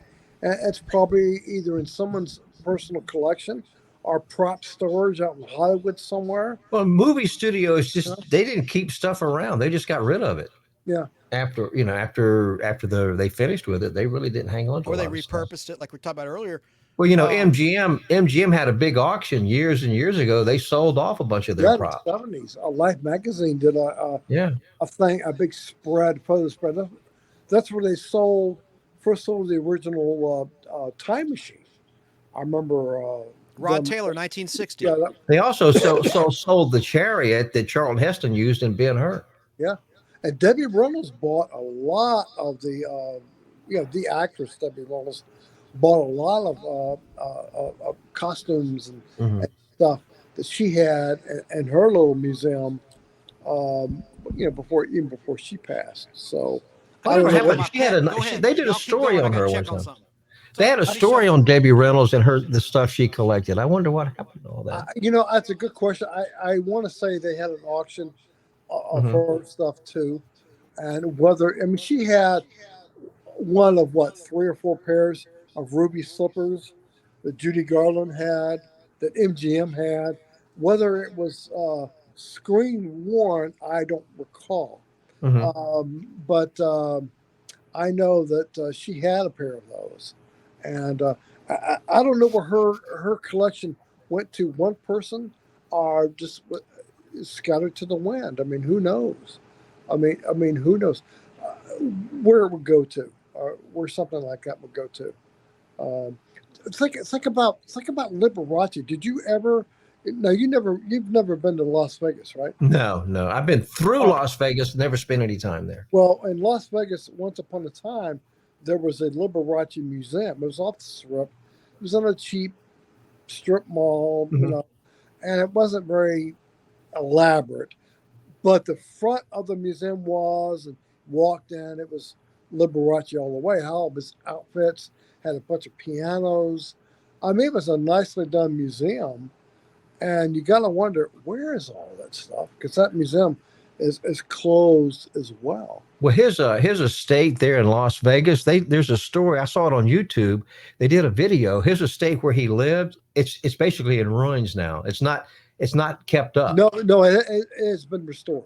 It has been restored. Yeah, well, I saw it. Well, they went into his bedroom and stuff, and the paint was peeling off. It was in terrible condition. Yeah, it was. But somebody bought that. Okay. Is restoring it or has restored it. I remember seeing an update on that. So yeah, ago. I think it's on YouTube. I think you can find it. And his house in Vegas was not It was nothing special. It was nice, but it wasn't nothing special. Yeah, it was nothing special. But you know how expensive houses are out there. Oh yeah. I mean, they just opened a new about 20 some miles from the strip. A new house out there is in the 400s. You know, base house, and that's a lot of money. But then again, with today's pay and whatnot, maybe it's the new, not what you pay for your house, of course, but No. you know, that's the new. Now have they rented out the house next door to you yet? What? Have they rented out the house next door to yours yet? No. They want a lot of money for it. The rent. But anyway, I mean, houses in general have gotten real expensive. It's not a good buyer's market for. Well, that's why younger people today they can't afford to come up with a down payment because houses are so expensive. They just rent. And he makes more money than I do, and he doesn't want to pay that kind of money. I dropped the phone. What happened? Oh, you dropped your phone. I did. I dropped the phone. I'm sorry. No, millennials don't want to buy. They just soon rent. You know. Who knows what that looks like? My phone, by the way, is in low power mode now. So well, plug it up. Well, I have nowhere to plug. Oh, Chance is back. Yeah, I'm back. I had to take care of something. My little pet bunny was raising heck in the other room. Oh, well, I hope your pet bunny's okay. She's all right. Now, is that a big bunny or is that a little one? Little, not a dwarf. They're actually dwarf rabbits, but nobody cares. She's average size. She's a European cottontail, and she makes noise when she wants more food. So I just took care of that. Let me. Look, there's a lot of comments. I was going to ask you, Al, do you still have that comic? I gave you a gold key, Dark Shadows comic book. I do. Do you still want it?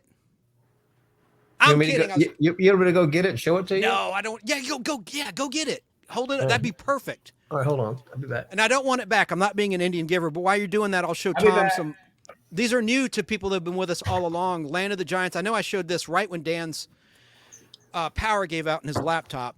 There is issue 1 from November 10th, 1968. And I love the shots of the cast on the side. Those are publicity shots. Yeah. And I think they're pretty neat. What's that? Those are nice. It's very nice. I used to watch that show back when it had its network run. I remember it was on ABC.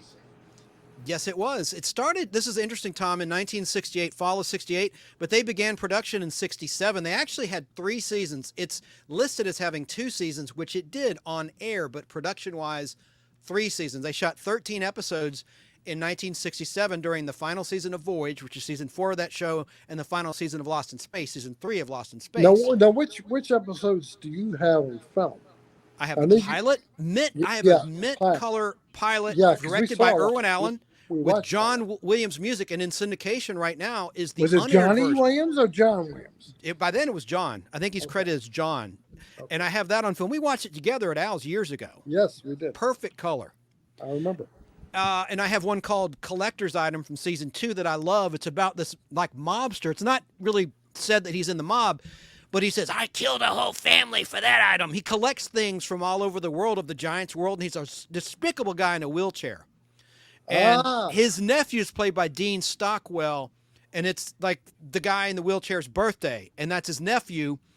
And the nephew wants to blow him up to inherit some money or something. It was terrible. And so he captures one of the little people played by Deanna Lund, the redhead, to go in a music box in a cage, and he rigs it with a bomb. So that while he's looking at the little girl, she's dressed as a little ballerina, and whoever opens the cage gets blown up. Oh. So anyway, I'll have to bring that over. So that one doesn't have great color though.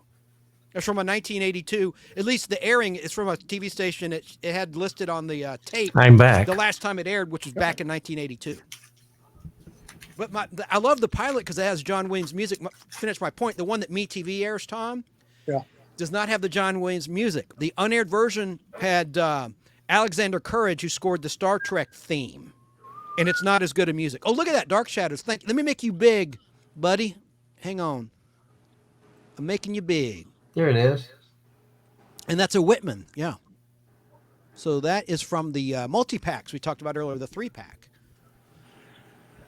Very cool. It's cool. That's the one I gave you. I guess I thought I gave you a gold key. That I only gave you one. Well, I'll show you what you gave me. You gave me this one. First John Byrne. Yeah. Yeah. And hey, they've announced the cast of the new Fantastic Four movie. I'm happy with half of them. I don't know. The jury will be out. I'll try to maintain an open mind. And you gave me this one? Yes, Silver Age Hulk. Yep. Aren't I a good friend? How many of them have you read, Al? How many have you read? None. Al, did you hear what Tom's asking you? How many have you read? No. Now, to be fair, I gave Tom some key Thor books from the 60s, including the first High Evolutionary issue, Thor 134. Like 7 of them, I think. Did you sell them yet? No. Good, Well, thank God. I don't know. If you want them back, I do not. I'm not needing to give. I'm only teasing. I wouldn't do that to you, buddy. But I appreciate the offer. I would not do that. That's so uncouth to do that. I would not. Now hang on to that Wolverine 1, 1988 first print. That's Patch. I think Patch may come to play in Deadpool 3, so that is about to go up big time in value. And that's what you gave me. I have I think 20 copies of that Wolverine 1 currently. Well, that's why you gave it to me then. Well, and it's a book that I know has legs where you'll be able to make some money. Let me put Tom back on the screen and You're gonna bring some more over here? Yeah, and are you gonna put any of those back on the wall, or have you already put too much stuff on the wall? No, I can put them back. I can put them back. All right. So I was showing Al, if you want to look at the screen. I hate to cover up Tom's face. I was showing Land of the Giants comics. Look at that, Al. Issue 1. Yeah. Issue 2, I'll go through this quickly. That's from January 10th, 69. The show was still on the air. There's the third issue from... No Place to Hide. Yeah, from February 28th, 69. Season 1 was airing. And June 10th, 69, issue 4. August 31st, 69, season 2 was about to start on ABC. And that's the final issue. There's 5 issues of the Land of the Giants. Look at the little tiny camera, guys, at the bottom. I'm actually a big camera. What am I saying? I got it backwards. Yeah, I knew what you meant. Giant prop camera. Now you gotta wonder how many shots in that show was done with just forced perspective, where they didn't want to make everything big and make them look small. Use a different lens on your film camera, and then you force perspective to make everything look big or small. And you gotta wonder how many of those shots were done that way to save money. Wasn't that Irwin Allen? Yes. He directed the pilot only, but he was the executive producer, king of cheap. And he would shoot in season 1, particularly, a lot of cameras from the ground up to make the Giants look massive, little camera tricks. That's what I mean by forced perspective. And talk about what Al's point about how they would share props on different shows. Land of the Giants started production in summer of 67, right? All of a sudden, on Idru Magini, you had a story where Darren is shrunken down. He's terrorized by the cat. Idru Magini would be in front of a giant telephone. She'd shrink herself down. They used a lot of props from Land of the Giants, even though those were Screen Gem shows. And Giants was a 20th Century Fox show, competing studio. They would share props. So, anyway, to your point, Al. Yeah. The Land of the Giants, I was going to say, I already finished my point that it's kind of interesting that on MeTV they're running the unaired pilot, which the unaired pilot has additional scenes with the cast that flesh out the characters, more so than the one I have on film, the aired version of the first episode of Land of the Giants. Anyway. Well, did the series Voyage to the Bottom of the Sea share a lot of stuff with other shows? Oh, absolutely. Oh, yeah, all Irwin Allen shows did. Yeah. The merman monsters... The sea monsters, there were reoccurring monsters on Voyage, showed up in the end of season 1 of Lost in Space in black and white, in A Change of Space. You had all sorts of examples. I could go on and on and on. I mean, but yes, the answer is yes. You know, in Voyage to the Bottom of the Sea, the big board they have with the little square lights flashing. You see that in other Irwin Allen shows. Yeah. Yes, you do. The lead paint was peeling, says Facebook user. What does that Carrie mean? Fisher got the shoes. I don't know. I got to see what reference that. What did I say? Oh, here we Well, go. there were. Oh, he's talking plenty about the of ruby other slippers. Everyone made a huge deal about the ruby slippers in The Wizard of Oz. Yeah. Well, they had 3 pair of those. I think. Yeah, I that's think what I they had said. 3 pair. Yeah. I should have pulled an image from Wicked, which they played a trailer of during the Super Bowl. The poster looks awful. It just doesn't look very creative. No, I'm not going to say anything objectionable. Well, sometimes the plays don't translate well to film. I think personally, Phantom of the Opera translated pretty good. And I've seen Phantom of the Opera at least 8 times, and I enjoyed the movie. I would watch it today. It was well done, I thought. But some plays probably would not or have not translated, as well. Here's an old comic from Esmeralda talking about your story, Tom, about you running the wrong reel at the movie theater. She says, I saw 2 older ladies walk out of an Alice Cooper concert because they obviously did not know who they were. You might have thought it was Alice in Wonderland. Listen. Me and Monty Johnson went and saw a play. Listen to me. A show in Las Vegas, and it was one of those cirque shows, and it was one of those bawdy cirque shows, and Zoomanity to be exact. I think that's what it's called. And people were people were walking out of that show left and right because it was, you thought you were going to a suck show. You didn't go. You were going to a naughty one. So anyway, Danny says, I'm listening while I eat. I'm going to go into Thrash Pondo Pond's time because I still have so much to cover.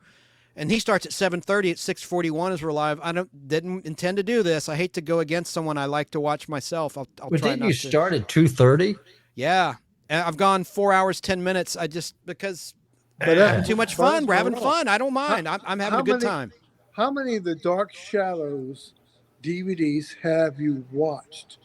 Because there's so many episodes. Because usually when you get the DVDs, and I'm guilty of it too, whether it's Al or Chance, you may have the DVDs, but something about watching them on TV without having to get up and put the DVD in the DVD player.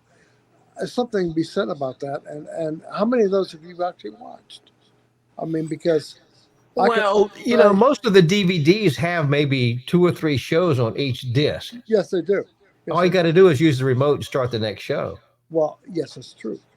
It's true. I even had a Laserdisc player that will play both sides. So she's watched all of them, and I love Esmeralda. Good. That's good.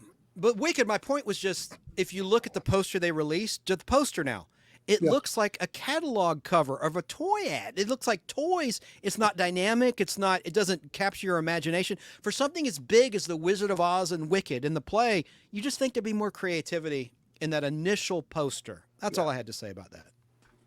Anyway, you would think so, but is it a teaser poster or is it? It's a teaser, but even the trailer, and some images they've had of the 2 leads, there's no background, there's no interesting. It looks like they're sitting like in someone's house. It just doesn't look appealing. Just my opinion. My opinion. Hey, Chance, I got some more Fall Guy posters. Really? Yeah, I hadn't even opened them up. I guess I don't know what they are. They could be the same or they could be new ones. So there's a new trailer and a new poster. Okay, I got to trade you something. You've already traded me the teaser poster and the big Marvel's canvas, right? And the Twilight Zone 1983 movie poster. I need to get that new Fall Guy poster because I have every episode of the Fall Guy in 16mm film on these shelves. 110 reels. 110. Well, actually, the trailer doesn't look so bad. It looks like it can be fun. I don't see anything that's. Yeah. Again, the casting, I don't know. Maybe now you can't compare it to the TV show. Now it's going to be different from what the TV show was. I can compare it, but I will try. You can compare it, but it's not going to work. Is it going to have a cameo from Lee Majors? Yes, it's already been filmed. I know that. It's confirmed. Okay. And he's not in the trailer though. Good. They keep it as a surprise for those that don't know, but it was filmed in Australia last year. Oh, wow. Yeah, but he looks nothing 2022, like he looks nothing like he did in The Fall Guy, though. Of course not. We all age. Oh, that's true, but But I Ryan don't- Gosling is soft. He's a soft kind of guy. I mean, Lee Majors is a hard actor. I mean, he's an action star. Ryan Gosling is not, but the director's good. I like Bullet Train, and the director was a real stuntman. So yeah, I'm but you reserve judgment. can't judge you can't judge it just by the trailer. You have to see the movie. The first trailer looked a little odd. to Well, me. the trailers are meant to make you want to go see the movie. So, Yeah. you know. Oh, Terrell Hopefully- says about Dark Shadows. Do one of you fellas want to read that? Wasn't Dark Shadows the only daytime soap opera to be syndicated in reruns decades after? Yes, I believe. After you're its original correct. run. I remember coming home from school. I used to rush home from school just to Yeah. watch it I watch it. because it came on at 4:00 on Yes. ABC. Yeah. And that's back before the days where they had videotape where you can tape it and watch it later. You know, it was so campy, and his teeth almost fell out when he tried. Esmeralda says Dark tried Shadows to was so bite. campy, and his teeth would almost fall out when he tried to bite someone, and the sets would almost fall when they opened doors sometimes. Yeah. Well, they typical of soap operas. they did two feature movies of Dark Shadows. The first one was the best. It was called Night of Dark You know, Shadows, I believe. Yeah, Esmeralda, it says Dark Shadows is still on today. Forget where. If you have a Roku or a Google Fire Stick or whatever, Amazon Fire Stick, just type in search and it will tell you what channels, whether it's Tubi, whether it's Freevee, or whoever has. Well, the old Decades series. channel used to run Dark Shadows. Well, I don't think there is a did? Decades channel. There's not No, anymore. it's It's catchy Oh, comedy now. TV. But they used to run Dark Shadows. Yeah, Catchy comedy. Yeah. yeah. Now, I'm one of the few people that liked the Dark Shadows movie with that Johnny Depp played Dracula. And I liked it. Yeah. I liked it. I enjoyed it, especially when they dug him up and he saw the McDonald's sign. I thought that was as funny as crap. You know, Johnny Depp's sister is an actress too. Oh, really? Yeah, she was. There was a movie I watched last night on Netflix called The King, and it's got Timothy Chalamet, who was Wonka. He was also Robert Pattinson's in it, and Johnny Depp's sister's in it. Well, hopefully she's a better actress than. She kind of looks like him a little bit. Yeah, she was pretty good. Yeah, I liked her. Hopefully Can she's better than Yeah. what's his face. The guy who did the Monsters, the movie. Rob here Zombie. recently. Zombie. Hopefully he's better than Zombie's wife's acting. The Rob Zombie Monsters was awful. Well, Awful. No, wait a minute. It had some good parts. No, it didn't. It was good. terrible. His wife was in it, and she was awful. Well, She no, was just terrible. I don't debate that. Yeah. I don't debate that. A big But, thumbs down. Danny, It's who terrible. played Grandpa, did a very good job in what he was Roebuck. supposed to do. Yeah, I was talking about him earlier. Well, he was in. probably the Danny You know, Roebuck, used he to was be- probably the best, but Yeah, the he rest was. of the movie stuff. he Yeah. was. And Catherine Schell played his ex-wife, but he used to be very heavy, Daniel Roebuck. In if you watch Matlock, which I have all on DVD, I haven't opened them yet. Look at that, all 8 Yeah. seasons. There he is on the Really? back. Here, let me make myself big. Yeah. He You'll used to never be never huge. watch all of those, Yeah, Chance. You'll never watch all of He them. used to be huge. He was in every season of Matlock as different characters, but he was a big guy. He lost a Yeah. ton of weight. But He wasn't big. he's put it back on. He's big again. He's big. Yeah, Chance will there, never watch all I of talked about those. this earlier. He was in the Fugitive movie. There he is, next Oh. to Andy. drop the phone again. See, Tom? Yeah, there he is. There he is on my DVDs of Matlock. All 9 seasons. I said 8. 9 Wow. seasons. Oh, jeez. Oh, no. We've lost Chance, ladies and No, gentlemen. no. Let me get the solo layout off of here. Oh, I'm glad you turned your TV on finally, by the way. TV? Your TV behind you, that's Oh, the yeah. Nintendo. I had it on and it turned itself off. It was the darndest thing. Yeah. I'm going to have a Mr. Goodbar. All right. Oh, I love Mr. Goodbars. May I have one? Virtually, yeah. Oh, This is a little I want mini. a big one. I have a bigger one. That's what she said. In the fridge. Yeah. But I agree with you, Esmeralda. Rob Zombie, he may make great music, but he doesn't. He shouldn't be allowed to make movies. He used to host TCM Underground back when they first started doing that. But And he Rob might have Zombie, been good. And he might have been good. okay at it, but for some reason they didn't keep him very long. Yeah, wonder. What did you think of the Halloween movies by Rob Zombie from like 2009? Those were interesting. He remade the one in the hospital, Halloween 2.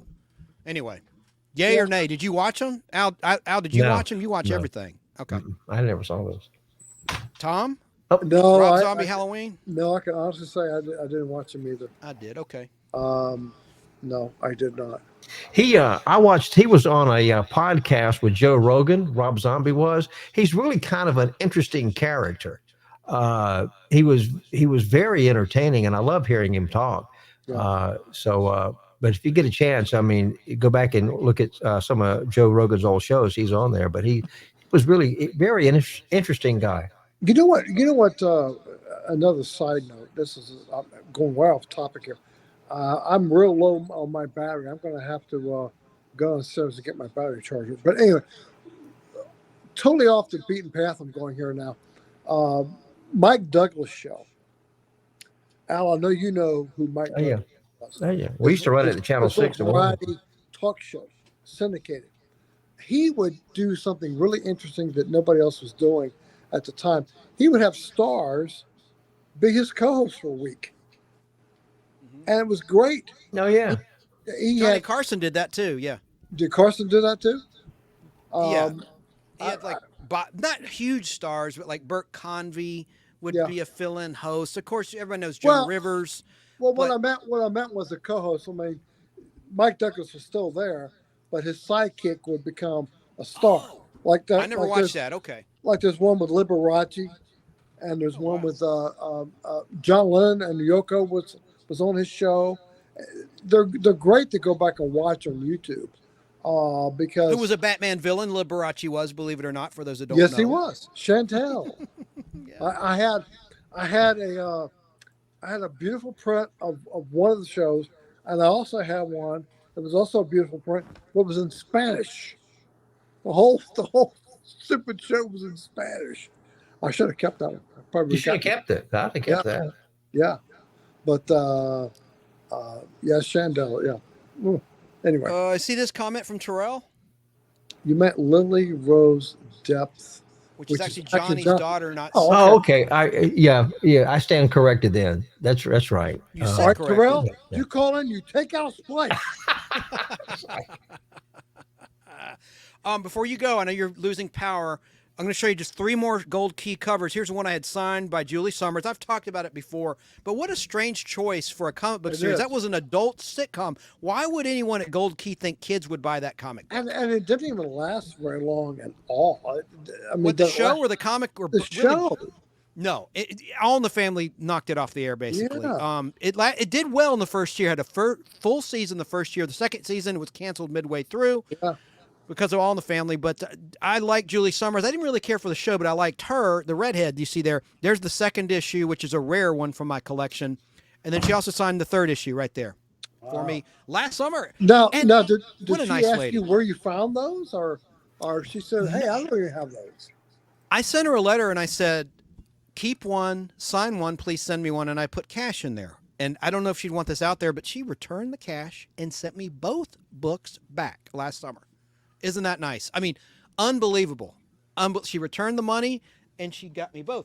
And I have other copies unsigned. Like you can see the condition was not great on the ones because I wasn't sure if the address was real. I just found the address through a friend and I wasn't sure. So I'm like, I don't want to mail. See, here's another one she did not sign that's in better condition.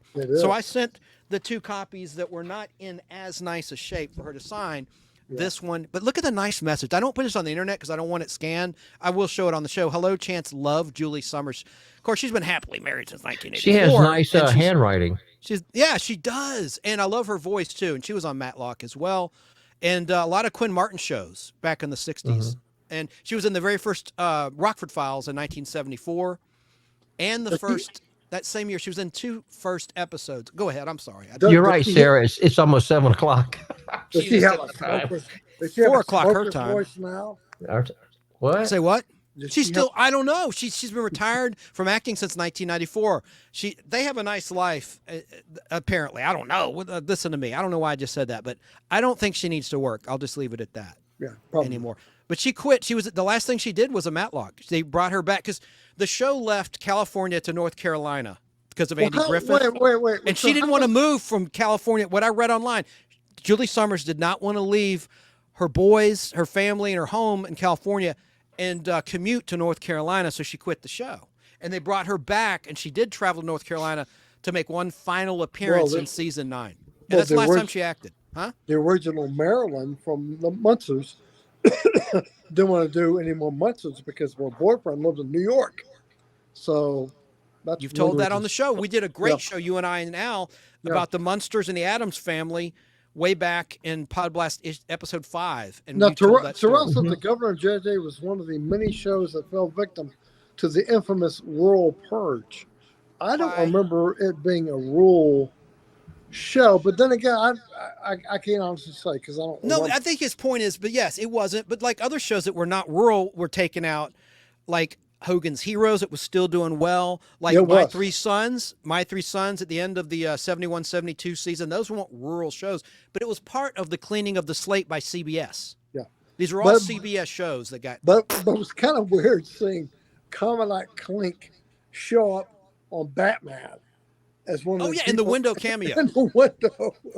Well, wasn't CBS considered the highbrow network? Yeah, Tiffany Network. The Tiffany Network. They were the the poo-poo network over ABC and NBC. Yeah, and ABC was kind of like the bottom of the barrel stuff. Yeah. No, did you say ABC or NBC? ABC. ABC. Wait a minute, Al. You're contradicting yourself. You once said on this show many times ABC had the best shows. They did, but not to the executives. I mean, but CBS was the Tiffany Network. Okay. Well, you were alive then, so I'm not going to argue with you. You would know. Interesting. I mean, I used to watch, I watched The Fugitive all the time. I watched 12 O'Clock High on ABC. Outer Limits. Outer Limits was CBS, wasn't it? No. No, it was ABC. Okay. And then Addams Family, ABC. Addams Family. Bewitched, ABC. Come on now. Yeah. Oh yeah. I could go on and on, but I won't. I did. NBC had the peacock, but I did like the CBS color logo before the. CBS presents the following program in color. I used to love that. We featured here on the Podblast. We pulled the audio and from we did. something I had, and Yeah, that was one. I've got a ringtone that has all those network sounds on it, which is kind of cool. Executives often think more of their products than the public does, or vice versa. The public likes the product better, and the executives don't, and they'll can it because they don't like it, which I don't think they'll do that anymore. I find it hard to believe they would cancel the show today that was real, although they canceled America's Got Talent or whatever that stupid show was that the people. American Idol is still on. Yeah. I don't know why. It's on Fox. It got picked up by Fox. No. It got picked up by ABC. Fox canceled it, and ABC picked it up. And ABC picked it up. So networks still do that, and they've been doing it, and that's a more recent example of them doing that. So, with great power comes great stupidity. No, I'm kidding. Yeah, well, that's instead of responsibility. There's some truth to that. Oh man! But All in the Family did change the landscape, and Fred Silverman thought the public had moved on beyond the rural stuff, and he canceled shows that were doing well in the ratings after that, like SWAT on ABC. That show was the original SWAT, and it got canceled after a season and a half. It was a spinoff of The Rookies, but I digress. Yeah, but right. I have nothing against the man, and he actually produced shows. He was an executive producer. On Matlock and on He of the Night, which was shot in Covington, Georgia, where we are in the state of Georgia, back in the late 80s, early 90s. He was behind his production company. So I'm not disrespecting the man. I'm just stating facts. Yeah. And thanks to Jim Gossett telling me, I didn't know he was the one responsible for killing all of those CBS shows. Yeah. I didn't know that till recently, till within the last year or so. Well, But you know, network television is not what it used to be. People just don't watch network TV like they used to because of streaming and, you know. Now, I'm not saying there's not any good shows on network TV, but Kate Jackson was on Dark Shadows. Yes, she was. She was. And she was in The Rookies. Maybe, that's a great comment from Jim's Camera at Dawn. Yeah, Kate Jackson was from Alabama originally. Alabama. Yep. That's correct. Mm-hmm. Ding, ding, ding, ding, ding. That is so true, Al. Says Esmeralda to Al Hardy. Yeah. You're probably out of power, aren't you, Yeah, Tom? I'm going to say my phone's about to die, so I'm going to get off here. So let me go, and I'll talk to you yahoos later. Are you going to go to your car and charge your phone, or what are you going to do about your phone? You need power when you're live. No, I'm going to go downstairs and get my charger. My charger's downstairs. Well, get your charger and bring it back up. Well, that's if you guys are still on, I might try my camera. Now, I don't understand who this is. Karen was my favorite angel. Who's Karen? I don't know. In Dark Shadows? You talking about Charlie's Angels? I don't know, because I don't know Karen and Charlie's Angels. Well, Kate Jackson went on to be on She was Charlie's Sabrina. Angels. I know, she was Sabrina. Explain yourself, sir. Da, Kate. da, Oh, he meant Kate. Kate. Yeah, okay. Kate Jackson. It's a typo. Such a great show. All right, and Sarah says, bye, Tom. Bye, Chance. Bye. Are you leaving, Sarah? See you, Sarah. Well, I'm going to continue on because I got Space Giants to cover. Al, you're willing. You're welcome to hang with me if you want, if you're willing. Well, listen, I'll just go backstage. I've got to go get something to eat, and I'll just stay backstage. Hey, I appreciate y'all coming on, and I apologize for my text. I didn't mean it. I have a temper. All right, okay. Well, I'll be watching your Weather Channel, Tom. I'll be looking for you. Yeah, right. Okay. Yeah. Bye, everybody. All right. Later. All right. See you guys later. Bye. Oh, so I'll put you backstage, Al. Okay. All right. That'll be fine. You can text me if you want to come back on. You know what I'm saying? Okay. I'll text do that. me or just wave at the camera, but I can see you backstage. All right. Okay. Bye for now. All right. Now my ugly face. Bye, Terrell. I know it's been long. God, thanks for your time and patience. 4.5 hours. Now I can talk about some other stuff and show some things. Governor and JJ, that started in 1969. I already showed these covers. I know. I won't go on and on about this show. It was a sitcom. It's on YouTube. It's very rarely seen anymore in broadcast television. But there was the comic, and I don't know why they even published that. Now I want to talk about this comic book. Where is it? The Space Giants. I have some great video I'm going to share with you folks, those that are still with us, pertaining to the Space Giants. Some quick background. The Space Giants was a show produced in Japan, and it debuted on, of all days, July 4th, 1966. Ted Turner imported this show in the wake of the success of Star Wars in movie theaters. So he was airing all these shows that had to do with space, like Lost in Space, Star Trek Space 1999, when Al Hardy was at Turner. That's how he got these film prints and stuff. And this was dubbed into English in 1972, and actually it was in syndication before Ted Turner picked it up. Here's the comic book version of it, but let me just show you a nice little piece from a fellow fan that's 6 minutes long. That can take a much needed break to set the stage of what this show was. This is an awesome video. It would help if I switched to my clips. Here we go. Ooh, I'm UGL White. I'm ugly. Let me get this real quick. This is it. This is a 6-minute video. Check this out. For those, because I know most of you have never heard of the Space Giants. Look at this. From the far reaches of outer space comes a threat to planet Earth.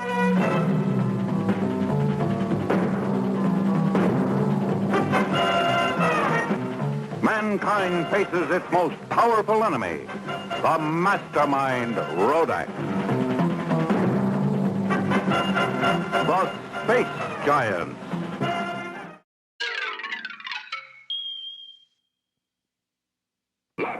There's a jet bomber carrying one. I want you to steal that plane. Yes, Rodak. Growing up, I was really unaware of Japanese TV shows.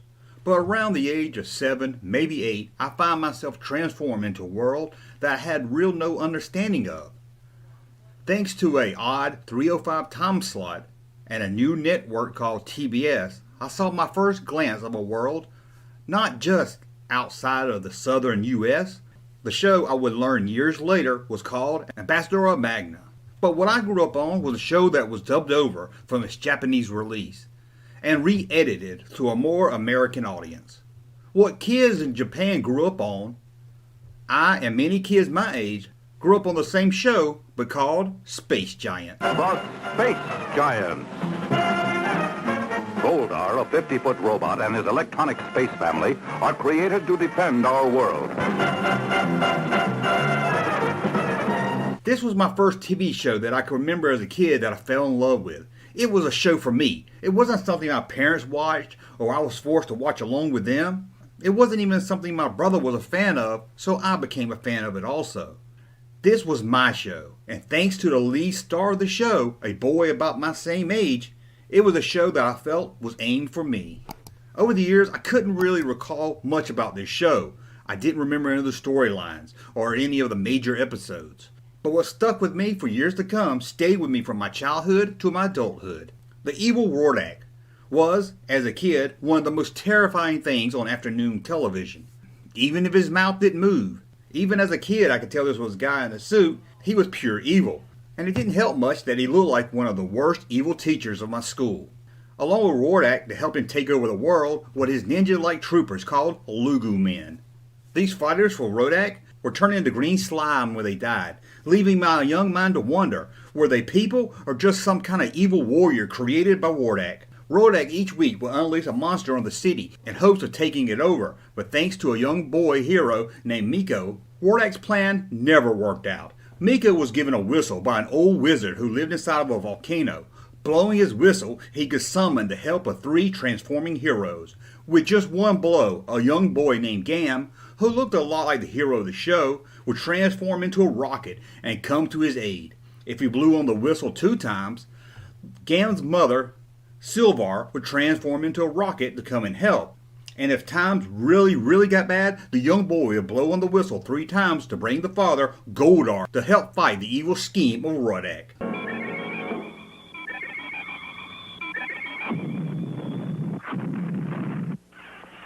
I called Goldar, Gam. Now I think there were some toys from this show released in Japan, but as a kid, I didn't see any in the US, and what I wanted more than anything in the world during this time was one of those rocket whistles. Still to this day, I would love to have one. This show quickly went out of my life as quickly as it came into it. Either I stopped watching it or it went off TBS not long after I fell in love with it. It seemed like I was only into this show for about a year. As I grew older, I almost forgot all about the show, other than the names and some small details. Throughout the 80s, I never saw anything about the show or even heard anyone talking about it. It wasn't until the late 90s, while out at a convention, I found an old VHS bootleg of the show. This homemade box, the cheap VHS tape, it was clear this was no official release and recorded off TV back when it aired on TBS. I slammed down $20 for a chance to take home a show that I loved as a child and I was ready to love again. Once back home, after popping in the VHS into my VCR, I sat back and I quickly learned, you can't go back to your childhood. This show wasn't the show I had built up in my mind.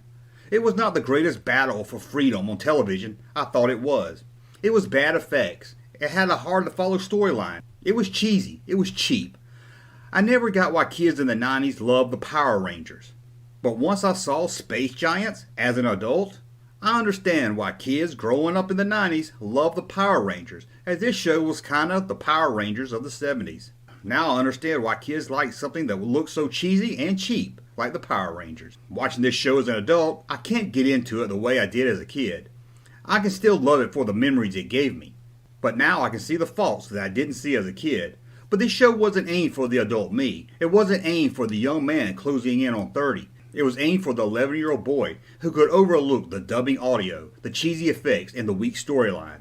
There's a charm and love for this show that most people couldn't understand if they didn't see it with their young eyes in the late 70s. Space Giants might not be the classic I remember, but it's a part of my childhood just as much as a Darth Vader action figure or a mixed up Rubik's Cube. Well, in the comments below, let me know, did you watch Space Giants? What did you think about it? And as always, please thumb up my video so I know you like my content, and subscribe to the channel, and I'll be back again soon. Junkman. Good job, Junkman, but it's Rodak. It sounded like he was saying Wardak. Now, in the background, I have something from Japan. He was talking about merchandising. Look at this magazine I got. This name of this show in Japan is Magma Taishi, which means Ambassador Magma, because Goldar, these were the first Transformers, by the way, could transform into a rocket, as you saw in the video. From a robot to a rocket, and he's supposedly 50 feet tall. And you had monster after monster that Rodak, real name Goa, G-O-A in Japanese, sent to the Earth. He's a dude that collects planets like they're comic books. And he wants to take over the Earth because it's the most beautiful planet I've ever seen. And there is a final episode. There's only 52 half-hour episodes. It ran for a year in Japan, and it had an actual ending where good triumphed over evil. I have a couple more clips. The Lugo Men were really cool shapeshifters. It was a ripoff of Invasion of the Body Snatchers. Now, if you were born, say, in 1966, you're pretty much a boomer, and you were probably older when you saw this on TBS. It aired from 1978 until 1981, so you may not have liked it as much as I did. You had to be in that sweet spot age to really appreciate it. It's just like Godzilla, Godzilla or something like that. I'm going to play now the original opening in Japanese to the Space Giants, and you'll hear Magma Taishi. That's really the kid saying Goldar, and he whistles, but Magma Taishi, that's what Goldar means in Japanese.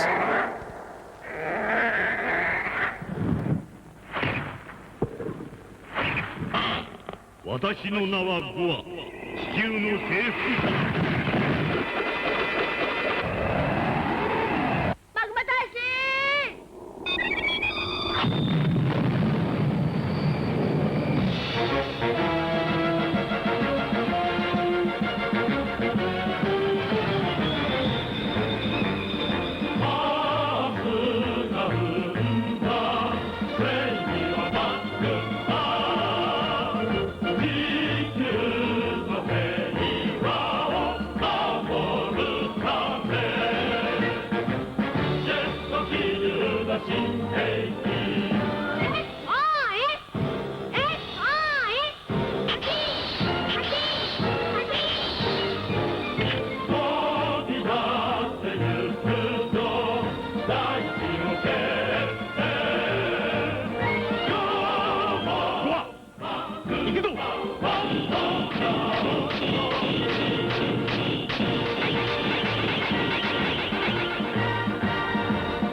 So that's the original Japanese opening. Now, this is really brief, just a few seconds. I want to play the original, 43 seconds to be exact, the retooled opening credits for the American version that aired on WTBS and WTCG before it was retitled with the call letters WTBS. Superstation 17. I got a funny promo to play, a 27-second long promo from 1980 from WTBS 17.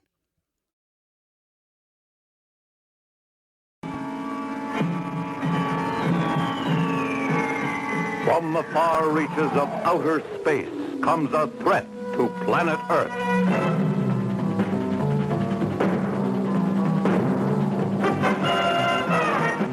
Mankind faces its most powerful enemy, the mastermind Rodak. The Space Giants. Goldar, a 50-foot robot, and his electronic space family are created to defend our world.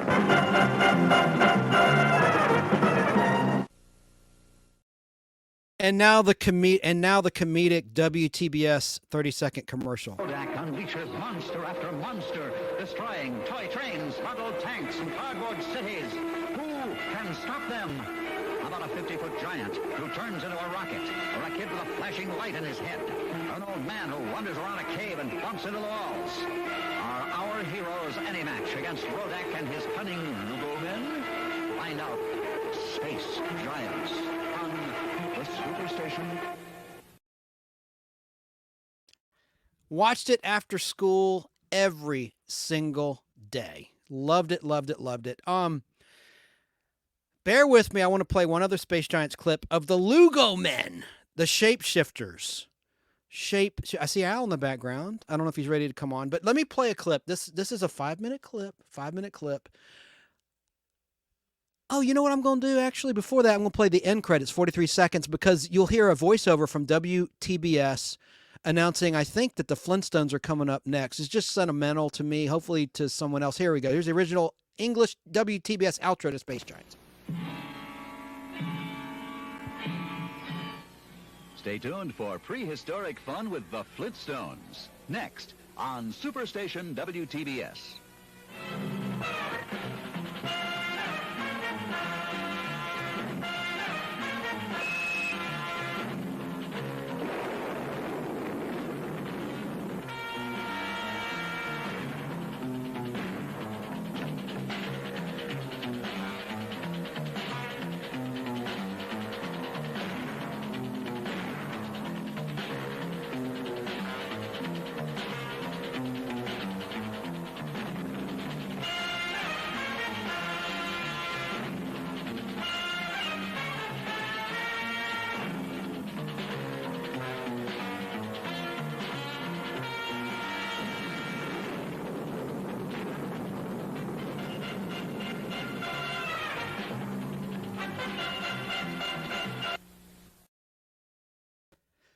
Hey, I see in the chat, Danny Staten says, I never got to the Croft stuff. Come back on. The link's in your email. Do you need the link? Are you charged up?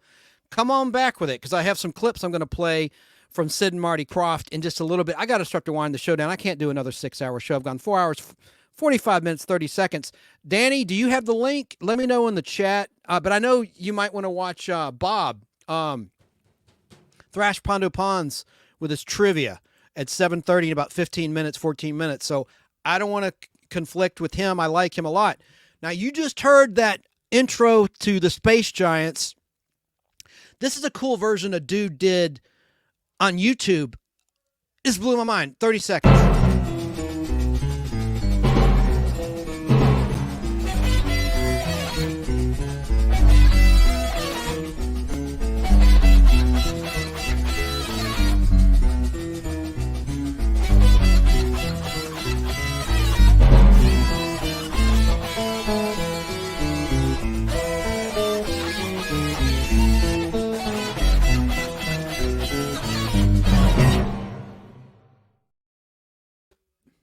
I think that guy did a great job. And then here's some of his ending. Now, Lakeside TV, which is defunct, they were in New York City. They distributed the Space Giants in the 1970s to TV stations all across the USA. So that theme was made specifically by Lakeside Television to repackage the Space Giants, which again aired between 1966 and 67, about 10 years prior in Japan before it hit America. I like this version of the end theme you just heard by this guy. I got to give credit to who this gentleman is. Let me see. His name is Louis ROI, like Return on Investment. That's the guy that composed or created this cover of the American Lakeside TV Space Giants theme.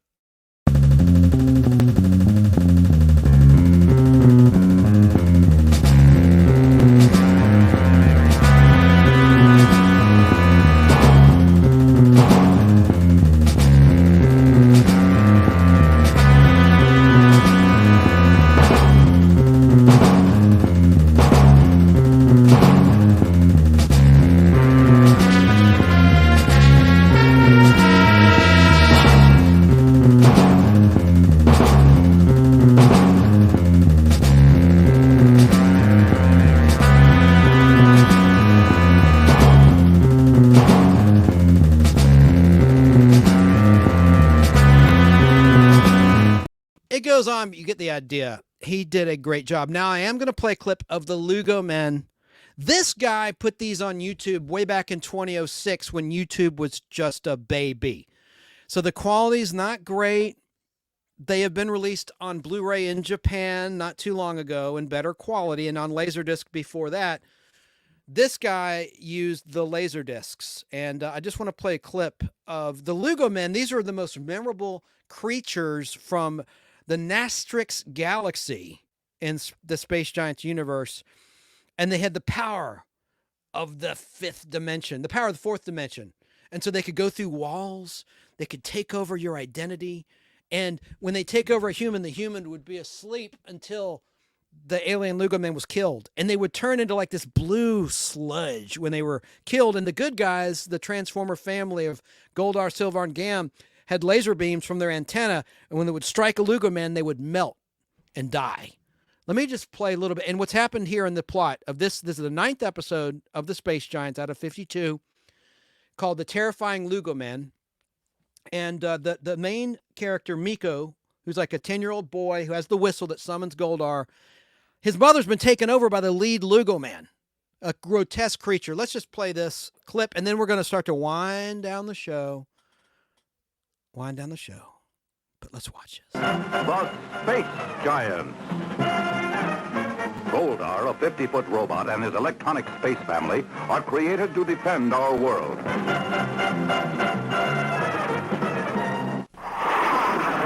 What has happened to the communication systems between the Earth countries, Goldar?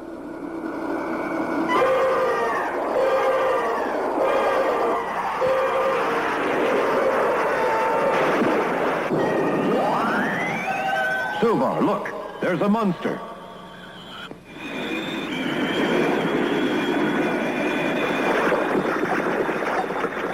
Look, Silvar, when the monster submerges, the communications return to normal. Do you hear that? All the sound waves have returned. I wonder why the sound returned. I don't know. Anyway, it's good to hear. Look.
Mama's twin was that monster. So far, the nation's leaders are not aware of our monster, Zandosis. Every time it comes out of the sea, countries declare war against each other. Good. Soon we will occupy the Earth. What are we going to do with Morris, sir? As long as he's alive, the Earthling is a threat to the success of our operation. While he doesn't know that you are one of us, we can make good use of him. However, you will have to watch him carefully. I think he should be eliminated. All of the newspapers think he is one of the wisest of the reporters. He could easily catch on to all our business. All the better that he is wise, for he will give us the best information. That's true. As long as he doesn't know your real identity, he can keep us well informed. In a few seconds, I expect a signal that will tell us that another spaceship containing our people has landed on Earth. Look, there it is.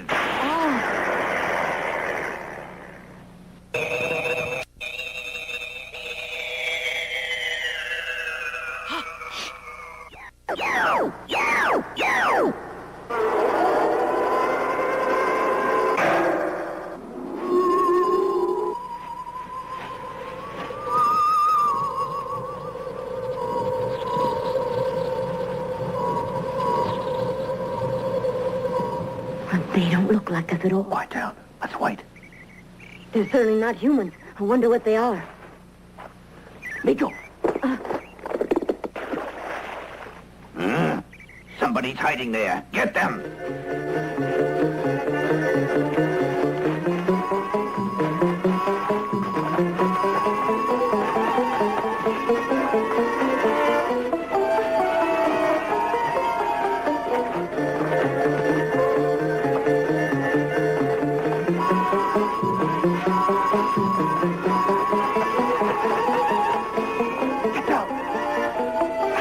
We've got to get out of here.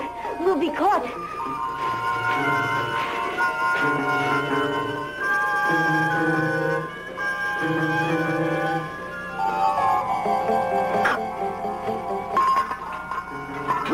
That way, quickly. Hurry. There they are. Get them.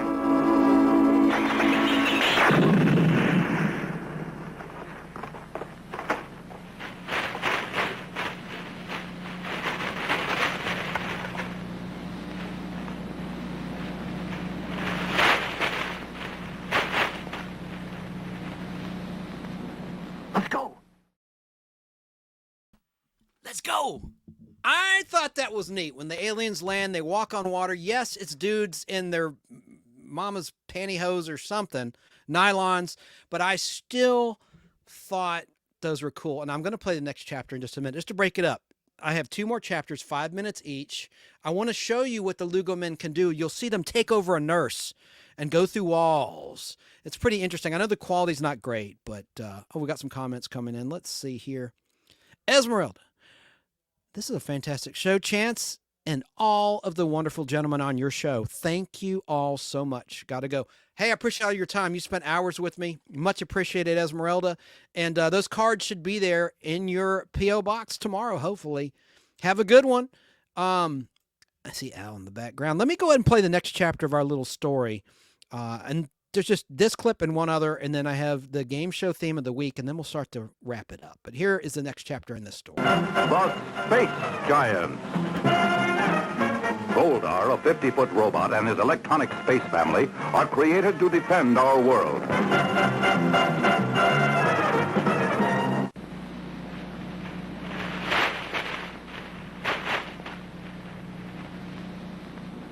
Let's go.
I'll try to get the monster. Be careful.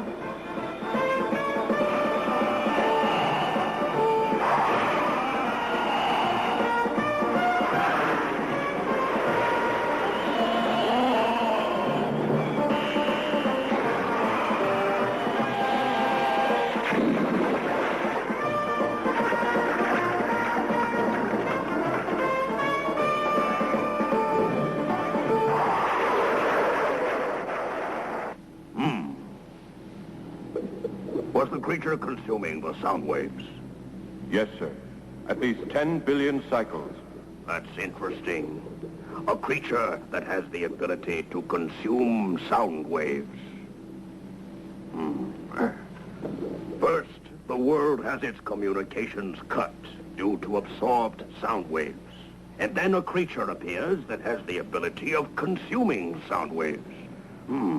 It seems obvious to me that the monster is responsible for the Earth's chaos. Whoever summoned that monster here wanted the Earth's countries at war. I wonder who that could be. It must be Rodak, sir. I agree. Now, I fully understand the situation, and we have to put a stop to it immediately. Yes, sir. One country will blame another for the ship that was sunk, and therefore another war will start.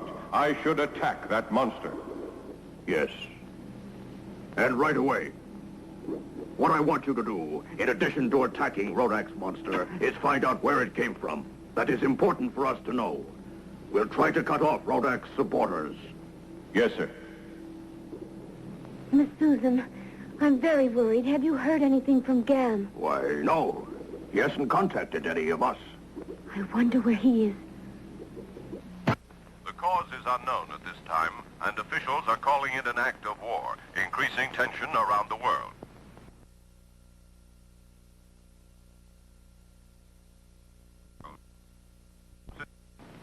In other news today, riots are taking place all over the world. The communication systems of many countries have There's been a cut lot on, going on. As of this moment, no one has been able to What determine caused who or what is responsible for the trouble. I wonder where Miko is.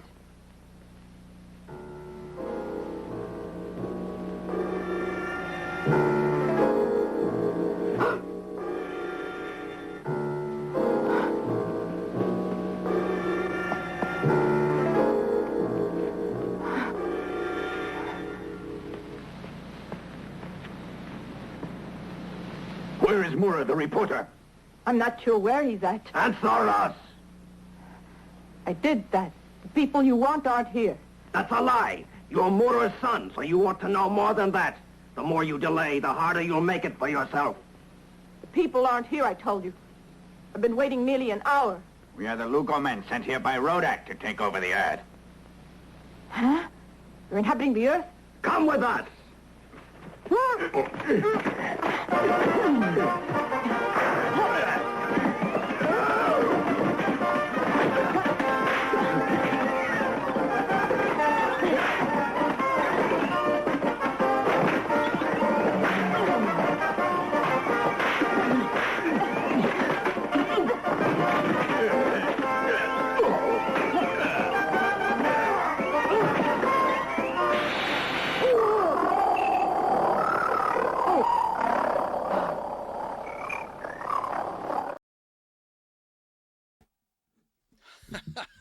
As a kid, this stuff was cool, I'm telling you. And I got one other clip, actually two more clips from this show, but let's continue on with the storyline. Watch this nurse get taken over by one of the Lugo men from the shadowy world of Lugo in the Nastris galaxy. The Space Giants. Goldar, a 50-foot robot, and his electronic space family are created to defend our world.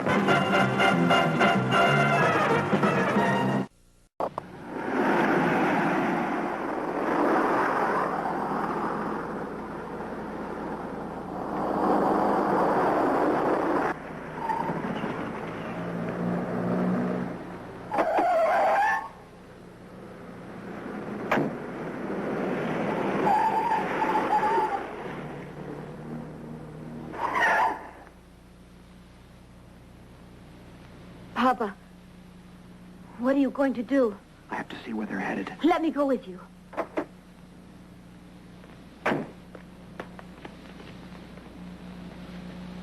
You can go. You, come with me.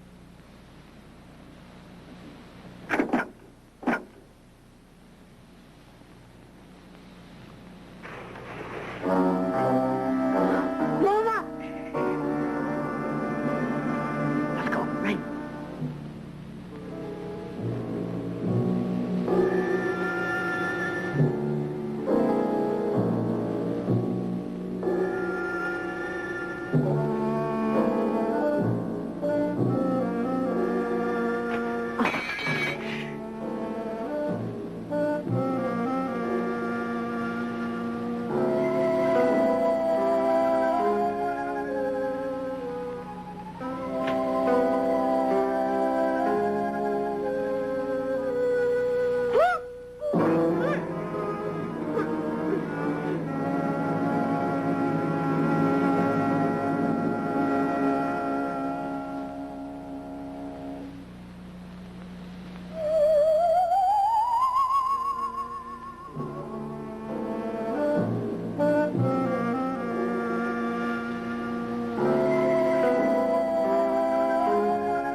Mama wasn't hurt, was she?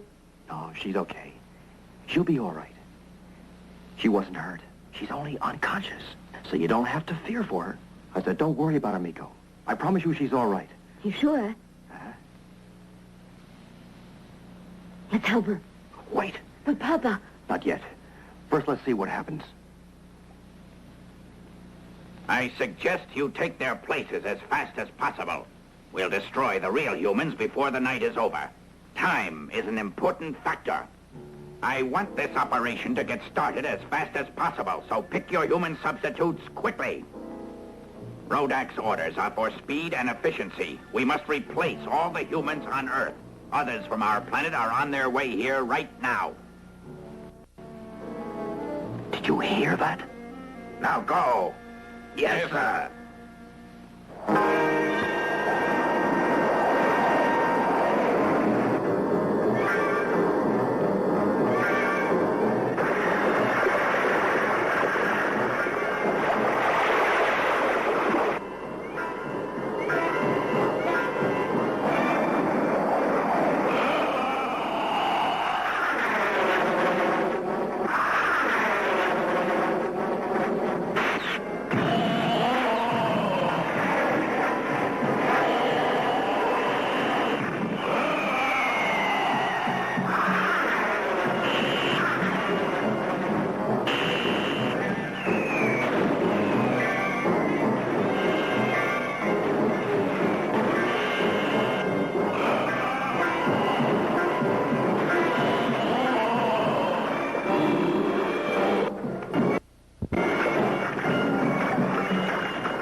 This stuff kept me engaged as a little kid after school all the time. And they had a lot of stuff that was done in this show that couldn't be shown in America. There was a Christmas Eve episode. I won't show it because it'll look like I'm a demon, where Rodak kills a priest in church, murders him, and he falls over dead. They couldn't play that in America. Also in that same episode, it showed drive-by shootings, people getting shot up, a lot of violence, beheadings, stuff like that they couldn't show in the American version, which wound up on the Laserdisc, never translated into English. Yes, it has been a 5-hour marathon stream from, who said that? Wood Train. Hey, Wood Train. I'm going to wrap it up. I keep saying that, then I go another hour. I can't go 6 hours because Twitter will shut off. The Twitter stream shuts off at 6 hours. So I'm at 5 hours, 7 minutes. Good Lord. Oh, Space Giant. So let me get to the comic book. So that comic book was a one-shot comic book right there. Based on this show. That was a long setup, huh? About Space Giants. But I wanted to give those that are younger than me a sense of why I like this show. It was just like the Transformers. It was like Power Rangers later on. You know, it was Ultraman, made the same time as Ultraman, 1966 in Japan. Now here's the inside front cover of that Space Giants comic book. It was in black and white. It was basically newsprint. It wasn't a slick cover. It was a paper cover. And what year was this? August 29th, 1979 is when this book was released. There's the interior artwork of Goldar. And then there were also images of publicity shots from the Space Giants. There's one there. I wish it was in color. There's another one. And Rodak was tiny. He wasn't tall. And of course, in reality, the actors were humans, so they both were the same height. But in the show, Goldar's 50 feet and Rodak is the size of a human being.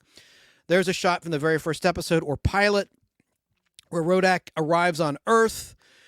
And there's another shot, publicity shot. And I like this monster. It reminds me of my little bunny rabbit, my pet. That is Molosaurus is the English name of that monster from episodes 2 and 3 of the Space Giants. I'm sorry, 2, 3, and 4 of the Space Giants. And he was destroyed. And then there's the back cover of that Space Giants one-shot comic book. Here is a nice little ad from Japan from 1966 and 67. Promoting some of the merchandising of Magma Taishi, Ambassador Magma in Japanese. Hello, Sarah. Thanks for still being here. And then I have another comic book story to share with you. Bear with me. I've got to play another clip of space giants, and then I'll stop talking about the damn space giants. But I do want to play a clip. I just yanked this from my other YouTube channel, Chance Acting Demo. The quality's not great, but I love this scene where Rodak and Goldar square off. I think this is in episode 17 or 18, 17 of the Space Giants out of 52 episodes. Watch this, and part of it is not even in English. There's some extended scenes and scenes that where the English translation was lost. Basically, the English you're hearing, that's from someone who recorded it on a Betamax in 1979 of WTBS or VHS. I think it was Betamax, and they kept it. And then someone made copies and copies and copies. And then when the Laserdisc came out, someone used those English tracks. So there's some tracks that are lost. That's why I wish Al Hardy kept those film prints, because I could get those lost English tracks. There's not much that's lost. Episode 7 has some lost English where the tape was lost from back then. And I have a film reel of a lot of lost English tracks, scenes that were cut, that were translated into English, and then next week previews. I have a whole reel of those from the Space Giants. But let's watch a clip of the Space Giants, and then I promise we'll move on to another topic, and then we'll say goodnight. But this is pretty cool, I think. Attention! Earthlings were just located at the training center. Earthlings? Catch them, whoever they are!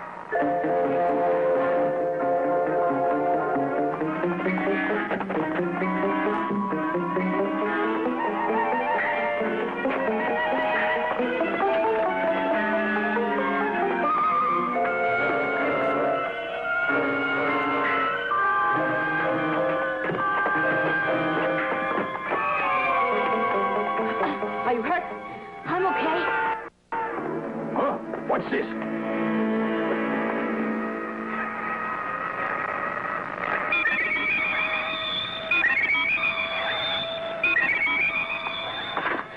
Oh, the whistle.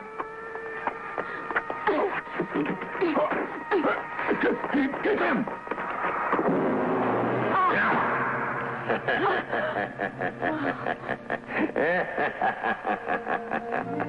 Lita!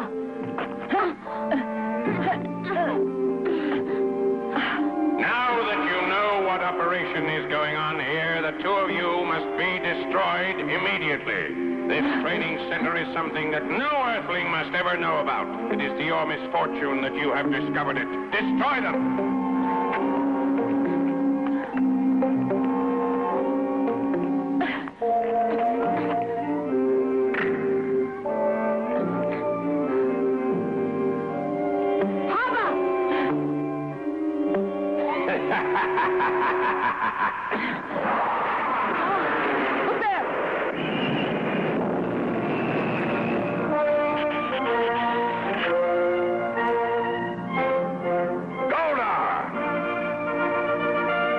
Are you ready, Rodak? I've been waiting a long time for this, Goldar. So have I, Rodak. Ready?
逃げってサム、リナさんを頼む。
勇気を出して戦うことが大切なのだ。それが地球を守ることなのだよ。はい。大変よ。日本が大変なのよ。ゴアの命令で怪獣アルンが暴れているの。I'll attend to that immediately. Please let me assist. Stay here, Gam. Oh, why? I want you and Miko to destroy this entire training center. Make sure it can never be used again. Can you do that? Certainly, Goldar. Right, Miko? We'll sure try. Good. Gam, I'll let your mother know that you're all right.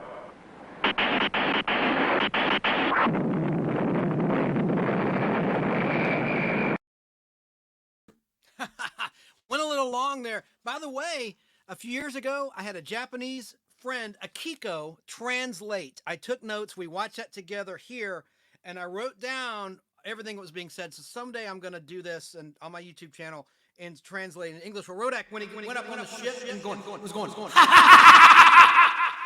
Right before he summons all those meteorites to attack, he says, Rodak says, "The childlike power you have makes me laugh. Show your real power. I'm going to show you what I can do. Watch this. I got this from Venus. I will turn you into scrap metal." Lita, hang on. I can't run anymore. Don't mind me, just run. Miko. Gam, take care of her. Goldar, let's go. Gam. Father, you saved us. We could have been killed. Anyway, there's more. She translated all this for me. I'm going to do that another time. Like, I'll figure it out technically, and I'll add the lines in. Now, that beginning that was in Japanese of the next episode wasn't cut. It's just whoever recorded it late. So that's why, and that's lost, you know, unless you had the film prints or some of the source material. But I have some of the lost English tracks on 16mm film of various scenes. Like I said, I have a whole reel that's got next week previews and cut scenes. That's one of my cherished films. And if that one goes bad, I don't know what I will do. So that's all I got to say about the Space Giants. Finally, it was just a really cool show. I'm going to do a whole, I don't think anyone would tune in for Space Giants. If anyone's still alive that watched it like I did, oops, let me just go through. Oh, no, my other comic book story. I want to mention this. This is an exclusive. I'm going to do like a short on this because this is information no one is really talking about. There was a character named Sabretooth, first introduced in this comic book. This is from my collection, Iron Fist 14. This later became a villain of Wolverine's, and you saw this character in the very first X-Men movie from the year 1999, In the Snow. And he fought Wolverine in the comic books, and you saw that in Wolverine issue number 10 with the white cover in the snow. Well, here's the controversy. The controversy is, what's the second appearance of Sabretooth? That's where the controversy comes in. That's the first appearance. No debate there. I just should get that graded. It's such a gorgeous copy I have in my collection. Well, for the longest time, dealers and collectors said this was the second appearance of Sabretooth in Power Man and Iron Fist issue 78. Now they say it's in issue 66. The real appearance is in a lost issue. You know how you had the Honeymooners, the lost episodes, and the hidden episodes? Well, in comic books, you had lost comic books like this one, Ms. Marvel issue 24. This was the real second appearance of Sabretooth. This is pop culturally significant, I think, and here's why. This book was canceled. Issue 23 was the last published issue of Ms. Marvel, out in January 1979. But the 24th issue had already been put together, written, drawn, everything, and there's the cover. It was finally published in this book, Marvel Superheroes, Volume 2, Summer 1992 Special. That's a new cover they drew, but finally, it was drawn in late 78. It wasn't until 1992 when you saw this story. Now, here's why it's significant. Here's why I say this is the true second appearance of Sabretooth. One, Chris Claremont, a longtime writer of the X-Men, wrote this story and created Sabretooth.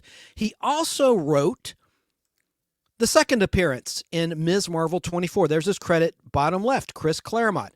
Well, the writer of these Power Man and Iron Fist issues is Joe Duffy, not the creator, not in the timeline, and years after Iron Fist 14. So, just a little bit of comic book history for you that no one talks about. The true second appearance of Sabretooth, there's the first, from May of 1977. The real second appearance was in the lost Ms. Marvel 24, which you can find inexpensively reprinted, or printed for the first time, I should say, in this book. So there's my little comic book story. Now moving on, I already showed that. Some other comic book adaptations. I'll save this for part 2. Danny Staten's going to come back with me. We're going to talk about Sid and Marty Krofft. I'll save what I had. I'm going to wrap the show. I have more incredible Sid and Marty Krofft footage and some stuff I've not shown yet that I want to share. I'm tempted to do it now, but I guess I'll just save the Carlton Comics, like Charlton. It's actually Charlton. I always call it Carlton ever since I was a kid. It's Charlton Comics. I didn't talk about their history. We'll just save it for next time. They had a lot of comic book and TV adaptations like Space 1999. I guess I could show you all the covers real quick.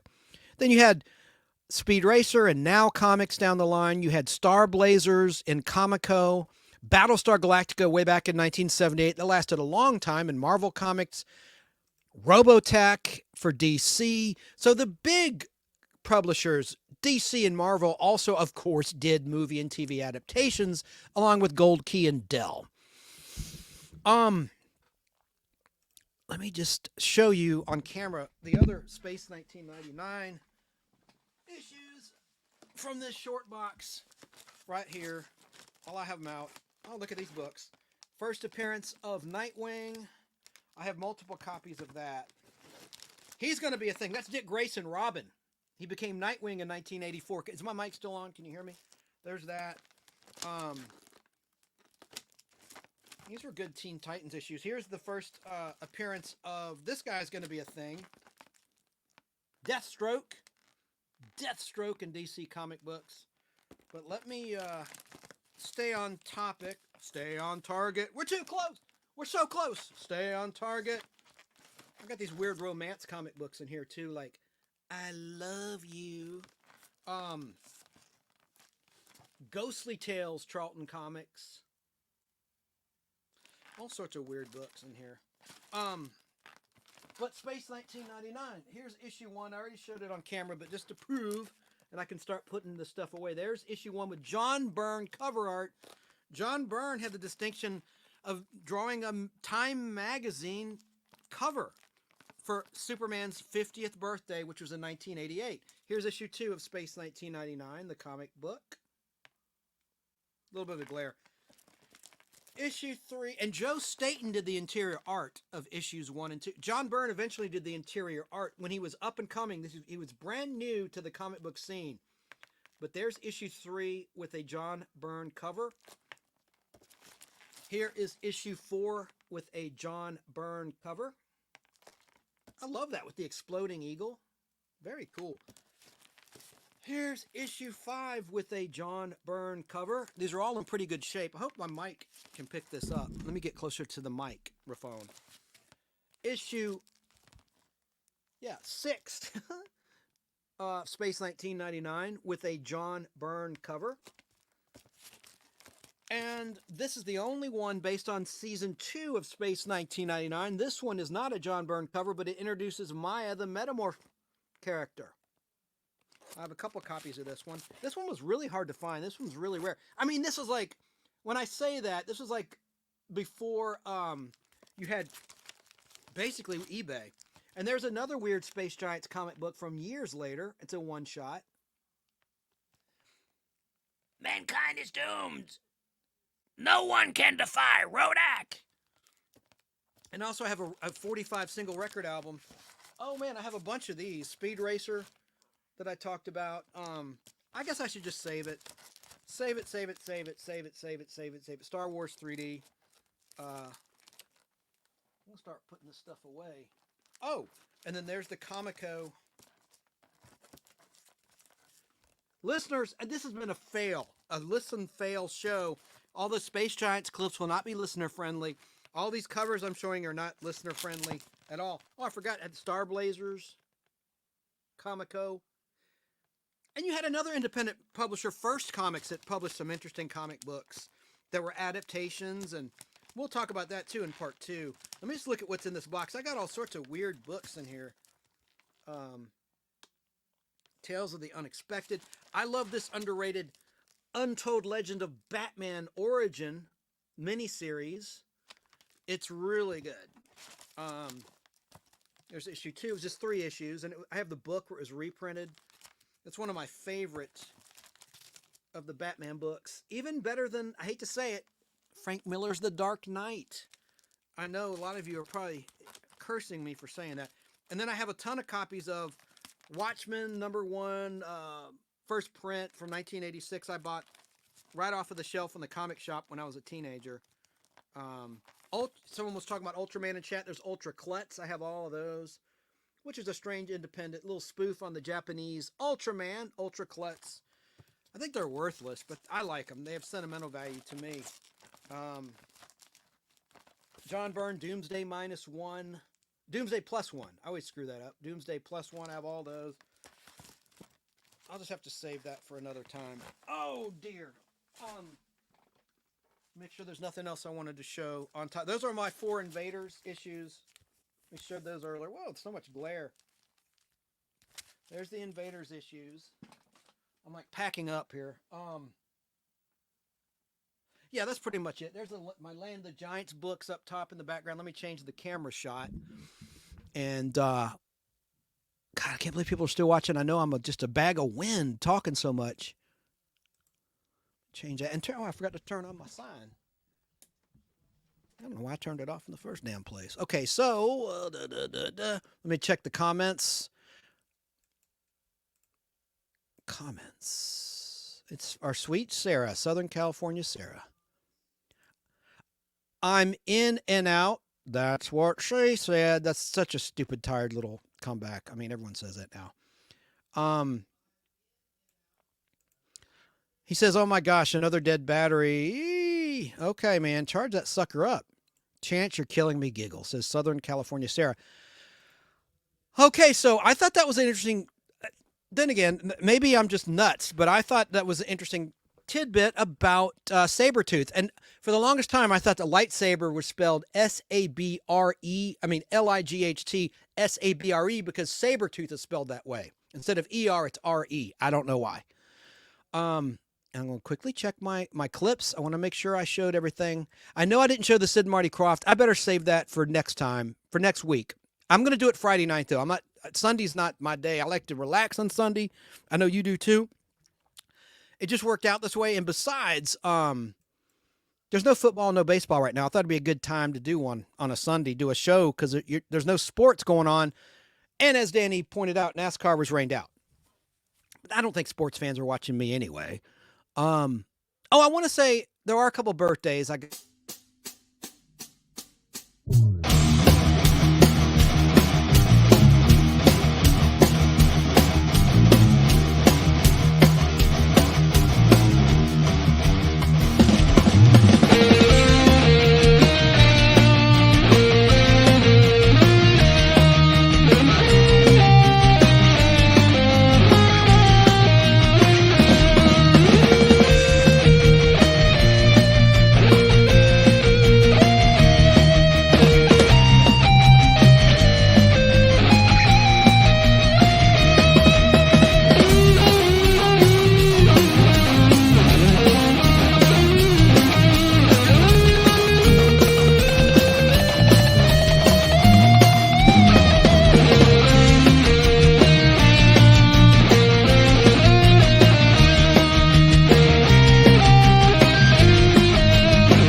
Happy birthday to Vanna White. And also, I got a trivia question. For those that were hanging on to win something, I know I had some questions earlier. I did forget to do a question. Esmeralda's back. Oh, no.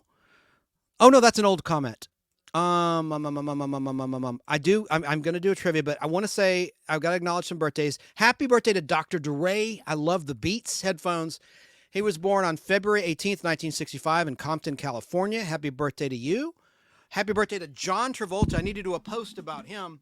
Born February 18th, 1954 in Englewood, New Jersey. Remember his sister? His sister was in a lot of TV shows back in the day. You never see her anymore. I wonder if she's still with us. Probably is. Let me, trying to find something. I want to be able to play my little birthday music in the background. I can't talk today. Here we go. Let me see if this will work. It should work. Let me get it to play. Come on. You already heard that, so I won't have the levels right, so you can hear me and the music. All right. He's had a lot of tragedy in his life, John Travolta. Happy birthday to you. Lost his wife, lost his son, Jet. Terrible. Happy birthday to Vanna White, born on February 18th, 1957 in Conway, South Carolina. What a career she's had. She's staying on Wheel of Fortune after Pat Sajak retires. And Georgia's own, where I'm at, Ryan Seacrest takes over. That'll be interesting to see the chemistry between those two. Happy birthday to Matt Dillon. He was born on February 18th, 1964 in New Rochelle, New York. Happy birthday to Molly Ringwald. A lot of good ones today I got to do posts about. I was busy preparing the show, and I neglected the Nostalgic Podblast Facebook group and Twitter. I'm mostly active in terms of social media on the Facebook group, The Nostalgic with a C Podblast. Got almost 6,000 members. Would love you to join as well. There's no questions to answer. You just hit join. But Molly Ringwald, and I'm going to do a show upcoming. I've already talked about the John Hughes movies, the best of John Hughes movies. And I'm going to talk about that later. But Molly Ringwald was born February 18th, 1968 in Roseville, California. So she's a California girl. Yoko Ono, born in Tokyo, Japan on February 18th, 1933. Happy heavenly birthday to the great Jack Palance, born February 18th, 1919 in Hazel Township, Pennsylvania. He passed on November 10th, 2006. Happy heavenly birthday. Gosh, so many good ones. Sybil Shepherd. She was born on February 18th, 1950 in Memphis, Tennessee, a Southern gal. And there's a lot of big ones I missed. I'll just go to our friend Curtis Retro Zest on Facebook and just share out the cool photoshopped images that he has. And speaking of John Hughes, it was his heavenly birthday today. He was born back in 1950 on February 18th, 1950 in Lansing, Michigan. He passed on August 6th, 2009. And some really big pop culture personalities. Happy heavenly birthday to the great Bill Cullen. who was born on February 18th, 1920 in Pittsburgh, Pennsylvania. He died July 7th, 1990. He had all sorts of health ailments, but what a great game show host. The original host of The Price is Right on NBC and then ABC, long before CBS revived it in 1972, starring the great Bob Barker, who passed away in August of 2023. Excuse me, let me just see. Oh, my birthday music cut out. My bad. Oh, God, I'm messing up. Come on now. Are you? Oh, geez. No, I'm not going to play an ad. Let me look at birthdays because I'm going to run this on Fistful. Let me look at birthdays. I'm going to run this after the fact on Fistful. So let me look at February 19th birthdays and February 20th birthdays, which is my sister's birthday, February 20th. Happy birthday to you, Nicole. We did a family celebration yesterday, but who gives a crap? You're here for the nostalgia, not my family stuff. But let me find my list. Where is it? Here it is. Let's see who was born on February 19th that we care about. I didn't have time. Smokey Robinson, happy heavenly birthday to him. He was born on February 19th, 1940 in Detroit, Michigan. I love his music. Jeff Daniels, 1955, February 19th, 1955 in Athens, Georgia. Happy heavenly birthday to Lee Marvin, born February 19th, 1924 in New York, New York. He passed on August 29th, 1987. And Seal, the singer Seal, born February 19th, 1963 in Paddington, London, England. And let's see here. I always look at the top 50 on this list. Usually they'll put some good ones between 40 and 50, you know, people that maybe retired from the entertainment industry that I think should be towards the top of the list, but they aren't always that way with the internet gods. All right, so let's move on to February 20th, my sister's birthday. Oh, some good ones. I like Charles Barkley. Let me just, where is my little list here? Hang on, folks. I know this is bad. Is the music still freaking playing? No, I had turned the volume down. Dumbass. I am a dumbass. Dumbass. Boy.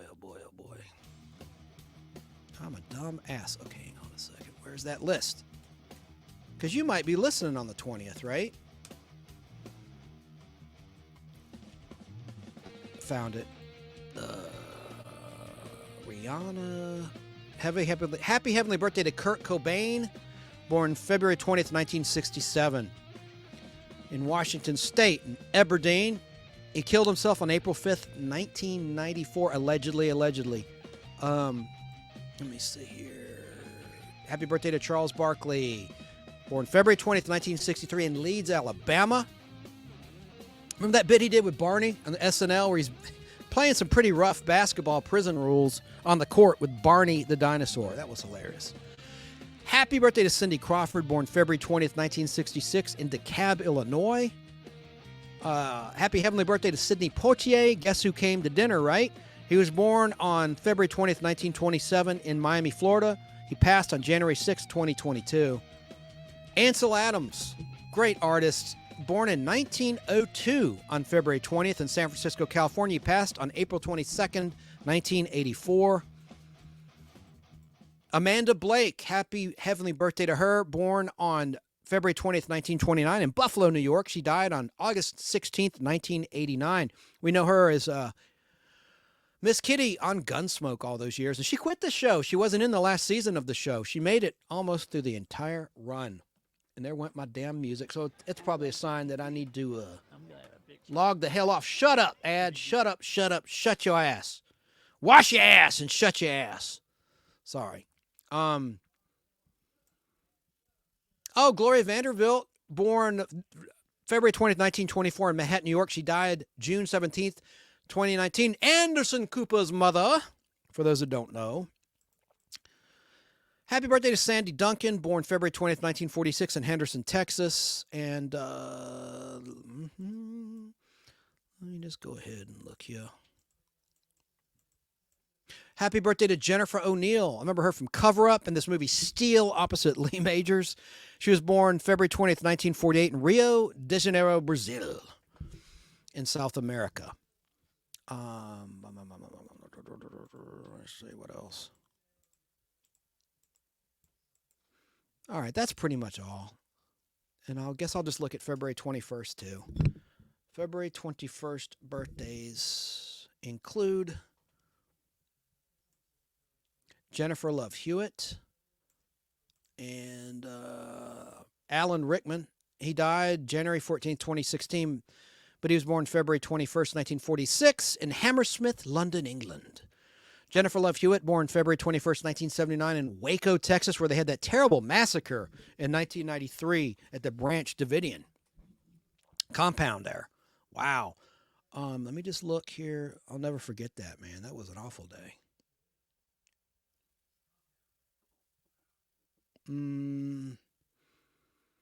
Oh, good one. Tyne Daly, great actor. She's having some health problems. She's been in the news lately because of health ailments. But Tyne Daly was born February 21st, 1946 in Madison, Wisconsin. Her brother played David Koresh. I was just talking about that tragedy in Waco, Texas. Her brother played him in an NBC TV movie very effectively.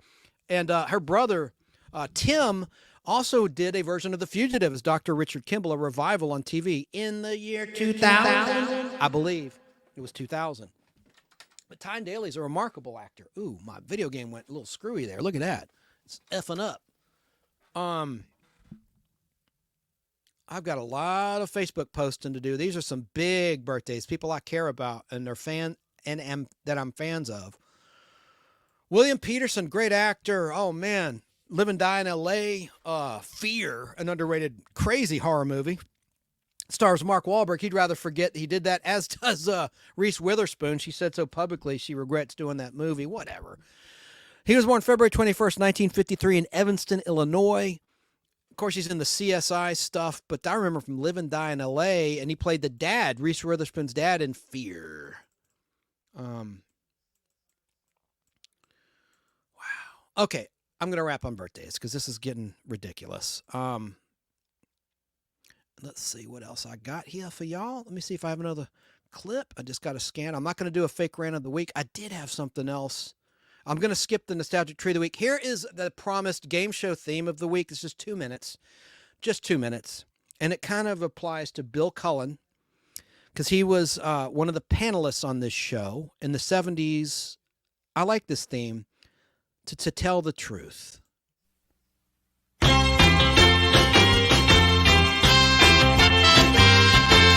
It's a lie, you're telling a lie. I never know why, you don't know how to tell the truth.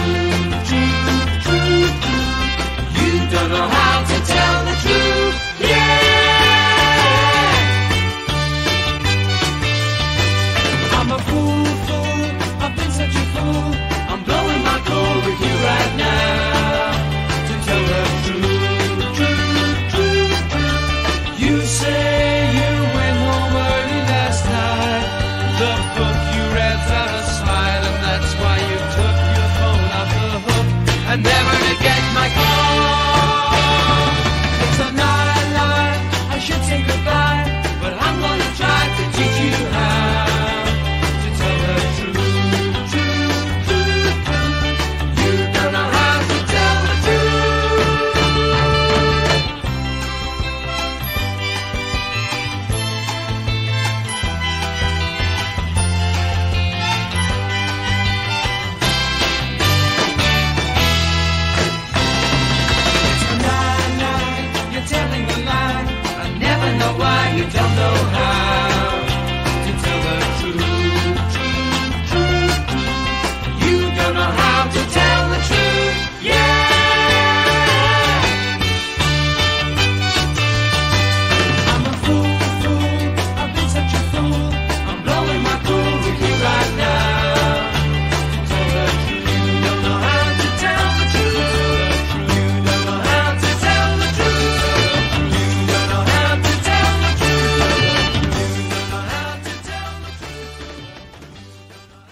So it airs on Buzzer, a free over-the-air network if you're in the USA and you're within range of a local affiliate, and it's on Pluto TV.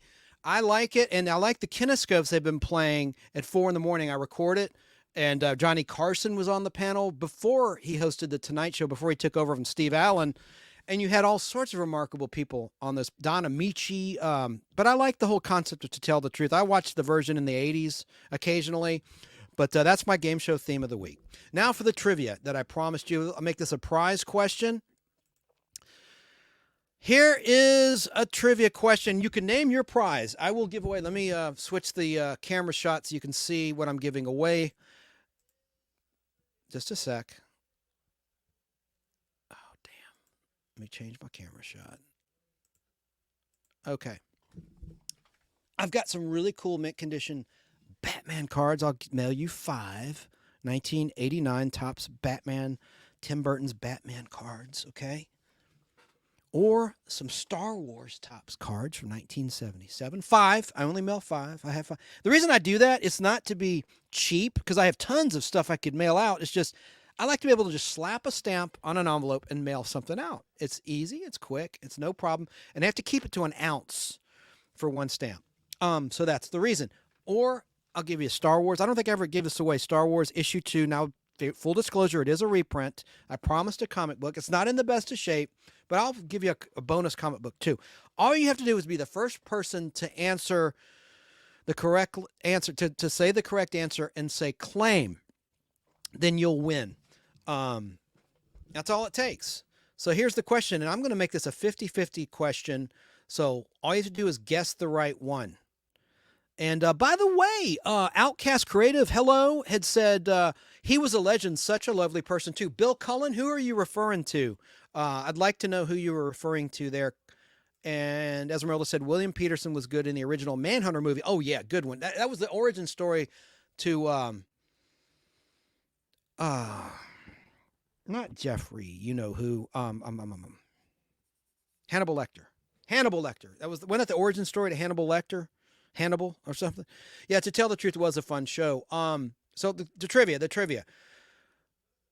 First person answers this correctly wins. Question. Which came first on TV? The Munsters or the Addams Family? You have a 50-50 chance at being correct with a guess here. Which came first on TV, Munsters or the Addams Family? First person to answer correctly that wants a prize and says claim will get the prize of your choice. The Star Wars Topps cards, the Batman Topps cards, or the Star Wars comic book. Pick a prize, pick a prize.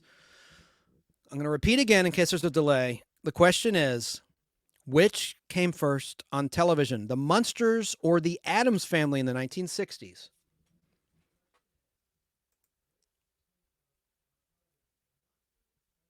Esmeralda guessed Munsters.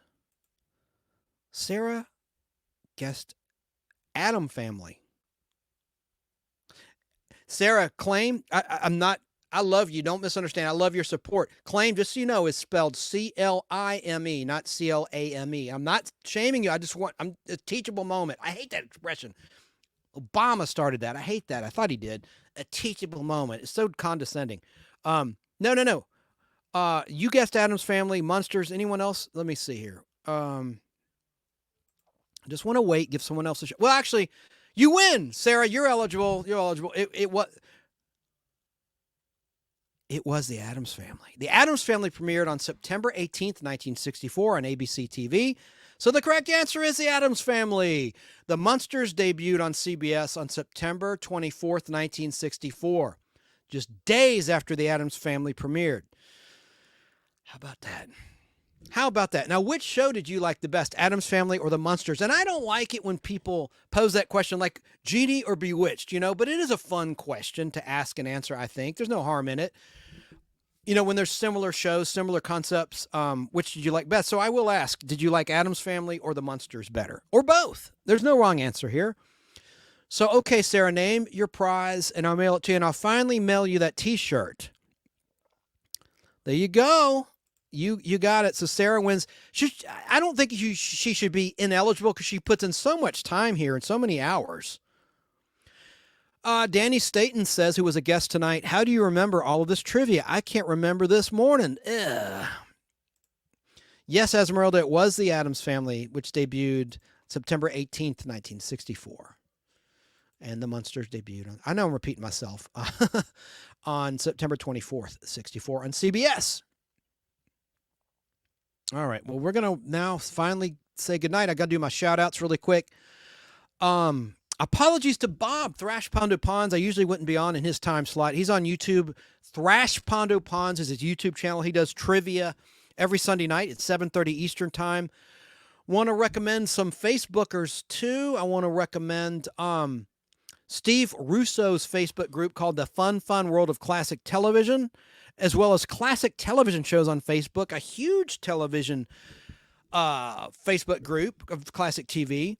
And then, of course, Nostalgia World on Facebook, which is run by a gentleman named Jerry Dobson. Jerry with a G, like Jerry Anderson. Jerry Dobson. Curtis Langclow of RetroZest.com and the RetroZest podcast, or the RetroZest show, as I call it, on Fistful. He has excellent content, guests, and fun. It's audio only, but that's cool because he's got incredible guests. He had an interview with Maren Jensen, who had been dormant for years, just running a business successfully behind the scenes, out of the limelight. That was one of his better interviews, and he's always doing a great job on that show. He had Stu Phillips, the guy that composed the Knight Rider theme, and all of these Glenn Larson TV themes that you know and love, like BJ and the Bear, Buck Rogers in the 25th Century, et cetera, et cetera. He interviewed Stu Phillips. I was really impressed by that. On Facebook, it's RetroZest. He's got 35,000 followers or something. He does a really good job remembering the anniversaries of the debuts of record albums, movies, and celebrity birthdays. Great content. And I'm proud to be partnered with him. Just go to RetroZest.com and check out his t-shirts as well and buttons. He's got merchandise reasonably priced at RetroZest.com. BK on the air. I called in yesterday. He's on Saturdays, 10 a.m. to noon with Alan Sanders, this guy Barry King on WBHF, which is a radio station in Cartersville, Georgia. It's audio only, but it's still fun to listen to. Geek to Me Radio Live, who will be on tonight as we're live, Sunday night at 10 p.m. Eastern, 7 p.m. Pacific, and 9 p.m. Central his time locally in St. Louis, Missouri. He's on a big radio station, KTRS, St. Louis, Missouri. The big KTRS. James Enstall. He has big interviews with people currently in the business, not just comic book people. Nothing wrong with that. He has comic book writers, artists, actors, creators. And then, of course, sometimes Joey, who does his video for him, they talk movies just one-on-one. That's my favorite thing, is when they just go one-on-one talking about movies.